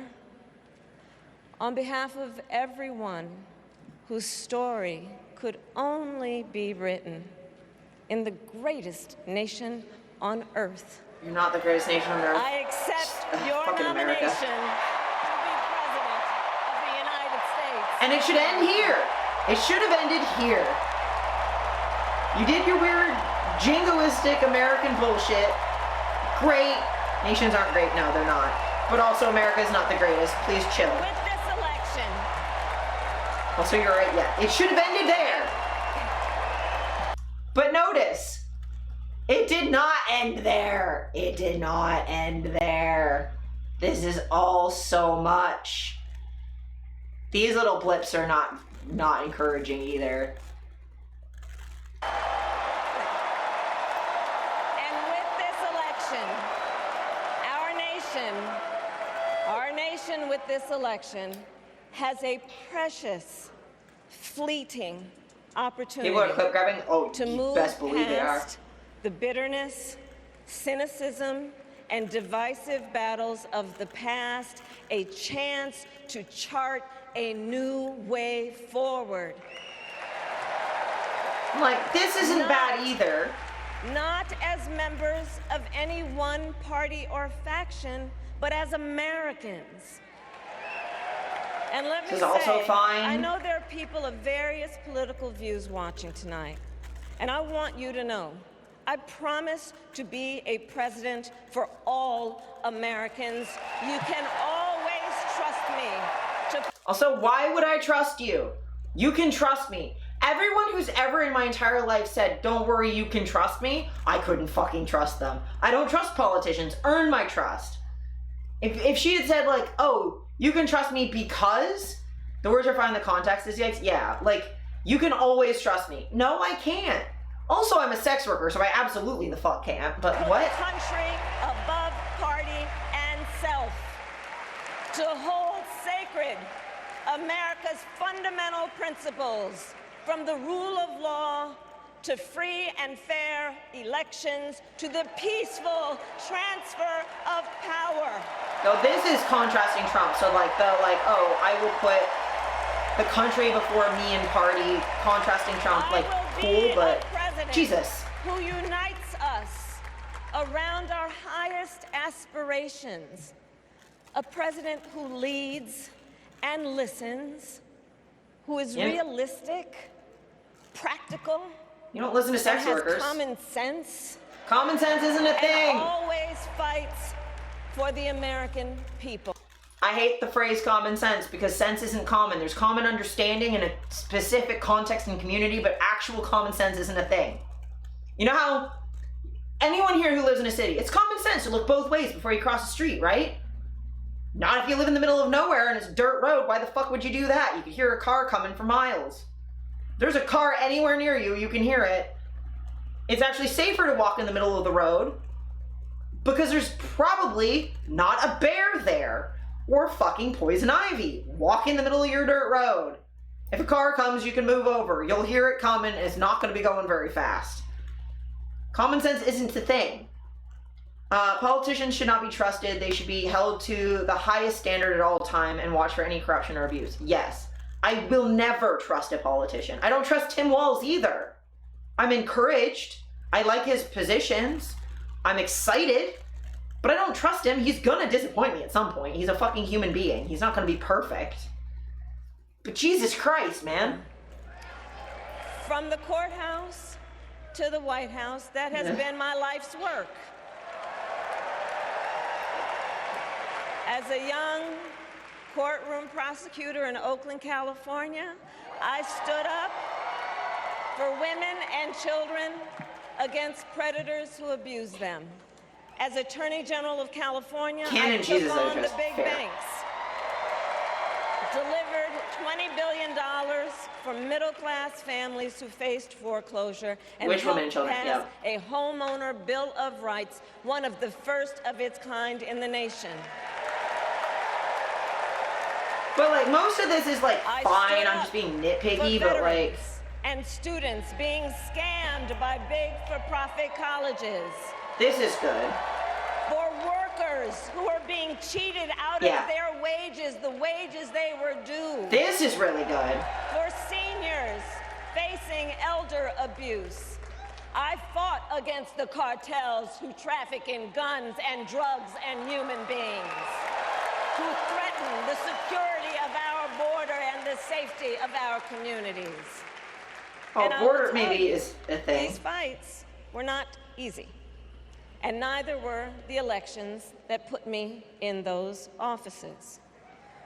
We were underestimated at practically every turn.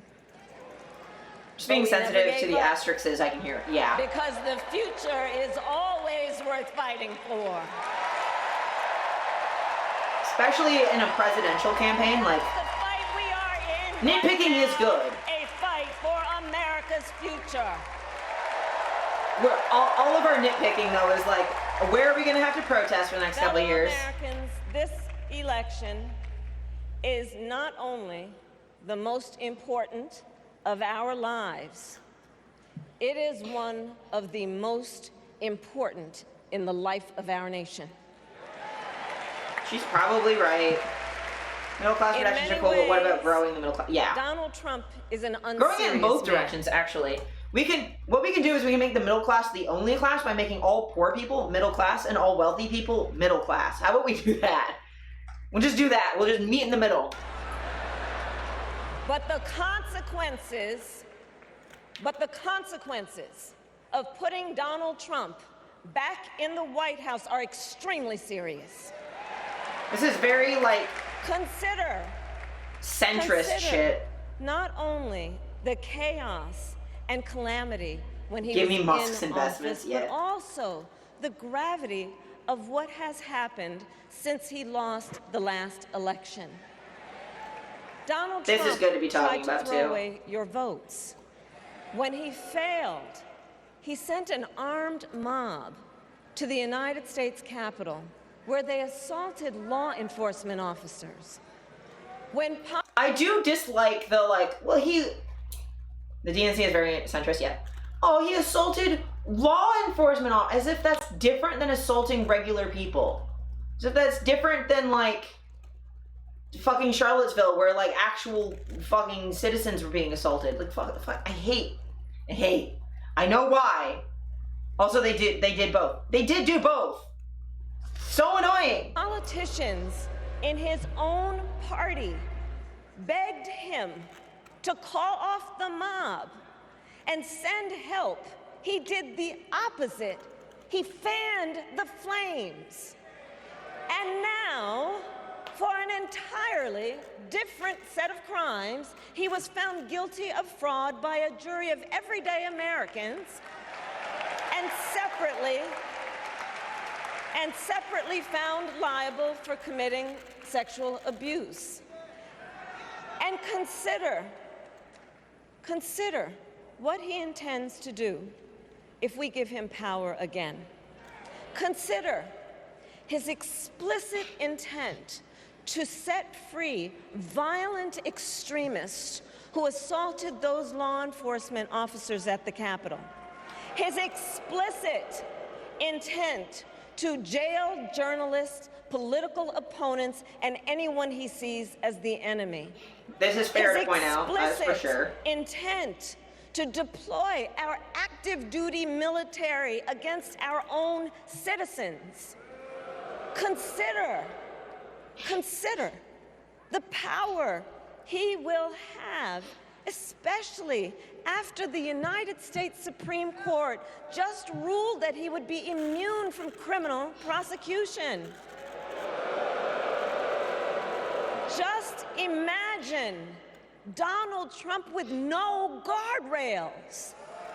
America hasn't done most of this before, And yeah. how he would use the immense powers of the presidency of the United States. Not to improve your life, not to strengthen our national security, but to serve the only client he has ever had, himself. But again, this speech should have been done And we like know. 5 minutes ago. And we know what a second Trump term would look like. It's all laid out in Project 2025, written by his closest advisors. And its sum total is to pull our country back to the past. But America, we are not going back. We are not going back. This would be the moment to mention Gaza and his support of genocide. We are not It would be, wouldn't it? To when Donald Trump tried to cut Social Security and Medicare.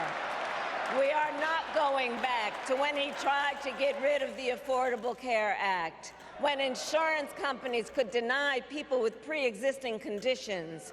We are not going to let him eliminate the Department of Education that funds our public schools. We are not going to let him end programs like Head Start that provide preschool and childcare for our children. America, we are not Yeah, we're not going back is a good phrase.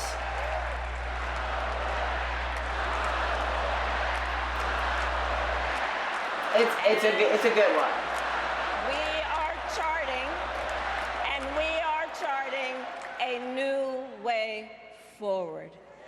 Forward to a future with a strong and growing middle class, because we know a strong middle class has always been critical to America's success. And building growing middle class is nice, but that throwaway word is goal of my presidency. Yeah, please make a bigger middle class. Again, from both directions. That would be fantastic. And I'll tell you, this someone is did politics good, not me. her, but someone, yeah. The middle class is where I come from. My mother kept a strict budget. We lived within our means, yet we wanted for little. And she expected us to make the most of the opportunities that were available to us and to be grateful for them.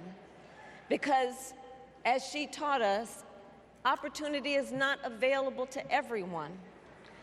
That's why we will create what I call an opportunity economy, an opportunity economy where everyone has the chance to compete and a chance to succeed.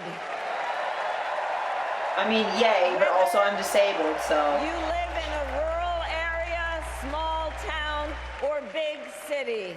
And as president, I will bring together labor and workers and small business owners and entrepreneurs and American companies to create jobs, to grow our economy, and to lower the cost of everyday needs. Does that mean you're campaigning on UBI? That would be housing nice. and groceries.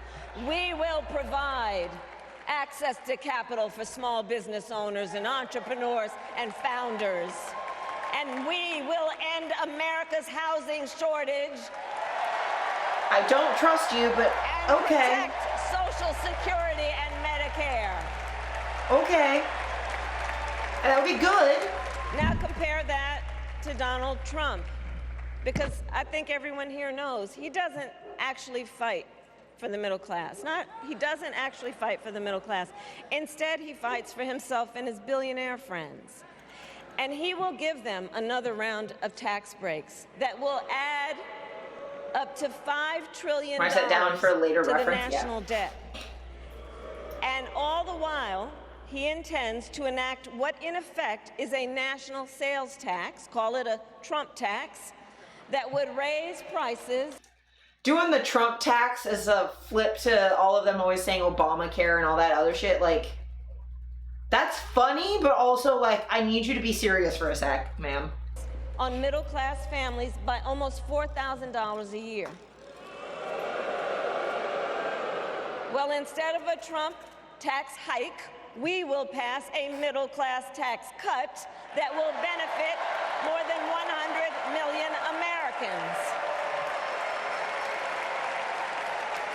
Like, okay, but where you need services, though. Friends, I believe America cannot truly be prosperous unless Americans are fully able to make their own decisions about their own lives especially on matters of heart and home.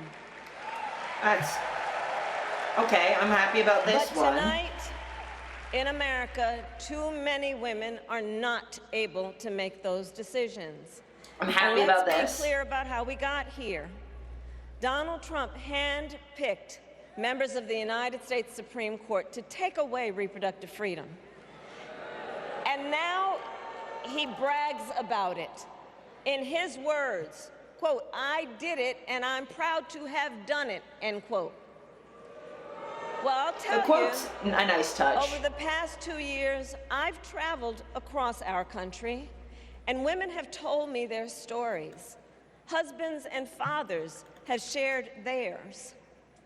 Stories of women miscarrying in a parking lot, developing sepsis, losing the ability to ever again have children, all because doctors are afraid they may go to jail for caring for their patients. Couples just trying to grow their family, cut off in the middle of IVF treatments. Children who have survived sexual assault, potentially being forced to carry a pregnancy to term. This is what's when she's good, she's great. When she's bad, it's a black fucking note. Is the vibe I'm getting? Yeah. And understand, he Like, this is great. done. As a part of his agenda, he And, and like, his allies. This has been great, and like up until this point, we're 25 minutes in. There's about 13 minutes left. Up to this part, they've been a couple of things to nitpick, especially from a very progressive angle, but it's been mostly very good. Especially without like the sex worker context, people who don't have that are going to see this as extremely good. But we're getting to a little couple blips. The most watched are up here, but there's some blips down here that we're gonna get to. And it's like, at any point after some of these really great points she's made, she could have fucking stopped. And it's been good. This day has been weird because there's been a lot of like pro-cop, like pro-military stuff that's like a little weird, but would limit access to birth control, ban medication abortion. But these are all great and points to be enact making. A nationwide abortion ban with or without Congress. And get this, he plans to create a national anti-abortion coordinator and force states to report on women's miscarriages and abortions. Simply put, they are out of their minds. I mean, again, she's a great speaker. You can tell she's had to like make arguments like this in the courtroom before, but like, my goodness. One must ask, why exactly is it that they don't trust women? Well, we trust women. We trust women. And when Congress passes a bill to restore reproductive freedom, as President of the United States, I will proudly sign it into law. Like, this is fantastic. I love this. Can we stop now? Can we call it here? Can we just fucking end it now? Can we just stop? In this election, many other fundamental freedoms are at stake. All the right. freedom to live safe from gun violence in our schools, communities, and places of worship. Okay, I'm gonna pause for ads. I'm pausing for ads. Paused for ads. Paused for ads. I misspelled it on purpose. But like, I need her to stop now. I need this to be like, we need to be done now. Can we stop now? Okay? You want to talk about gun control? That's fine. I'm worried about how that's gonna pivot. It's fascinating that sometimes they proc and sometimes they don't. Yeah, like it's like, but just stop. Just stop. But yeah, the ads, yeah, sometimes they go off, sometimes they don't. And so they've started doing like unobtrusive ads, which I really like, the little like side and like bottom bar ones, where it'll show you an ad, right? But it'll be like here, and like it'll lift me and make me a little smaller, or there'll be one like here, and they'll just shrink my video. I love those. Love those, because no one like, they don't play audio, they don't stop people from being able to see stream. Love those. But like, yeah, when they the interrupting ones are a little bit annoying, but like, I have been happy with Twitch trying to balance it. I at least like when I can hear the video, but seeing is nice. Yeah. The American nationalist idolatry is disturbing. Yeah, the like jingoism. Yeah, the banner ads are great. The jingoism is annoying, but it's very baked into how America is. I don't think I've experienced in America that didn't have that like really intense jingoism. That really powerful, like, we're the greatest nation in the world and we should be the world leaders and we should do, like, for everyone outside of America, it's so frustrating. Yeah, generally, yeah. It's so frustrating.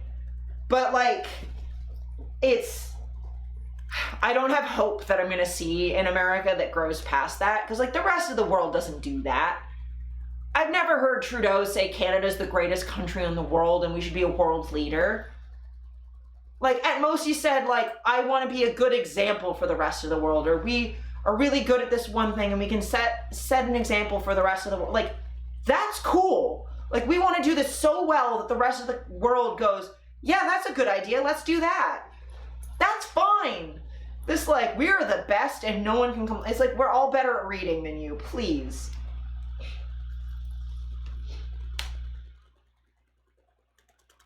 Please, America. The freedom to love who you love openly and with pride. See, again, love the pride mention. To breathe clean air and drink clean water and live free from the pollution that fuels the climate crisis. Yeah, I love that. And the freedom that unlocks all the others, the freedom to vote. Love this too. This election, we finally have the opportunity to pass the John Lewis Voting Rights Act and the Freedom to Vote Act. Yeah, voting stuff rules. I'm getting nervous now. I'm getting nervy. Let me be clear. And let me be clear. After decades Let me be clear. in law enforcement, I know the importance of safety and security, especially at our border. And there's the fumble. There's fumble number one. Oh no, we're talking about the border, right? I'm gonna let her talk. Let me be clear. I'm gonna let her talk. I'm gonna let you finish. But Beyonce should have cut you off. Last year, Joe and I brought together Democrats and conservative Republicans to write the strongest border bill in decades. The Border Patrol endorsed it. Yeah, that's not good. Donald Trump believes a border deal would hurt his campaign. That's probably true. He ordered his allies in Congress to kill the deal. That doesn't mean the bill's good. I refuse to play politics with our security. And but you're literally doing that. To you. You're literally playing politics right now. As President, I will bring back the bipartisan border security bill that he killed. And that wasn't a good bill, though. Wasn't a good. Also, talking about border security, we've gone from centrist to center right at best. Fucking slow your roll, ma'am. Also, let me just say, all right? Because I'm cranky right now. Let me just say, she's talking about border security and like being a prosecutor and tightening border security after she just spent how much time talking about her immigrant mother and immigrant father. American civil religion is the term I was looking for. Also, border security is the worst. Yes, agreed. Your mother is an immigrant from India. Your father is an immigrant from Jamaica. You are a first-generation American on both sides of your family. You need to fucking stop for a sec and maybe think you're a hypocrite and don't. Because, like, again, some amount of border, whatever, sure. What? Ma'am, respectfully, shut the fuck up. That's the most hypocritical piece of... What? Why? Ma'am, you have drank the Kool-Aid. Yeah. I will sign it into law. Of course you will. And also, why are they cheering this? I know we can live up to our proud heritage as a nation of immigrants and reform our broken immigration system. Okay, but like... We can. Couldn't you have led with An that? earned pathway to citizenship and secure our border.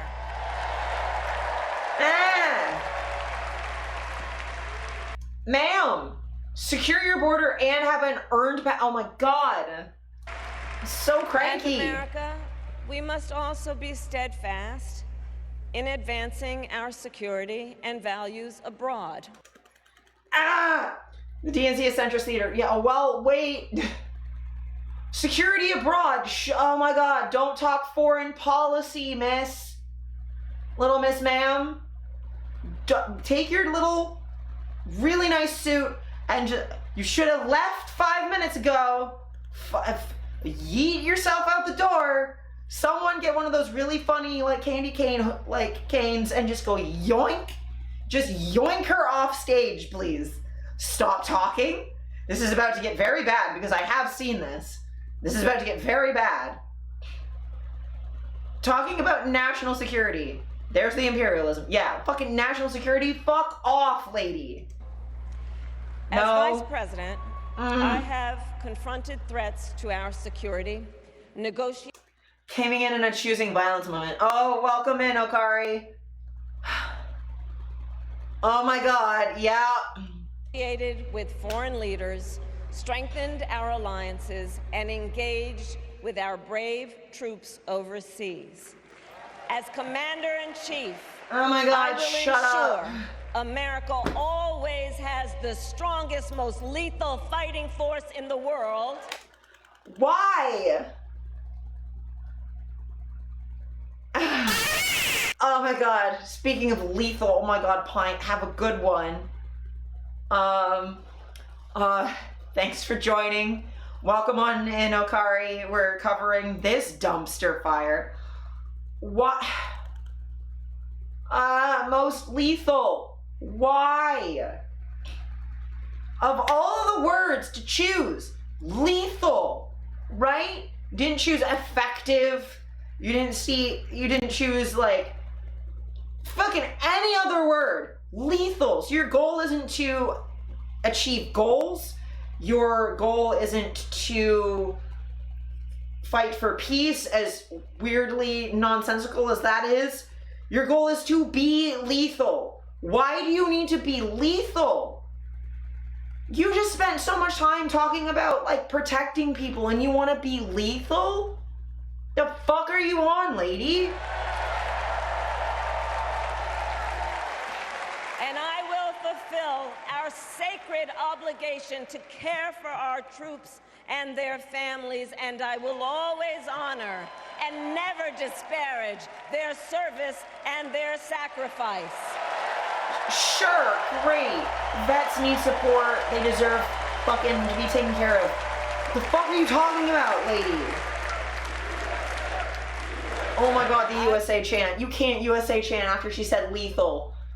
Oh my god, America, are you okay? This is you expect me to believe the best case scenario is Kamala Harris? You fucking kidding me? I will make sure that we lead the Shut world the fuck up. into the future on space and artificial intelligence that America... You're gonna lead on artificial intelligence. It's just You talked a big game about trying to have people have the freedom to not be deal with climate change pollution, but you want to fuel AI that's fucking destroying the environment because it's funneling all of our electricity and is garbage. I'm sorry for anyone. If anyone in chat uses fucking AI, stop immediately. I don't care what you're using, even if it's not generative AI and you're using like it's one thing if you're using like content aware fill on Photoshop. That's not what I mean. But like generative AI or like any language models, ChatGPT, fucking cut it out. Stop it. Just use a normal Google search. Please stop. If the next person who goes, well, ChatGPT says, I'm like, well, you know, I could go on Facebook and find some nonsense too, and it would do less environmental damage, actually. So quote something better. Go to Wikipedia, for fuck's sake. It's better. At least quoting Wikipedia is written by a human person and doesn't kill the environment. Like, I was reading a thing today where it was like, in Iceland, they have a limited amount of power that they can draw from geothermal and hydro from the sources they currently have. They're currently having a power shortage, so what they're having to do is consider damaging the ecosystem by destroying a hot spring to make more geothermal and hydro to make more power, because all of the power is being used by AI server banks. Those AI server banks are using more power than the entire domestic population combined. I don't believe green capitalism is an achievable thing. They're essentially contradictory. Abso-fucking-lutely. But at the very least, AI is a level beyond, like, it's hyper-accelerationism. It's like, do we want global warming to kill us all in 20 years, or do we want to kill each other tomorrow? Because AI is gonna fuck us, and it's also, like, destroying so many industries. Don't use ChatGPT. Don't use Stable Diffusion. Don't use any of the fucking image ones. Especially if it's been, you're doing intellectual property theft and stealing. Secondly, the minute it starts doing, like, generative AI of human faces, you're doing, identity theft. And can I rant a bit about ChatGPT? Abso-fucking-lutely. I hate ChatGPT. It just gives you nonsense. It's not actually answering your question. It's guessing what you think, it doesn't understand meaning. It only understands words. And it doesn't know what the words mean. It just knows what order they normally are in. It can guess. It guesses what you want to hear, or what you think it'll say. That's not good. But, like, as someone who's a sex worker, and some of my work is probably in some of those, don't make revenge porn of my naked body by slapping someone else's head on it, or vice versa. Like, don't do that. Shit's gross. Don't make porn via AI, because it's just revenge porn of whoever's body parts were non-consensually funneled into it. It's gross, and I hate it. It's so violating. It's like, I'm okay being naked on my own terms, but don't fucking disembody me, hack up my body into pieces, and just, like, I hate it. Stop. I hate generative AI so much. But Kamala, let's lead on AI. Let's drive the environment into the ground and destroy multiple industries, violate people's fucking autonomy that you just spoke so well about. I have a neurospicy friend, and she uses ChatGPT to help her have difficult conversations with friends with prompts like, rewrite this text with a more empathetic tone or whatever. Oh, that's not good, because I know people who do that for translation or whatever, or like, who are like ESL or whatever, and be like, oh, write this in a more professional tone or whatever, and it makes it into like garbled nonsense. And it like doesn't make any sense. And they don't speak English well enough to write it like that, so they don't understand that it doesn't make sense. It's like a problem. There's a lot of people in post-secondary education who have a problem with ChatGPT, like specifically with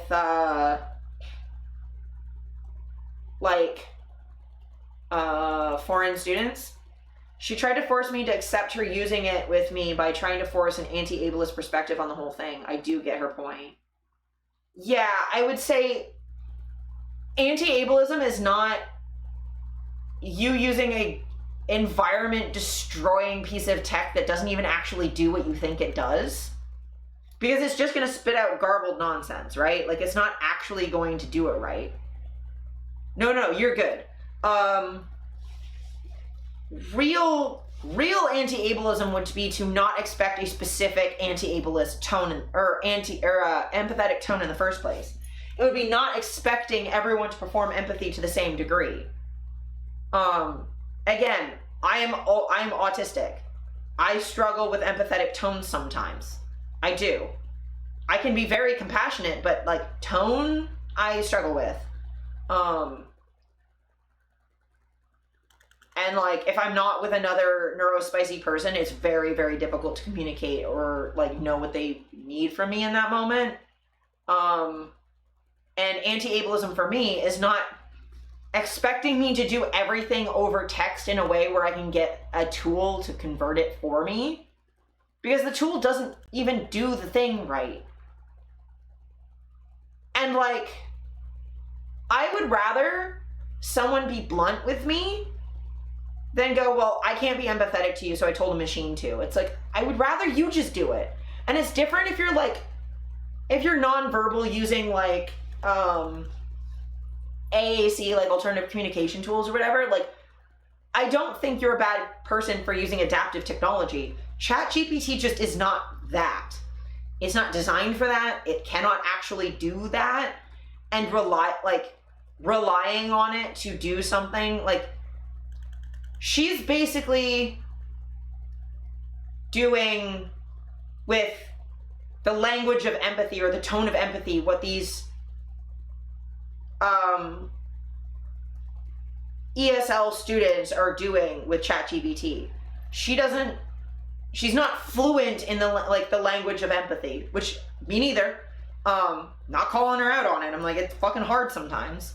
Specifically, empathy with neurotypes that are different than yours can be really complicated. But they also they're not fluent in English. So like they're struggling to communicate.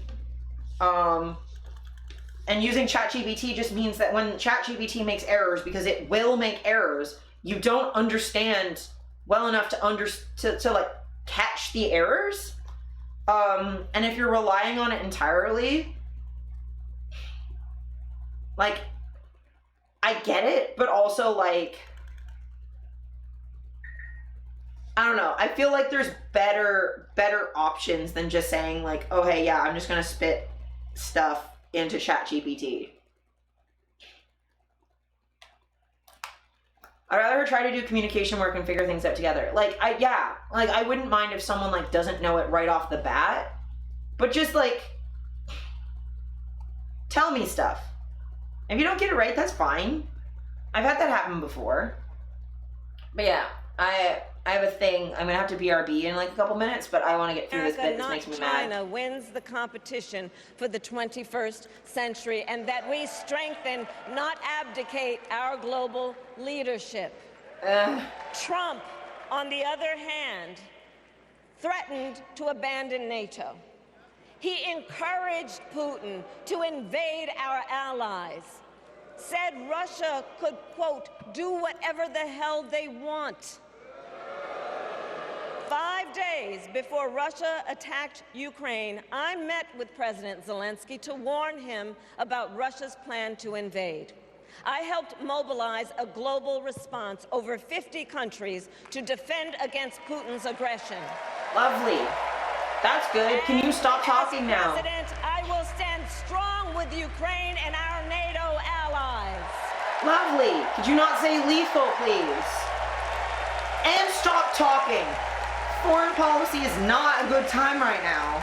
With respect to the war in Gaza, you don't? President Biden and I are working around the clock because now is the time to get a hostage deal and a ceasefire deal done. Sure. You've had so much time to do this, though. It's been almost a full year. And Let let me be me clear. be clear. Sorry, I can't stop doing the I Obama will voice. always stand up for Israel's right to defend itself. Shut up. And Defend I from will what? always ensure Israel has the ability to defend itself, because the From people who? of Israel must never again face the horror that a terrorist organization called Hamas caused on October 7. So, like, first of all, Israel killed a lot of their own people on October 7th. Secondly, why does Hamas exist? Think about that for a second. Thirdly, calling a group of Muslims terrorists as potential president of the United States, bad look. Fifthly, I don't think starving and dying Palestinian children are really a threat to Israel, so like, shut up. Including unspeakable sexual violence and the That's not massacre real. of young people at a music festival. Some of that was fake news. Also, what about the children being killed in Gaza right now, including a 19-year-old the other day?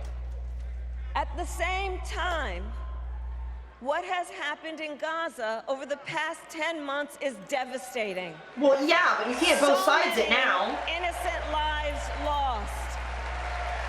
Desperate, hungry people. Yeah, the fleeing healthcare for workers, the safety journalists, yep. Over and over again. Like, The this is scale right, but, like, how- of suffering is heartbreaking. No President shit. Biden and I are working War to crimes, end yep. this war. It's not such a war. That Israel is secure, the hostages are released, the suffering in Gaza ends, and the Palestinian people can realize their right to dignity, security, Okay. freedom. I have to do a BRB real quick, but I will be back to yell about this because oh my fucking Christ.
my god, I come back to the fucking Shining music? Cool.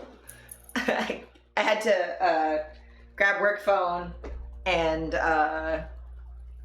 refill my water because I'm thirsty, and I got myself a butter tart because all the USA chants is making me uncomfortable, so I'm like, I'll just cling to some Canada for a second. Appealing to the conservative and leftist vote at the same time, what a surprise. Except for the thing is, so much of this is not appealing to leftists at all. Oh yeah, the butter tarts are so good.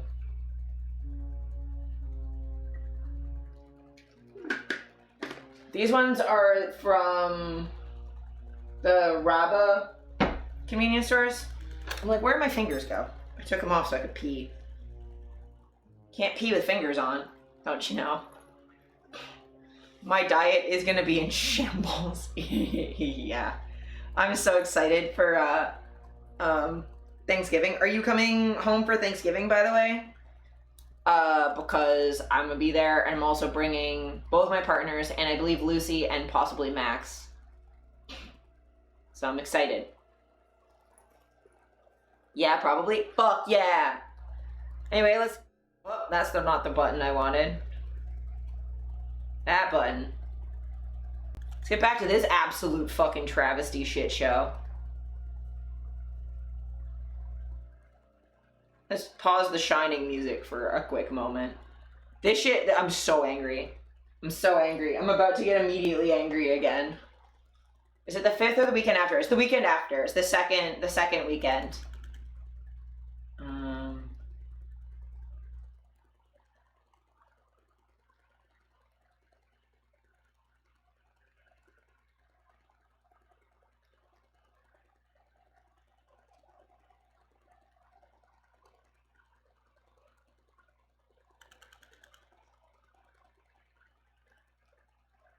Alright, just double checking some work stuff real fast. Then I can? Fuck yeah! Let's go! I'm so excited. Okay.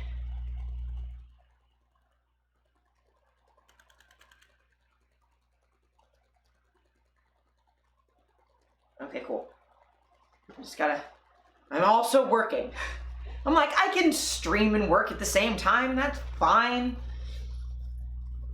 My jobs play well together, right? But in things I'm not thankful for, fucking Kamala, shut up. Because, like, okay, so she's like, I am for the existence of Israel, and it's like, I mean, I'm not, because it exists, it's a colonial project occupying lands that people were already living in, including taking houses that people literally have keys and have paid taxes on. So, like, fuck off. But I understand, right? A US presidential candidate cannot, for complex geopolitical reasons, say fuck Israel. They can't. The most you're gonna get is some, like, middle-of-the-road waffling bullshit, which this kind of is. But this is not middle-of-the-road waffling bullshit saying, like, hey, you know, we're looking for a ceasefire and we want to free hostages and protect civilians, and like our priority is human life. No, it's like, you know, the people in Gaza have been treated awful, but also Israel has the right to defend itself. And it's like, whoa, man. Like, she phrased that so badly. And then after the, like, we want our military to be lethal, it's like, that's so war hockey, it's ridiculous. Like, she's super overcorrected. Because one of the streamers I was watching was saying that he was, before she even got to this part, was like, he was worried that because she's a woman and people are gonna be like, oh, well, she's gonna be soft on crime and soft on this, and she's not gonna, and she's gonna overcorrect. And it's like, yeah, she kind of did. I also think a lot of this comes from her history as a prosecutor. Like, I think being so heavily focused on retribution and punishment of bad guys and thinking of the world as good guys and bad guys as sort of, hey, that's kind of how the US already is, but as a cop, it's like amplified.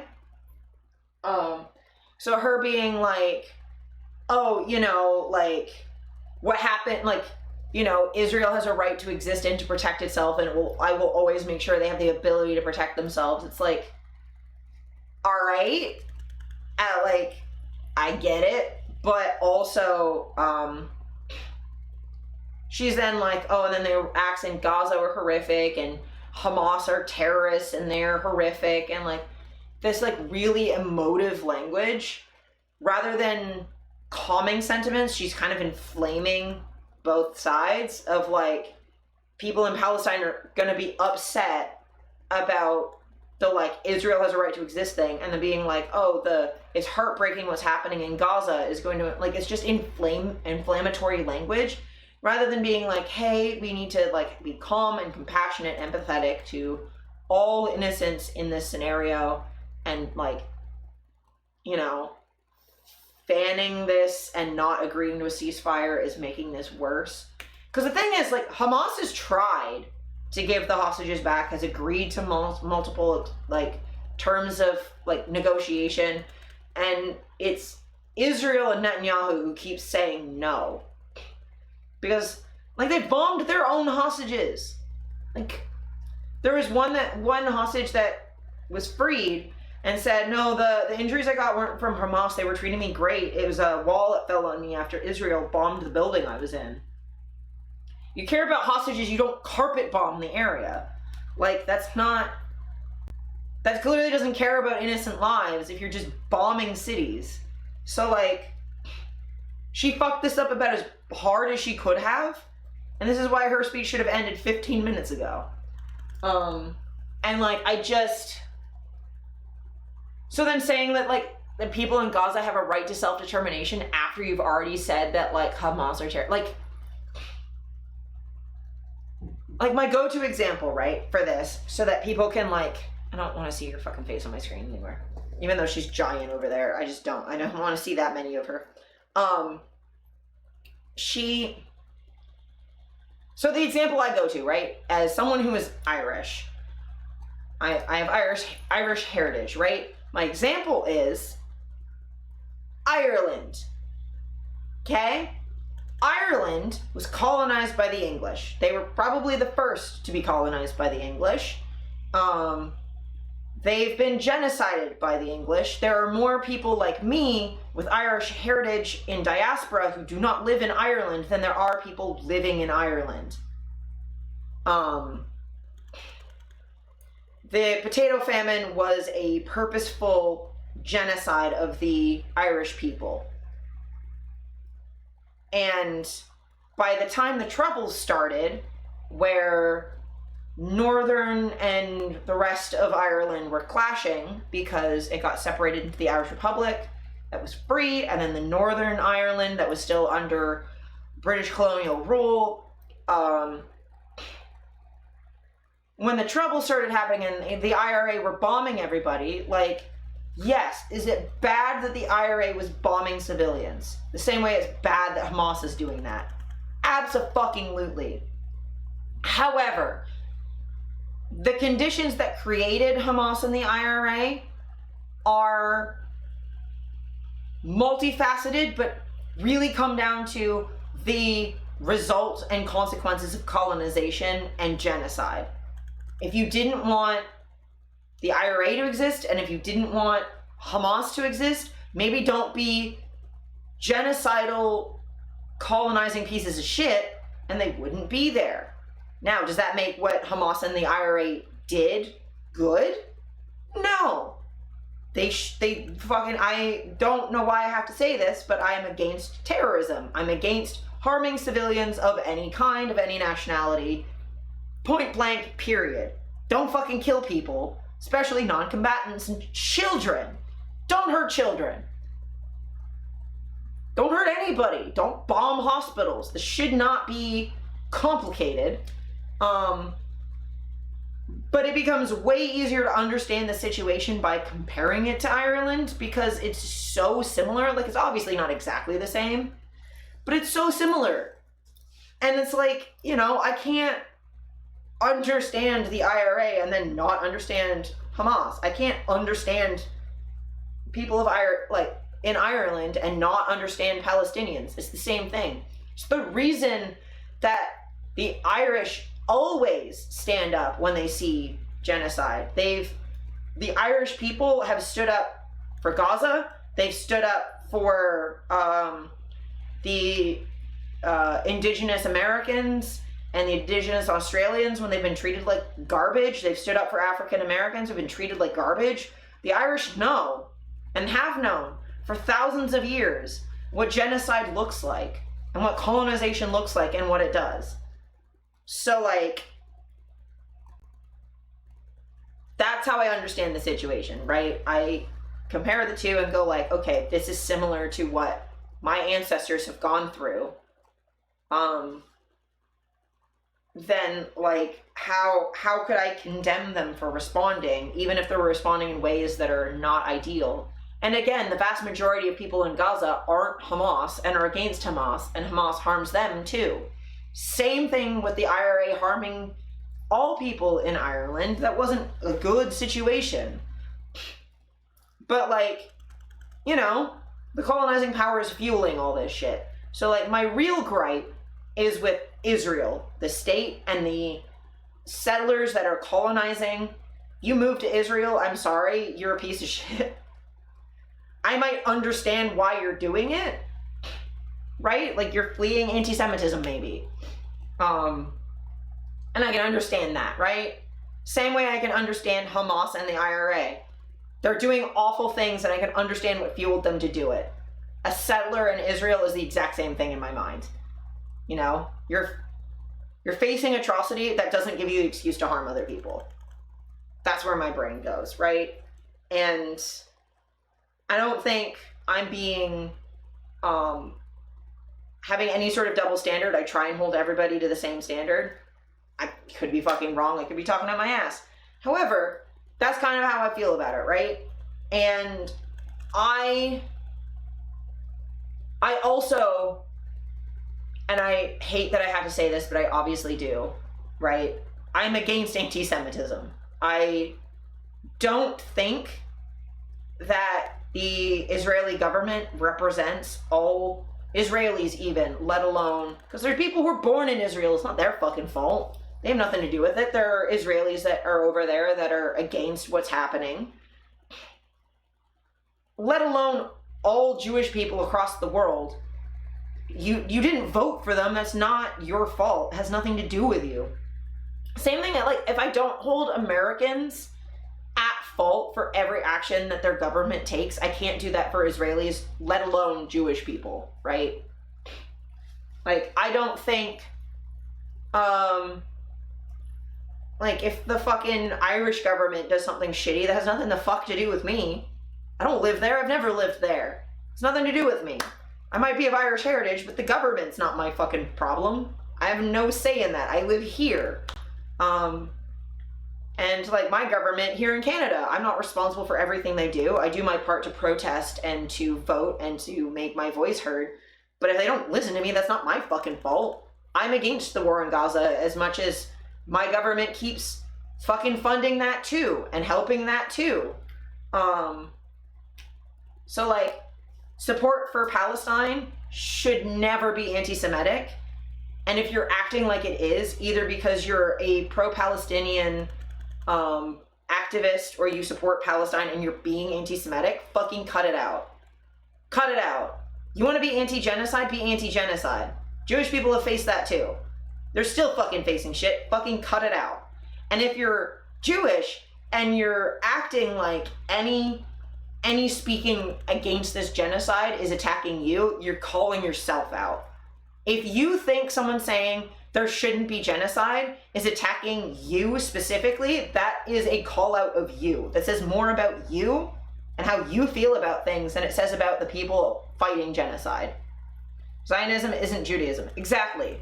And I say this as someone who has Jewish family and Jewish friends who are all not Zionists. They're against what's happening.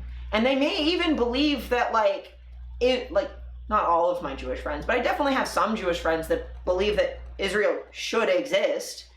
They believe in either a two-state solution or some sort of peace deal, that a lot of land should be given back to the Palestinian people because, oh my God, so much of it's been taken. But I don't have a single Jewish friend who thinks that hospitals should be bombed, because it's almost like Jewish people understand that that's a fucking not okay thing to do. Jewish people aren't a monolith. There are some that are awful and some that are great. Same thing with like fucking trans people. I know awful trans people and I know great trans people. No one group is a monolith. But I'm not anti-Semitic for thinking that maybe a state should stop doing things.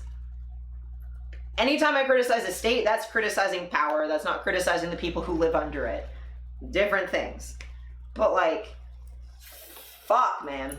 Like, and also like a lot of anti-Semitism is weaponized for this anyway, where like actual white supremacist neo-Nazi assholes will fuel anti-Semitism to drive Jewish people to Israel. They support Israel as both an example of an ethno-state, to have a place for Jews to flee to get them out of their countries.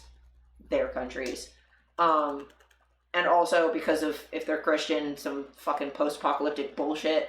But like, anti-Semitism, fucking cut it out, and also it's counterproductive. Regardless of where you stand on this, anti-Semitism is not productive. But yeah, do I believe that Palestinians have a right to live in peace like everyone the fuck else? Yeah. Do I believe that Israel has a right to exist? I don't believe states have any rights, actually. I don't think Israel has a right to exist. The Israeli people do. Those human beings that are currently labeled Israeli certainly have a right to exist. They're human beings. Humans have a right to exist. A state, not necessarily. I've been around long enough to see the number of countries go up and down and countries change their name. The USSR doesn't have a right to exist. That was a state. Does the USSR have a right to exist? No. Of course it fucking doesn't. The people who live in that area have a right to exist. A state doesn't. Is Israel going to continue to exist? Probably. I wish they'd chill it the fuck out. But you know what? Like, colonizing states do what they do. But like, this speech is just ridiculous. There's no reason for this. I'm gonna back it up a little bit because I hate myself. The suffering in Gaza ends and the Palestinian people can realize their right to dignity, security, freedom, and self-determination. Okay, but how can they do that if they're being bombed? And know this, I will never hesitate to take whatever action is necessary to defend our forces and our interests against Iran and Iran-backed terrorists. I will not cozy up to tyrants and dictators like Kim Jong-un who are rooting for Trump. Please. Because, you know, they know he is easy to manipulate with flattery and favors. They know Trump won't hold autocrats accountable because he wants to be an autocrat himself. And as president, I will never waver in defense of America's security and ideals, because in the enduring struggle between democracy and tyranny, I know where I stand and I know where the United States belongs. So again, I won't hesitate to fight Iran. Maybe we don't start another random forever war in the Middle East. Like, maybe we don't. And we just stop doing that. Like, is Iran a problem? Abso-fucking-lutely. I'm aware. Again, I lived through 9/11 and the immediate aftermath, and I was old enough, at least, I was young, but I was old enough to understand what the fuck was happening. And I understand that Iran is not the greatest state in the world.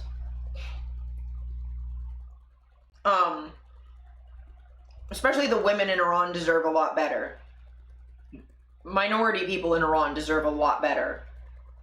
But I don't think they'd be helped by bombs, is the thing. I don't think US-made bombs are gonna somehow fix women's rights in Iran.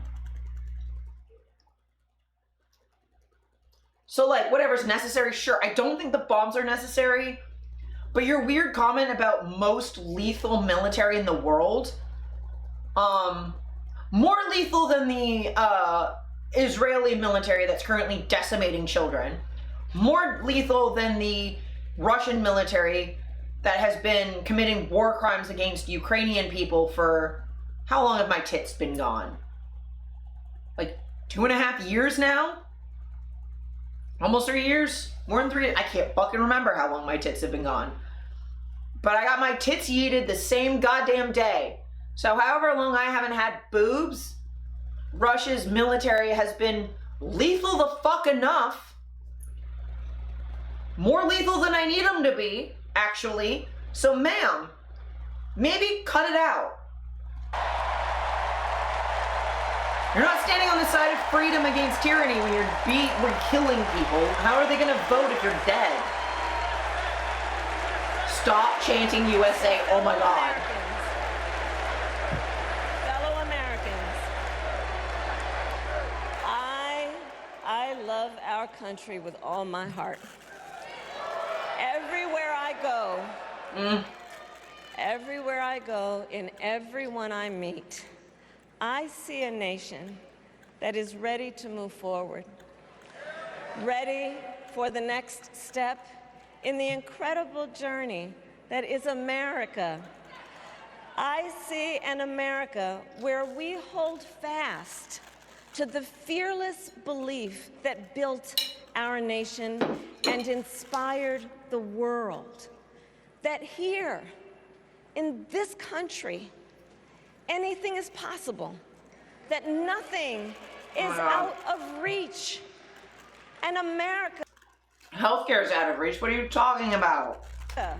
Where we care for one another, look out for one another, and recognize that we have so much more in common than what separates us.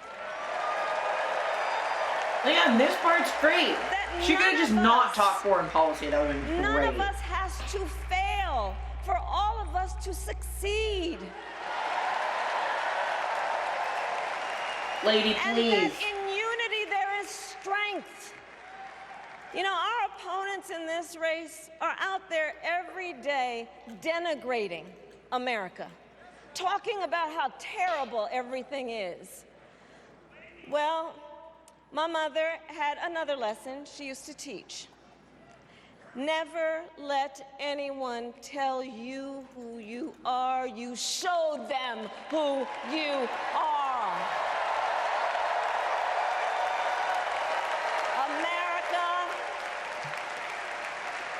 let us show each other and the world who we are and what we stand for. Freedom, opportunity, compassion, dignity, fairness, and endless possibilities. Lovely. It'd be great if you could do all that without killing people, actually. Are the heirs to the greatest democracy in the history of the world. And on behalf of our children, You're not, actually. and our grandchildren, and all those who sacrificed so dearly for our freedom and liberty, we must be worthy of this moment. It is now our I'm so frustrated. turn to do what generations before us have done, guided by optimism and faith, to fight for this country we love, to fight for the ideals we cherish, and to uphold the awesome responsibility that comes with the greatest privilege on earth, the privilege and pride of being an American.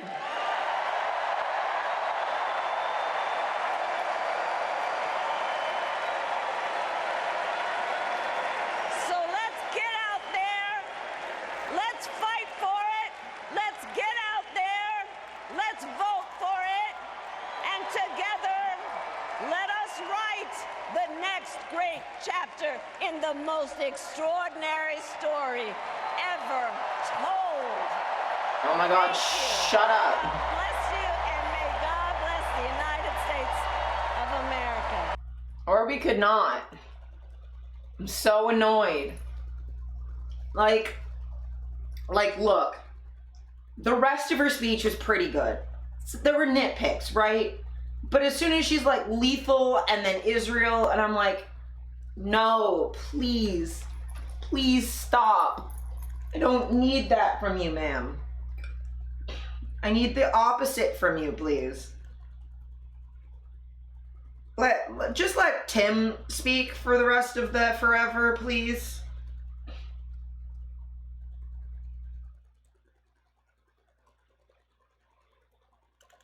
You know what I mean? Okay, ads are done. I'm very irritated. She went from like, other than the sex work stuff, which I knew she was gonna suck at.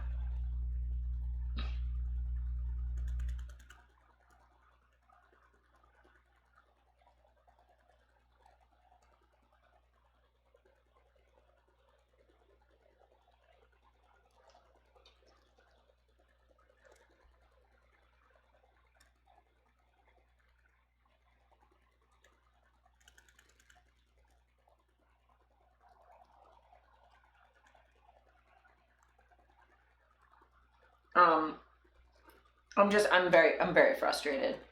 And I just desperately need her to just stop. Just let Tim do the talking from now on. Just let the white man speak for you. Or like, she's okay talking domestic policy, but like, don't talk about the border. Don't talk about Gaza. It's very irritating. I need you not.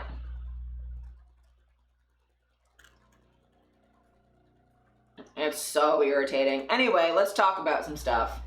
Firstly, saw this thread.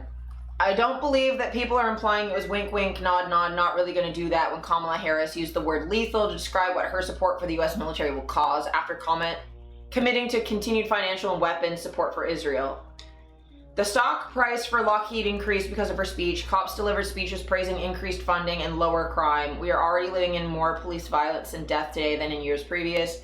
There's literally nothing in the world that points to her only being rhetorical and only using the masculine language to appeal to middle America. So this is important to note. She's not just saying stuff to appeal to middle America. She's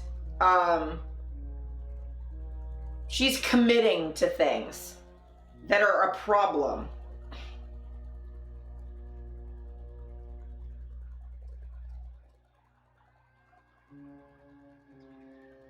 And I wish she wouldn't. I just wish she wouldn't.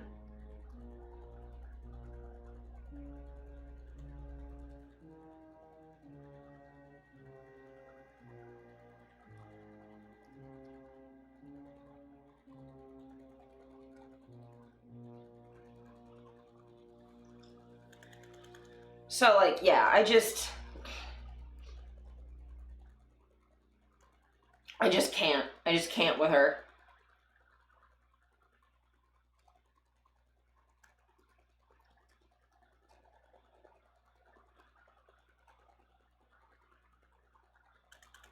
I just can't. But again, she has some lovely sniping at Trump. She has some good phrases. But she also just says, like, the most unhinged shit sometimes. And, like, it's also really weird to have that, like, pop up in the middle of her talking about, like, like freedom and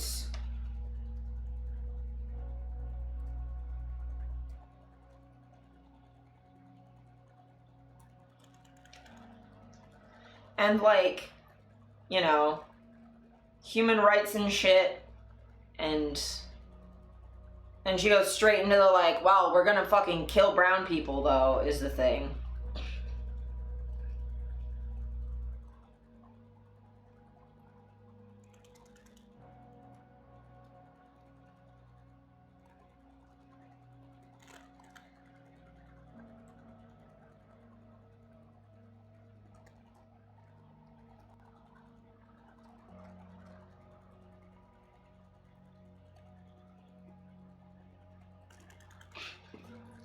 Sorry, I had a work thing.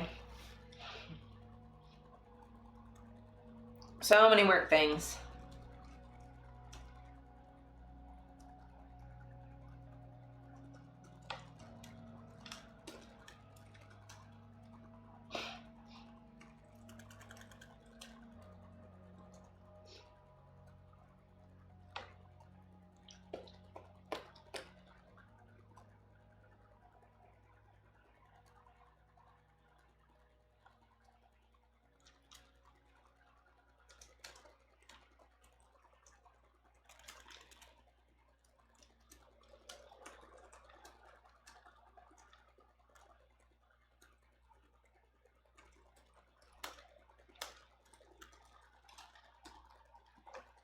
Okay.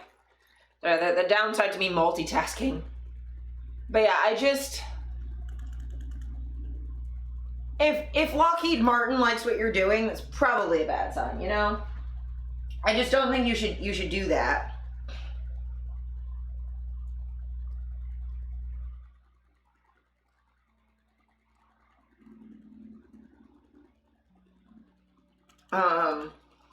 I feel like you should just not.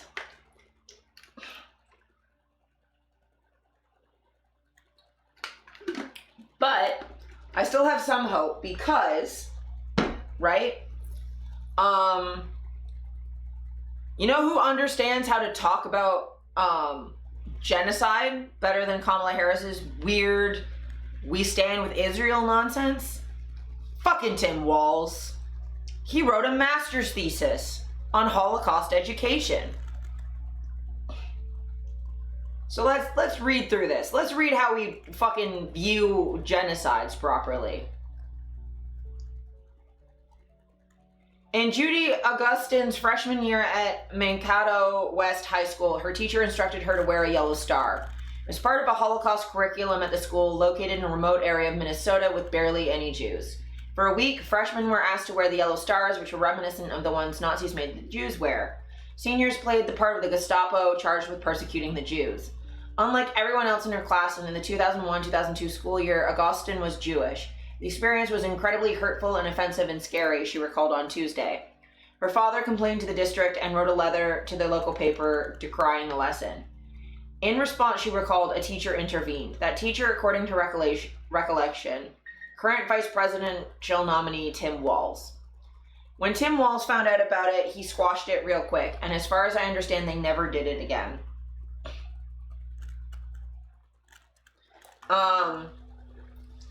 Augustine told the Jewish Telegraphic Agency. So he was an advocate for my experience as one of 4 Jewish kids in the entire school district, and I always felt like he had our back. Progressive favorite in Minnesota, where he is now governor, Walz is also heralded for his background as a public school educator. Lesser known is the fact that while teaching in rural, largely white Midwestern school districts, Walz developed a particular interest in Holocaust and genocide education. Walz is on the campaign trail this week with vice presidential candidate Kamala Harris. With Vice President Kamala Harris as running mate and did not immediately respond to requests for comment. JTA could not independently verify that he was the teacher who stopped the Mankato West lesson, but it's clear that how to teach the Holocaust well has occupied Walz for decades. In 1993, Jesus Christ, I'm old. While teaching in Nebraska, he was part of an inaugural conference of U.S. educators convened by the soon-to-open U.S. Holocaust Memorial Museum in Washington.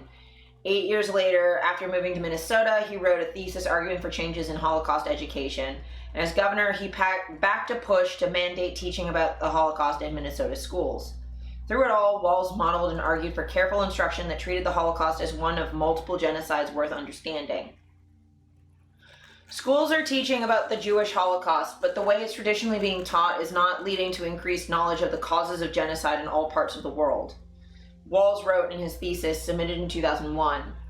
The thesis was the culmination of Walz's master's degree, focused on Holocaust and genocide education at Minnesota State University, Mankato, which he earned while teaching at Mankato West. His 27-page thesis, which JTA obtained, is titled Improving Human Rights and Genocide Studies in American High School Classrooms. In it, Walz argues that the lesson of the Jewish Holocaust should be taught in the greater context of human rights abuses, rather than as a unique historical anomaly or as part of a larger unit on World War II. To exclude other acts of genocide severely limited students' ability to synthesize the lessons of the Holocaust and the ability to apply them elsewhere. 100% right. He then took a position that he noted was controversial amongst Holocaust scholars, that the Holocaust should not be taught as unique, but used to help students identify clear patterns with other historical genocides like the Armenian and Rwandan genocides. Walz was describing, in effect, his own approach to teaching the Holocaust that he implemented in Alliance, Nebraska years earlier. In the state's remote Northwest region, Walz asked his global geography class to study the common factors that linked the Holocaust to other historical genocides, including economic strife, totalitarian ideology, and colonialism. Any of this familiar? The year was 1993. At year's end, Walz and his class correctly predicted that Rwanda was most at risk of sliding into genocide. That's fucking huge. The Holocaust is taught too often purely as a historical event, an anomaly, a moment in time. Walz told the New York Times in 2008, reflecting on those Alliance lessons. That relieves us of responsibility. Obviously, the mastermind was sociopathic, but on the scale for it to happen, there had to be a lot of people in the country who chose to go down that path. In his thesis, he noted that he intended to bring this curriculum to the Mankato School District as a sample unit, but another kind of lesson was unfolding there at the same time. For years at Mankato West High School, students had been engaged in a particular lesson that was, all the same, not unusual for its time. In an effort to teach students who had never met a Jewish person what it might have been to live under the Nazis, the teachers had them role play. For a week, freshmen wore the yellow stars, and seniors playing the Gestapo were given permission to torment them. Such lessons had been going on since at least the 1990s, recalled Leah Solo, a Jewish student who graduated from Mankato West in '98. For Solo, these lessons weren't so bad. Yeah, I mean, I remember there was like anti-racism classes where they'd like be shitty to you based on your eye color, and I'm like, that's not actually going to help as well as you think it's going to. People knew I was Jewish, people knew to be sensitive around me. Her teacher, who was not Walz and whom she liked, was doing his best to try and teach a really hard subject to folks who had no idea. Most of these kids had never met a Jew before. In her senior year, she was given the choice of whether she wanted to play a Nazi or another kind of role, and chose the latter. Things were different by the time Augustine took the class several years later. By then, the Holocaust role-playing wasn't just limited to the confines of the classroom. They could come up to you in the lunchroom, recalled Anne Heinz, a fellow student at the time. Local students whispered about the lesson before they got to high school. One senior in Augustine's recollection got violent, started shoving the Jewish freshmen into lockers. Outraged, her father wrote a letter to the local newspaper, and some parents complained to the local school district. Augustine left high school after her sophomore year, and none of this happened in Walz's classroom, according to the students, and Heinz recalled that the lessons had ended by the time she graduated in 2004. I'm not sure what his involvement was, I just know it ended. Heinz, who was not Jewish, told JTA. He was teaching at the time it ended. JTA could not verify whether Walz knew about the lessons, which had been going on for years, before they were stopped. The spokesman for the high school told JTA they don't have any information on the details of the lessons, but noted when Governor Walz was at Mankato West High School, he was primarily the global geography teacher and football coach. Subjects such as the Holocaust were taught in history courses. Augustine's father, Stuart Ross, told JTA that he did not recall Walz being involved. Anyway, maybe the main point being that, like, he did do his thesis on this topic, and that it's really important that like he understands how these things are related. I hope that having him in the White House will be helpful, because it's clear that he would understand what's happening in Gaza a lot better than like Biden and Kamala do.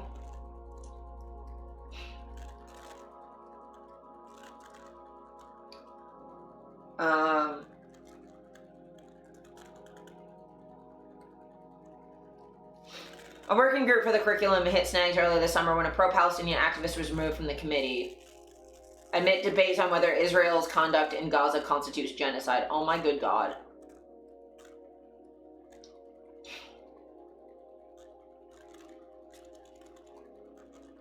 This is great.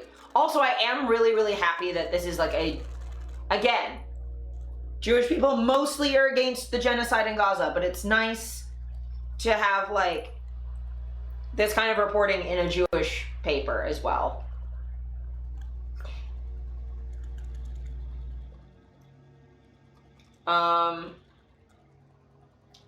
So we're also going to talk about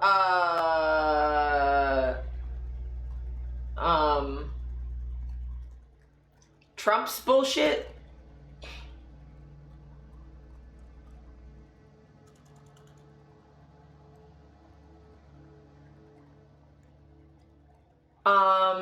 Because he's also done some fucked up shit, and I want to make sure I cover that as well. Especially because, like, you know, as much as I didn't like the raw military bullshit that Kamala was doing, it's better than the alternative, which is this. Army says Arlington National Cemetery worker was pushed aside by Trump aides.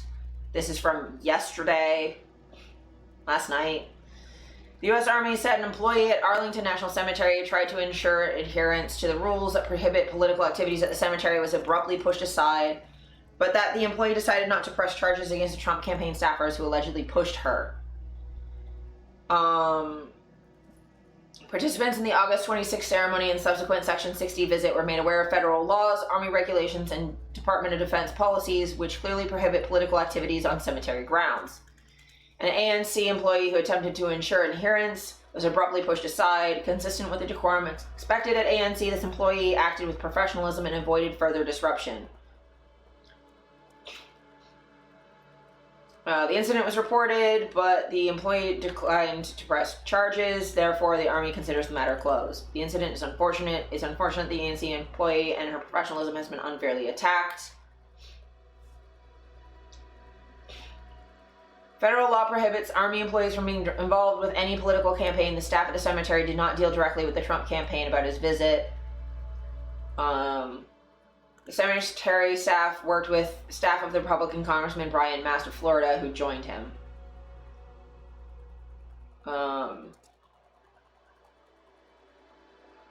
Trump conducted no politics at Arlington. That is not true.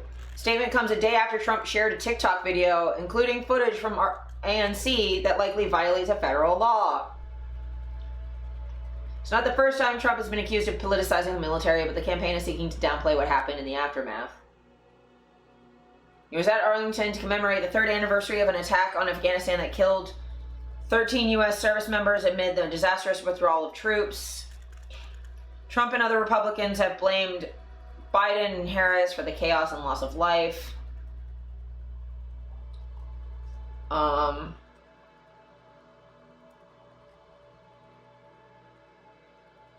Trump's making a claim about 18 months without casualties, and it's not true.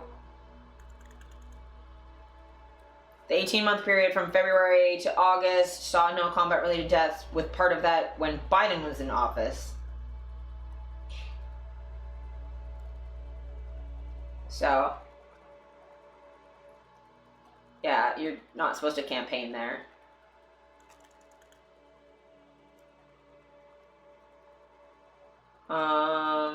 In the aftermath of the visit, Trump's campaign response has taken a tone of nastiness. One spokesman said the cemetery staffer was clearly suffering from a mental health episode and promised to release footage of the encounter. Yay, ableism. Ableism on top of everything. On the campaign trail in Pennsylvania on Wednesday, Vance said Harris could go to hell over the Afghanistan withdrawal and blamed reporters for the campaign's controversy, which he called a disagreement.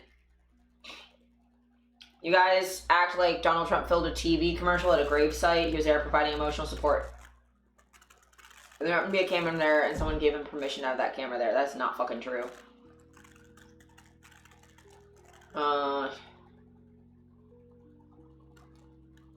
So he's just talking bullshit. Yeah, he called dead soldiers suckers and losers, insulted John McCain for being a prisoner of war.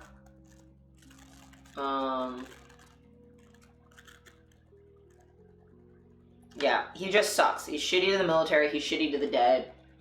It's never acceptable to disrespect a cemetery like that. I used to do necromancy, specifically, like, death magic. I used to really be dedicated to, death positivity as part of my religious practice. And, yeah, there are a lot of do's and don'ts in cemeteries. Most of them come down to, don't make it about you. Respect people who are there and the families. Respect, various, ways of grieving. Like I do photo shoots in cemeteries, right? And I have to be careful to not damage anything, not do anything that would be disrespectful. So like I have not and will never do lewd photos in a cemetery. Because I don't want to upset anybody who's there grieving. I don't want to disrespect the dead. I don't want to do that. That's my limit. I will make art in the cemetery. I definitely view the cemetery in a more Victorian, like it's a public park. I will go to the cemetery and have picnics. I will go there and take photos. I'm just very careful that I don't damage stones. I don't sit on stones. I try not to lean on stones unless they're very obviously much bigger than me. Like or like, you know, the really, really, really big ones. Like if it's a mausoleum, I'll like sit up against that. Or there's a couple stones that are really, really big. I just won't sit on anything where my being there is going to damage the stone or knock it over in any way. I'm very, very careful not to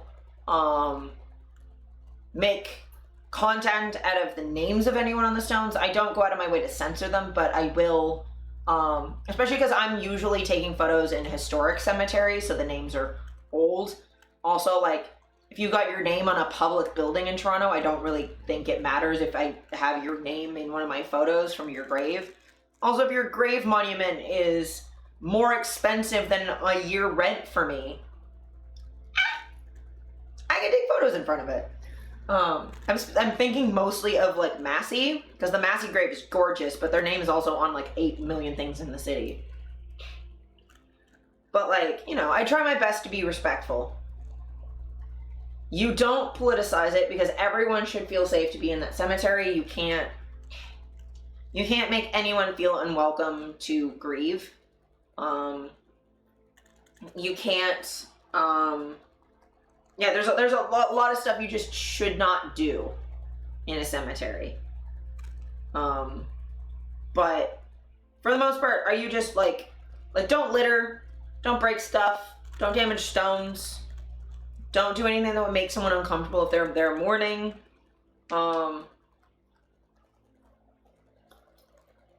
Just be respectful in how you use the space. And if you fucking walk your dog in a cemetery, please pick up your dog shit, please. Like, I'm not the biggest fan of people walking their dogs in cemeteries, but if you're going to, don't let your dog piss on a grave. Don't let your dog shit on a grave. Fucking try and be respectful. Like, there's a certain amount of, like, if you have to be at a cemetery with your dog, just do your best to not let them, like, damage stuff, please. Speaking of treating graves like hell, The last thing I'm going to cover tonight is this person. This person came across my feed last night and this morning, and like yesterday. What does a bubblegum pink girl talking about cleaning toilets have to do with cemeteries? Well, you see, she doesn't just clean bathrooms, she cleans cemeteries. And this came across my feed. I think one of my friends was talking about someone else who cleans cemeteries who's apparently fine. This girl sucks ass though. She's on TikTok. I don't want to give her TikTok views, so I use her Twitter, which it has a limited amount of videos, but like, this is a video that came across my feed, and it makes me so angry. Yeah, 1 second.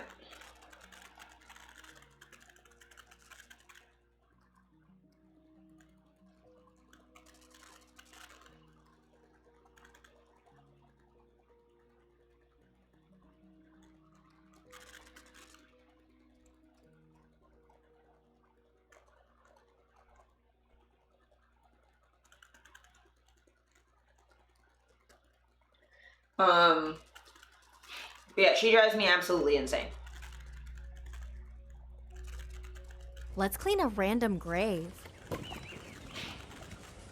Who do you think is buried here? Let's clean it and find out. I have so many questions. How So old immediately is this grave? problems. It looks like it's been here for 500 years. How did this grave get so dirty?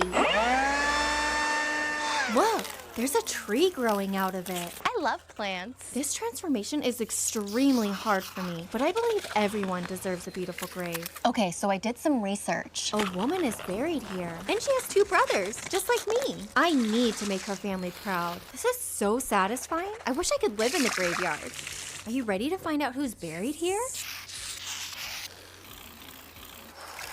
So, there's several problems already occurring. Maria Lugo Texador. She died on the 19th of January, 1990. I get to do this work because you support and follow. Let's clean a random grave. So you might not immediately realize what the problem is. But so starting, random grave. So she doesn't have permission from the family. Secondly, she is a white girl in a very clearly Hispanic cemetery, based on the names and also the above ground graves with the tile and stuff. That's a Latin American grave. I saw a bunch of these when I was in Mexico, right? So you're making money off of cleaning graves of people that aren't your ethnicity and I've since learned that's in Puerto Rico. It's not like she's cleaning random graves, whatever, and cleaning everybody's stuff. She's monetizing content in a really fucked up way.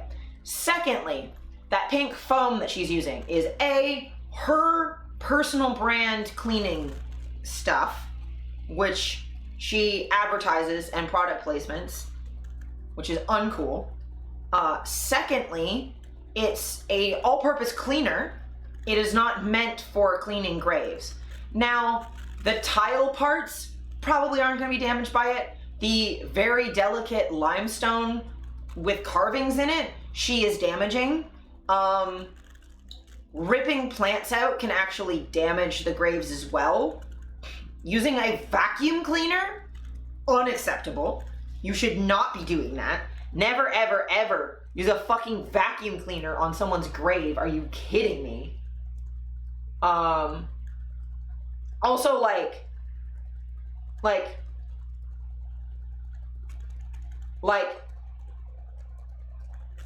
this stuff is awful. Like it's all of her videos start the same way. It's like whether she's cleaning an object or someone's grave, you do not have the proper reverence for, like, now I'm not asking you to be dour or whatever, but like have some fucking respect. Wear pink, be bubbly, be happy or whatever. I've seen death positive people who are very bubbly, happy people. But how old was she? It's like you sound like you're talking to a 3-year-old. And like the way she talks about them, like I wonder how long this has been here. It looks like it's been here for hundreds of years. Like, it's so derogatory. Just like fucking chill out, lady. Oh,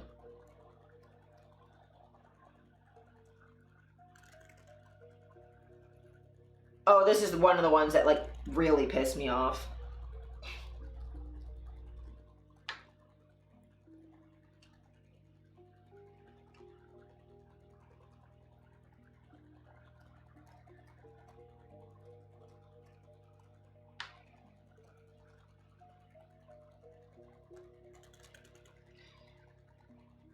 I'm just waiting for ads real quick. But this next video is infuriating. It makes me so upset.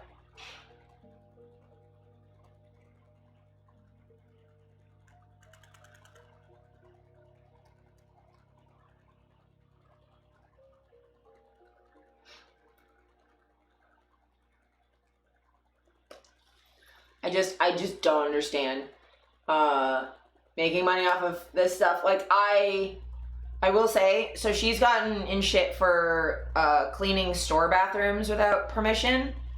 That's a problem. There are also people who do clean graves properly, who are fine, who do it on social media, where they like use the proper solution, they're really careful, they're respectful. This is not that. So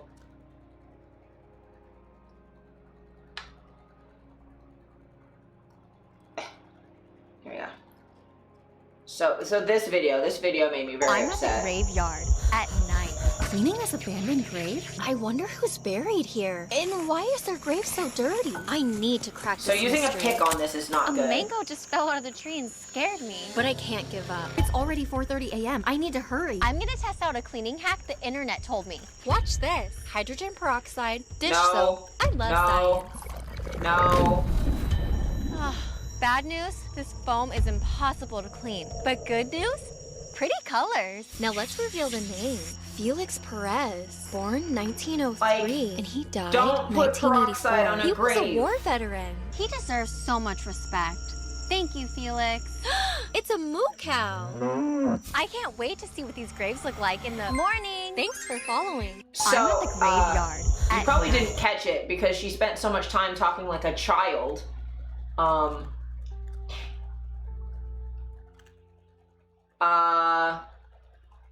So this, does that look like stone to you? Or does that look like she came back in the daytime to show you what she did to this grave because it's fucking painted white?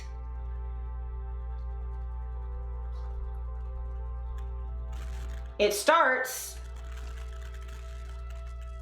unpainted stone, painted white. Unpainted stone that she scratches the fuck out of, painted white. Porous stone, painted white. And she also puts like peroxide on it, which isn't good. It's also not good for the environment. Yeah, like that, not good. Damages environment, bad time, right? Don't fucking do this. It looks so weird. Leave the fucking stone. Like, yes, you can clean graves. Cleaning graves is a thing. But don't use leaf blowers. Don't use hydrogen peroxide. Don't do fucking science experiments or cleaning hacks. Also, some of that looked green screened as fuck. But like, what are you doing? So this is her getting kicked out of Starbucks. She's weird. I don't understand what's happening. This is just ridiculous. Like, all of this is awful. None of this is good. This scraping thing, by the way, damages the grave also. Don't do an that. abandoned grave. This is the tiniest grave I've ever seen. I wonder who's buried here. See This her is a scraping baby's that? grave. Sorry, you see her scraping that? It's engraved stone. As you scrape that, you're actually scraping away bits of stone. making the engraving shallower and harder to read. She's prematurely aging these graves. Also, why is there, what are you doing? I'm gonna make it look beautiful again. Immediately, my heart filled with so many emotions. This grave makes me so sad. This is extremely hard for me. I just want to go home and pet my dog, but I can't stop. I need She's to keep also going for being- baby Luis Alfredo Lozada Ruiz. Baby Luis deserves a beautiful rest. Notice, there's another He passed away October 18th, Latina name. 1982. I tried to learn more about baby Luis. Who was your mom and dad? What was your life like? Did you have any sisters? But I found nothing. I can't imagine the pain your family went through. I hope they found their She's peace. damaging the I get shit to do out of these this grave. transformations And look, because she you fucking support painted and it follow. again. Cleaning and She abandoning. painted it again. Don't do that. Vandalizing herself, graves, everything. I'm like, I don't have an issue with, like, you know, baby voice bimbo girls. That's fine. But look, she painted over it.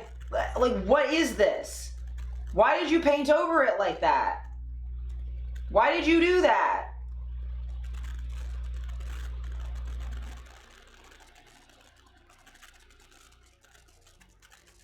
Like,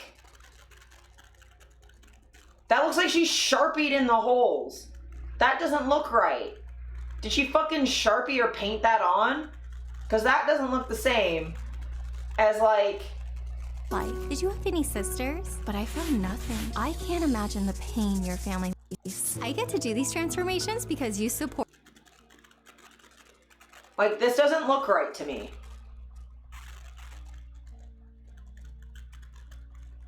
Like, the letters don't look exactly the same. Like, at the very least, that's definitely painted. That's not the color that stone was, and you can see the paint. Like, don't fucking paint graves. Don't do that. Because you support and follow. Cleaning and abandoned graves. Don't do that. For free, of course. Don't This fucking... baby's grave got destroyed. I'm gonna make it beautiful again. This baby girl was born on. Also, she buried so much of that headstone. Like, look how long that is. Look how Baby's far grave it got sinks in. destroyed. I'm gonna make it beautiful again. This baby girl was born August 7th, 1964. Also, she's using and a power only washer. 100 days Don't do later, that. she passed away. This makes Don't me use so abrasive sad, brushes but like I'm that. glad I get to do this work. This Like, again. Are you painting it again? What are you doing, lady? She painted it again. What are you doing?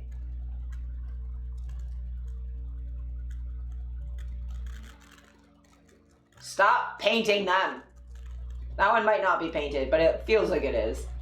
But like, what are you doing? What are you doing? What are you doing? Also, this is fake. Like, all of this is a problem. I hate all of this. All of this. But like, no. She's in a cemetery in Puerto Rico. And she's damaging people's graves for money. There's also older videos of hers where she's 100% using a scrub daddy. Don't do that either. You're not supposed to use abrasives on limestone, which a lot of graves are made out of. Don't fucking touch graves if you don't know what you're doing. Don't. Just leave them alone. Leave them alone. I just don't understand. Like, why? Don't deface graves. I don't know why I have to say this. Don't politicize cemeteries. Don't deface graves. Treat the dead with some fucking respect. Like, don't monetize content in a country you don't even fucking live in. Like, desecrating their dead and their culture. And the thing is, right? There's a whole thing in, I don't know if this is in Puerto Rico, but I know in Mexico there's like a whole thing, and like a lot of Latin American countries, where you come back every year to clean the grave together as a family to take care of the dead. If they came back and found someone else had cleaned the grave, they'd be so fucking pissed. Like, don't do that. There was another video of hers I saw where someone was buried in the forest and she took a chainsaw to all of the trees, which you can't use a chainsaw without consent of the property owner, my dude. Like, you need to be a lot more respectful. Oh, also,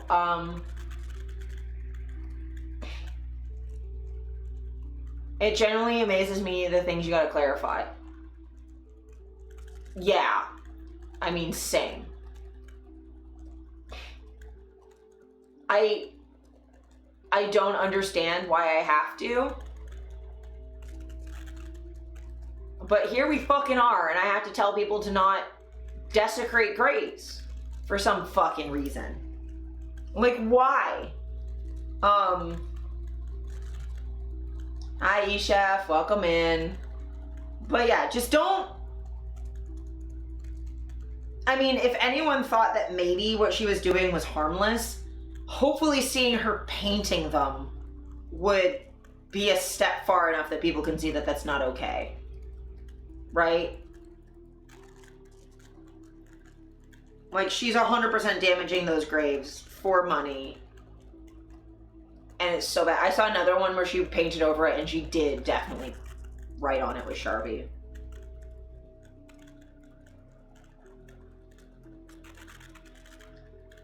But I just can't. I just can't anymore.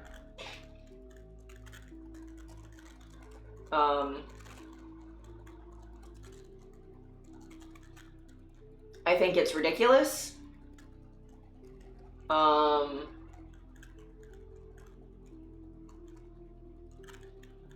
And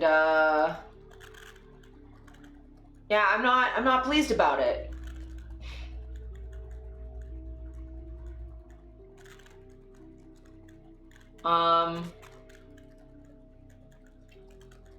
So yeah, I don't understand why people do these things. Like, fuck, I went to like a Mayan cemetery, or a Mayan ceremony in a Mexican cemetery when I was there, because I was there for Day of the Dead. I didn't post any videos of that. As cool as it would have been, I didn't want, because my job is content creation and online, I didn't want to make someone's culture into content for me, right?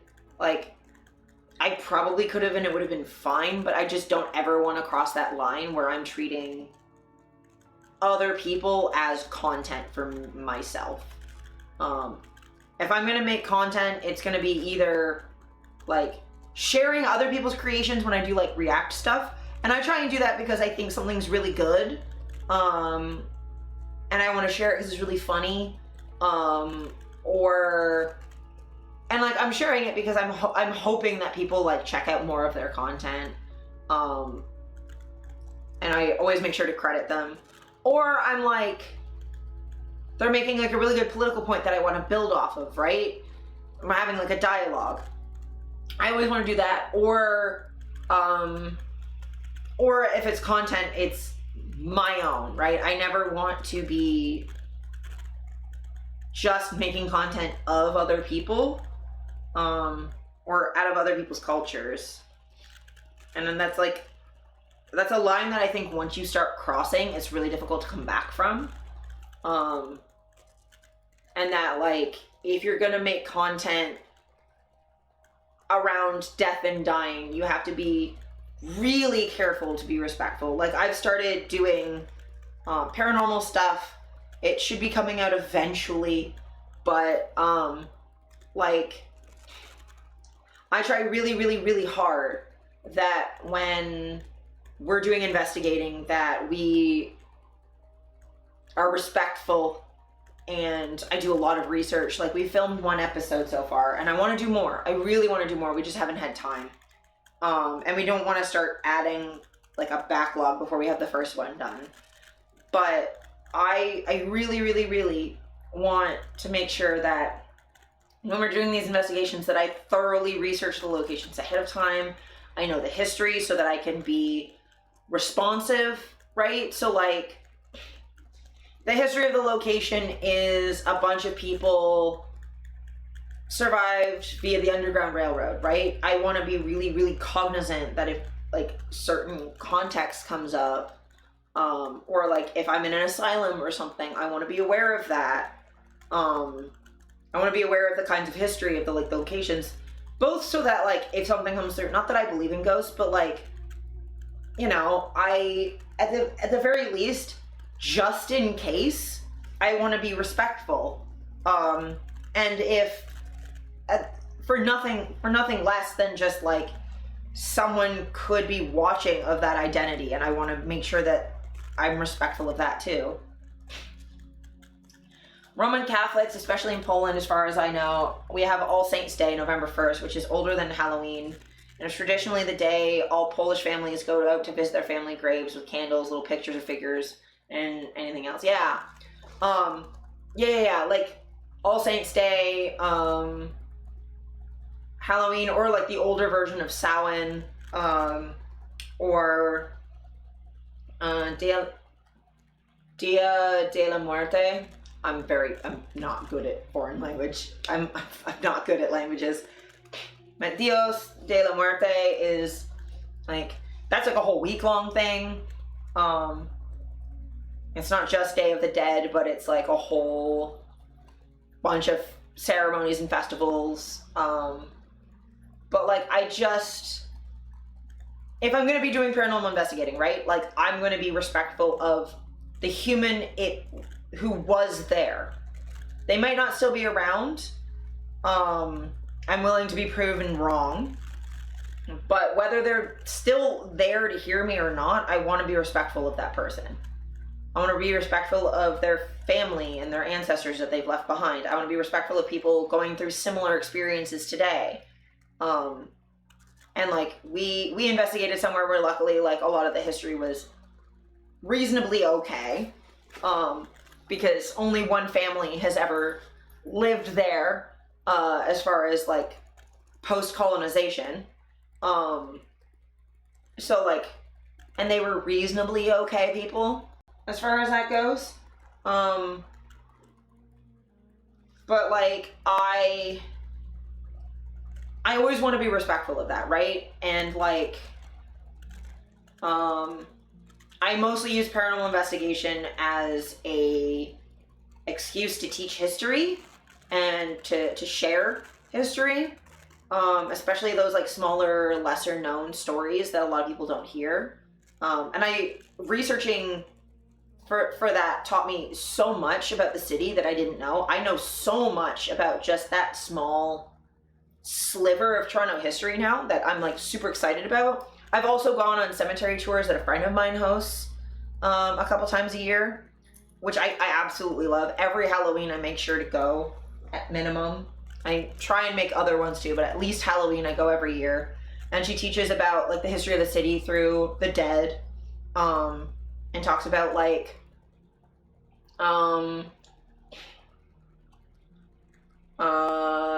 the person who invented blood transfusions is buried in a Toronto cemetery. There are people who died from botched abortions, and she'll talk about that history. There was a guy, the man who ran the first taxi service in Toronto. It was red and white, his little carriages, which is why the TTC now is red and white, and mostly red. He was a escaped slave from the Underground Railroad. He fled here, created a taxi service, did very well, and then went back to the US to try and find his loved ones, died, and then was brought back here to be buried, since this was the place where he was treated as a person, as much as black people were treated as people back then.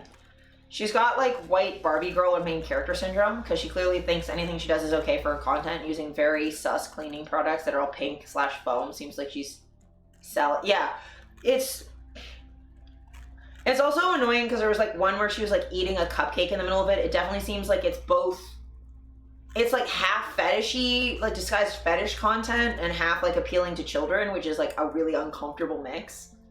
Because apparently a bunch of parents have found like their kids watching those videos because it's like those like satisfying cleaning videos, but she's also like, look, having someone over to sexily clean your place is a fetish, and there's a lot of disguised fetish content on TikTok. And now I'm not gonna hate. It's hard out there as an adult creator. I get it. But if you're gonna do that, doing the like cleaning bathroom stuff, whereas if it's not your fetish, it's at least neutral, fine. And like, I'm not even gonna necessarily say like, oh, because it's appealing to kids. I mean, she's going above and beyond being cutesy or having stuffed animals or having pink or whatever, because there's a lot of people that are definitely adults that say their stuff's only for adults that are cutesy or whatever. Like, I sleep in a pile of stuffed animals. When I started doing Suicide Girls, I do nude selfies in a pile of stuffed animals because that's what my bed is. It's a pile of stuffed animals. But like, there's a certain point where is that a cow? I'm like, she's presenting it in a way that's like, feels weird, you know? Like, it feels weird. I don't know how to explain it other than it doesn't feel like when an autistic creator likes pink and plushies but also does porn. It feels like a children's show that also is very fetishy in a way that's like uncomfortable for me. Like, I think maybe don't do that. Maybe. And on top of that, she's desecrating graves. So maybe don't. If she was just making like adult content, and wasn't fucking up graves and was just cleaning people's bathrooms or whatever, I don't think I'd care. It's whatever. But like, she's going out of her way to be fucking weird. And I would really rather she didn't do that. You know what I mean? I really wish she wouldn't. And there's really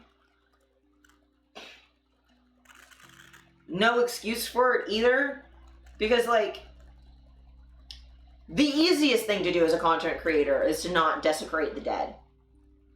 I mean, I know it happens a lot, like fucking, can't remember which Paul brother it was, but like, it's not that hard. It's really not that hard. Just, if you don't know how to handle it, just don't interact with that at all. Be like, I don't know how to be super respectful. I don't know how to do a somber tone. That's not my content. Okay, then don't make content around death and dying. Just stay out of it. Make TikTok videos about fucking weird food or something. Like, I don't care. It's weird. It's weird. Just don't desecrate the dead. How hard is that? And I say this as someone who, like, I got a lot of shit for a while for taking photos in cemeteries and like cosplay photos in cemeteries. And it's like, I'm not damaging the stones. I don't do anything that I think would be desecration. I make art in a field of people, like a big park of people who made art out of their death. Like, those gravestones are artwork. Especially like the really big statues and stuff, people made money and put a lot of effort into creating those. And like, they're beautiful. And I want to make art out of it. In a way that like respects people. And like, when I'm there, I make sure that like there's never anyone in the background of my photos. If someone's mourning, I will move clear to the other end of the cemetery so I'm out of their way. I'm like, you're using the cemetery as intended. I will get the fuck out of your way. You can't leave. Your person's there. I will move. It's fine. I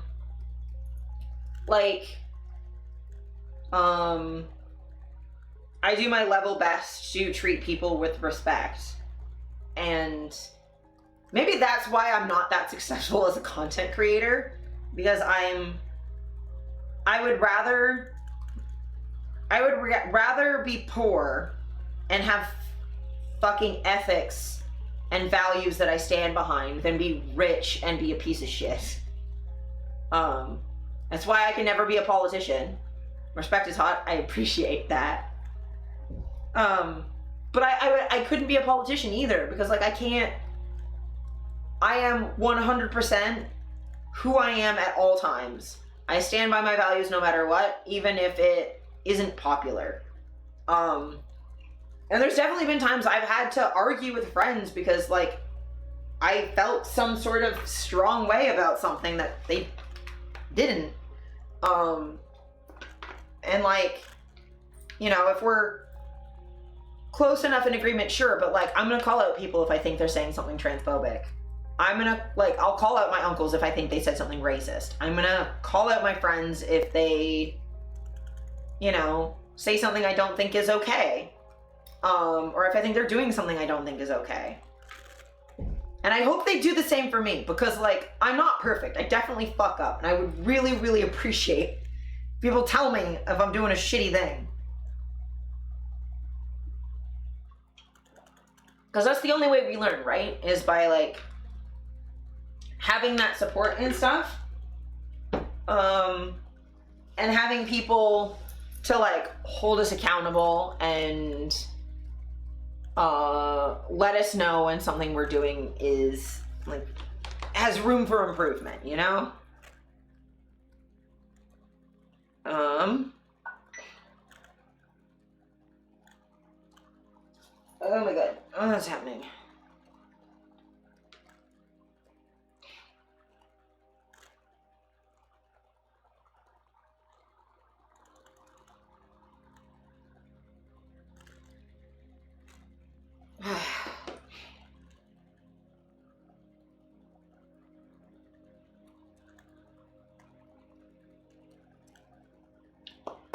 But yeah, I just, you know, we only live, like, we only learn by, like, learning from each other, and, I don't know.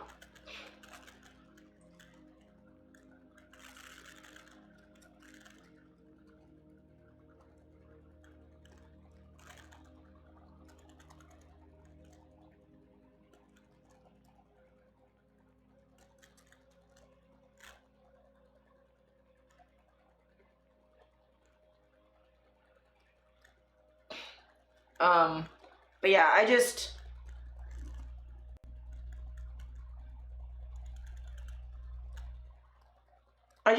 always want people to hold me accountable, right? I want y'all, if I ever do anything, like, please tell me. And I promise I will always tell you if I think y'all are fucking something up, you know? And like, with the nuance that you're allowed to make mistakes and that you'll learn and you'll grow from them, right? Like, why do you not berate me every day? I mean, you berate yourself more than enough. And I mean, I do tell you stuff when I think you're wrong about something, right? But I also have to hold the nuance of like, I might think you're wrong, but I also have to remember that I don't know everything. And sometimes you'll know something that I don't. Or you'll have a bit of nuance that I don't have. That I need to like fold into my understanding, right? Like, to constantly grow is to both hold firm to what you know, but not pretend like you know when you don't, to give people room to like grow and make mistakes and learn and be better. Like, if anyone in here ever like makes a mistake, as long as you're like willing to like learn and grow and be like, oh shit, I didn't mean to do that, like, you're always gonna be fine in here. There's no questions that are not okay to ask. Within reason, like, don't like violate my boundaries, I guess. But like, if you have a genuine question about something political, like, feel free. Like, you want to ask me something about sex worker rights or Satanism or whatever, and you don't know how to phrase it in a way, just say, hey, I have a question, I don't know how to phrase it, but I kind of mean this. And I'm like, okay, I will parse it, I will figure it out. Or if you ask a question and I think you asked it in a way that was kind of not great, I will just tell you, and I'll be like, hey, this is how you asked that a little bit nicer, or this is kind of the implication of the way that you asked that, right? So, like, I don't know. I just want everyone to feel safe, to learn, and to grow. And I just wish more people did that, right?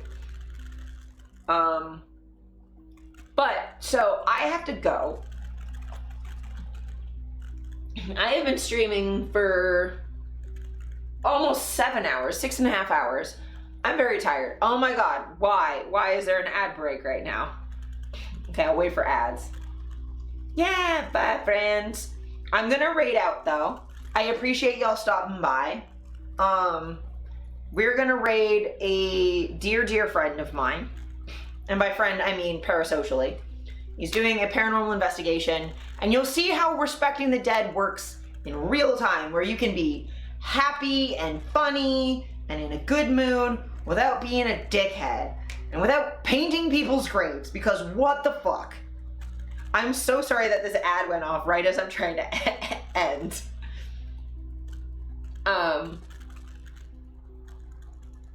Yeah, you know, you got that little Nova in a box emo. Y'all know, you know who we're rating. I pushed my stream, like I stayed streaming an extra like hour to make sure we could raid. I appreciate you, Okari. Thanks for stopping by, I really appreciate it. Yes, so let me,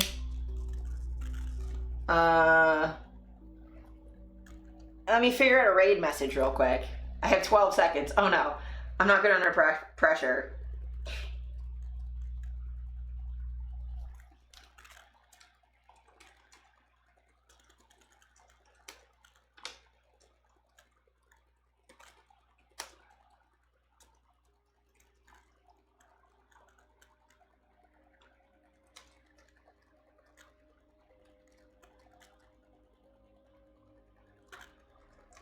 We're here gonna watch some Hollow Knight. I'm actually raiding elsewhere, cause I don't get to raid D-Tune very often, and he's doing a paranormal stream tonight. And I love my partner to death, but I'm gonna watch some paranormal tonight. But yeah, we're gonna do some paranormal. Especially because I know y'all know Salt already. There we go. So we're gonna raid in. There's no ads on D-Tune stream as well, so don't worry if you have to wear headphones to hear the spooky stuff. There'll be no jump scares. Other than, you know, the normal stuff from paranormal. But I love y'all so much. I'll go ahead with the little void dude though. See you next time. Okay, cool. I appreciate you. It's always fun to like raid and run. I just try and like, yeah, I don't get to raid D-Tune very often, and I'll probably raid Salt next week. But yeah, we're gonna read D-Tune. And I love y'all so much. I only raid one stream at a time. Yeah. If I could raid multiple, I would. I'll do the raid and run. Yeah, I appreciate that. But yeah, we're gonna raid this, especially because it's like, you know, self-produced, small little indie thing. And I'm definitely gonna be lurking Salt on the other monitor. So, but I appreciate y'all so much. And oh, before we raid out, when am I streaming next week? I'm streaming Tuesday night. So I will see y'all real soon. Love y'all. Have a good night. And yeah, you're the best.